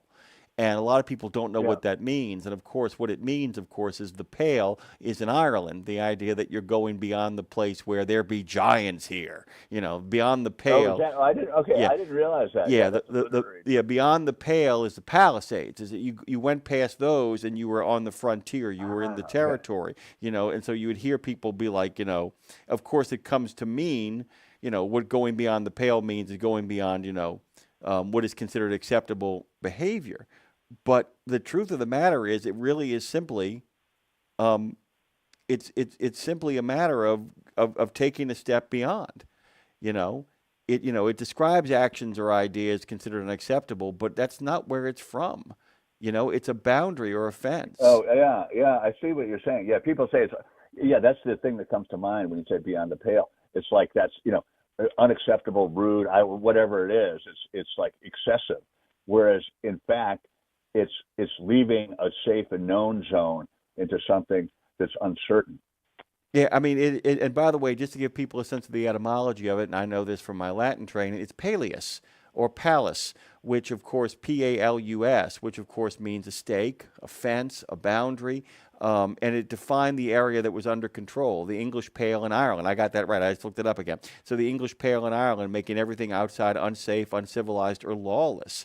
But, in the 14th century, the English Pale in Ireland, or the Russian Pale of the settlements, was if you went beyond that place, you were headed off into undiscovered country, savage country, uncivilized country, or as we like to call it, an adventure. And the Paranormal Pie Man on the chat room just says, we're going on an adventure. You're damn right we are, Paranormal Pie Man. We are going on an adventure. And in the time we have left, Peter and I, sooner rather than later, we got to work out the details this week, are going to be launching in less than a month a new podcast called The Last Empty Places, where in celebration of the release of his book, but in celebration of the kind of conversations we like to have, and this time having them uninterrupted and on a clean feed, recorded, we are going to create a whole series of epic adventures, and maybe down the line actually take a couple too and maybe do a couple together in places that are beyond the pale. And I'm really excited about it. Beyond the pale. I'm really excited about it. I'm totally excited. And the first the first season that we're sketching out has to do with how to get lost and how to find yourself again. And it's really centered around just what we're talking about right here is how to put yourself in an uncertain situation and why that's important. And it could be in so many different ways. It can be geographically. It could even it could be at work or in a relationship. But it's the idea of stepping into the unknown and how that can be healthy and rewarding. So that's part of what we're going to be exploring in our a big part of what we're going to be exploring in our first season of Last Empty Places is how to get lost and find yourself again. Well, and I go back to the park and I go back to that long walk I would take, and I don't think I've ever shared this with you. Every once in a while, Peter, I'll reach a place in my life where I'm stuck or things aren't going the way I want to. And you've been to City Park in New Orleans, that wonderful, by the way, if you ever want to know what government can do and do right, you only need to walk through City Park, because I'm telling you right now, brother, that whole thing from Roosevelt Way, the whole thing is designed by the New Deal, and all of that stuff is still standing. All that work progress administration is there. But it was also rebuilt in the aftermath of Katrina. And they even managed to maintain a wildlife preserve in the aftermath of Katrina around it. And every once in a while, when I hit the wall, when I find myself stuck, and you and I have done entire shows about simply taking a walk, and we've talked about a walk to stay in shape, a walk to keep your dog in shape, a walk to actually break out of your writer's block or your writer's glut. There are all kinds of different walks. I have a liminal walk that I take around that park where I deliberately, that's the other thing we don't talk about, that sometimes we get lost because we already are. And that's one of the other things that we deliberately get lost because we've lost our way in our life. And that's a real problem. I mean, we become lost, we lose purpose, we lose meaning, and that sometimes so I'm actually going to quote a very, very popular movie. So The Dark Knight Rises has this remarkable thing where he keeps trying to climb out of this pit. He's thrown into this pit by the bad guys, the League of Shadows, and he keeps trying to climb out. And they make a deal with you. They will you get a rope tied around your waist, so you get to climb to the top of the pit, and then you have to make this jump with a rope around you. Nobody's ever made the jump, and the only person that ever made the jump is this child that somehow managed to escape. And he, at the end, he's in his cell and he's talking to one of the lifetime prisoners who said, he goes, he says to him, he goes, you're never going to get out of here. And he goes, I'm not afraid. He goes, it's because you're not afraid you're never going to get out. He says, what do you mean? He said, you need to make the jump the way the child made the jump. And he goes, you don't understand, because you're not afraid. You won't run faster, you won't run harder, and you won't jump further than you ever jump. And he said, well, how do I make the jump? And he says, you make it without the rope. He says, make the jump without the rope, and the fear will find you in order to make that jump. And and there's a great metaphor. Yeah, I'm going to have to watch that scene. There's a profundity to it when he is finally afraid, and he is, if you don't make the jump, you die. And I'm not saying that people should put themselves in suicidal positions, or like one of the characters. No, not at all. Yeah, that's or not from what we're talking about. we're not talking about one of the characters from the from Last Breath. We're not talking about that. But we are talking about the idea that if you plan to the nth degree what it is you want to do, that's all you will do. And I've always said that the problem, good point. Yeah, exactly. the problem with good enough, and I tell this to people all the time, and it's been a problem that has haunted me in so many situations I've worked in, is that the moment when people's idea of what was good enough, the problem with good enough is when you miss it's not. And that the only way you really find yourself is you have to lose yourself to finally find yourself again. Sorry to get so profound, but why not? What the hell? It's our last shot at the title. It's our last. We're climbing to the heights in our last episode here. And I love the image with the pit and the rope, because it's there it's a very visible expression that now there is something at stake when there is no rope. Exactly. And the uncertainty and the getting lost and disoriented, in a way, it has to be that there's something at stake. If there's nothing at stake, it's like, well, fine, whatever. It doesn't matter how it turns out. But there has to be something at stake, and it could be small stakes. It's like finding my way back to my my house from 4 blocks away. But there has to be something that you're putting out there, or you're missing some fundamental security that you normally have, and you're left to improvise without it. I think that's it, by the way. I think that's exactly it. The idea that I think improv happens when you don't have the same thing to fall back on, or when the thing to fall back on is going back home. Lindsay had a great guest that she brought on the show, and is probably going to end up being a guest on her podcast, We Should Write, David Malloy, who said, I am not interested, I'm paraphrasing the hell out of the poor man, I can't remember the quote, but he said, I'm not interested in people who have a plan B. Oh, And Okay. and he's right though, Peter. I mean, think about this. Think about the fact is, and I'll be really honest with you right now, that part of the problem that I've had with my entire life, and there's a lot of people, and this is being kind of self-confessional here, is the fact that I've never really put my foot down about what it is I want to do. It's like, do I want to do this? Do I want to do that? Where do I want to go? Who do I want to be? Where do I really want to take things? And what happens to a lot of people is that they're so worried about making the wrong choice that they make no choice. And you've got to put yourself in a position where the only two choices you have is to go forward or to turn back. And is that too many people are looking for the other alternative that puts me close to the thing that I want, but really isn't quite the thing that I want. You know what I'm talking about? Well, what I really want is to be a bohemian adventurer, but I'll settle for a college professor position.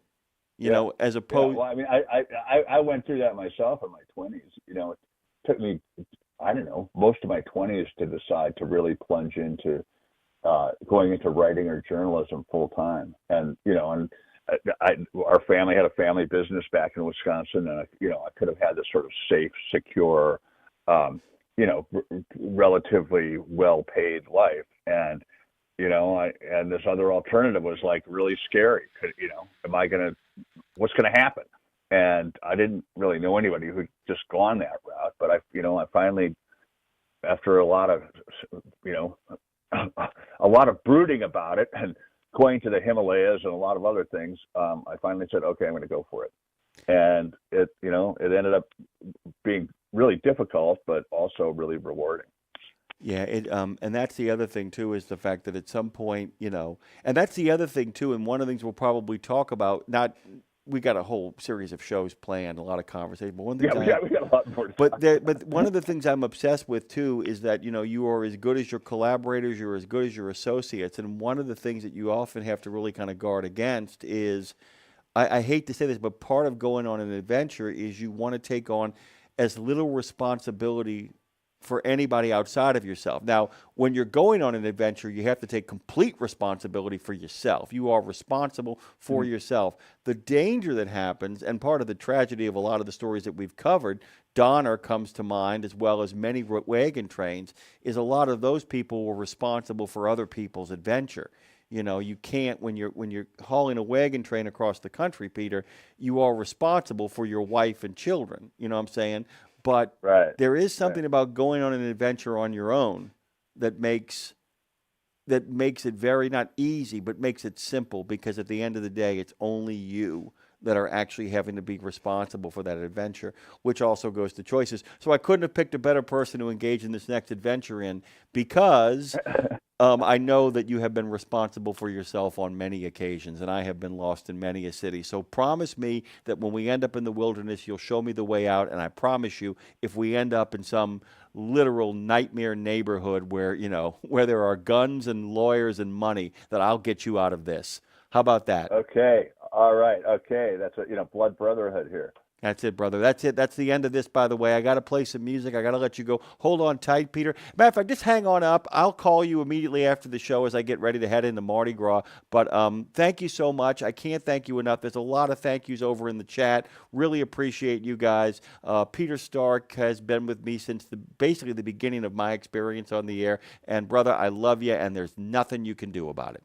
Yeah, I love you too, Jimmy, and it's been so fun. And thanks for all those listeners and drivers out there who just made it all worthwhile. Oh, really quickly. I love thinking about everybody. Really quickly, by the way, I hung up on him. Damn it to hell, I hung up on Peter. Chowder, I hung up on Peter. It's all right. Maybe he'll listen, and thanks Peter Stark for all the adventures. But, Jimmy, I forgot about the time zone when I crossed into Indiana area here, so I got on the wrong time zone. But thank you, brother, for everything and trying to get me in. I appreciate it. I'll talk to you again soon. Thank you, Chowder. We are out. We are done. We'll be back tomorrow. Dre will be in town. Mardi Gras will not be here. Happy Mardi Gras to everybody. This has been Road Gang Radio. RadioNemo.com is going to be sunsetting soon, so make sure you subscribe. We'll talk at you soon. See you tomorrow.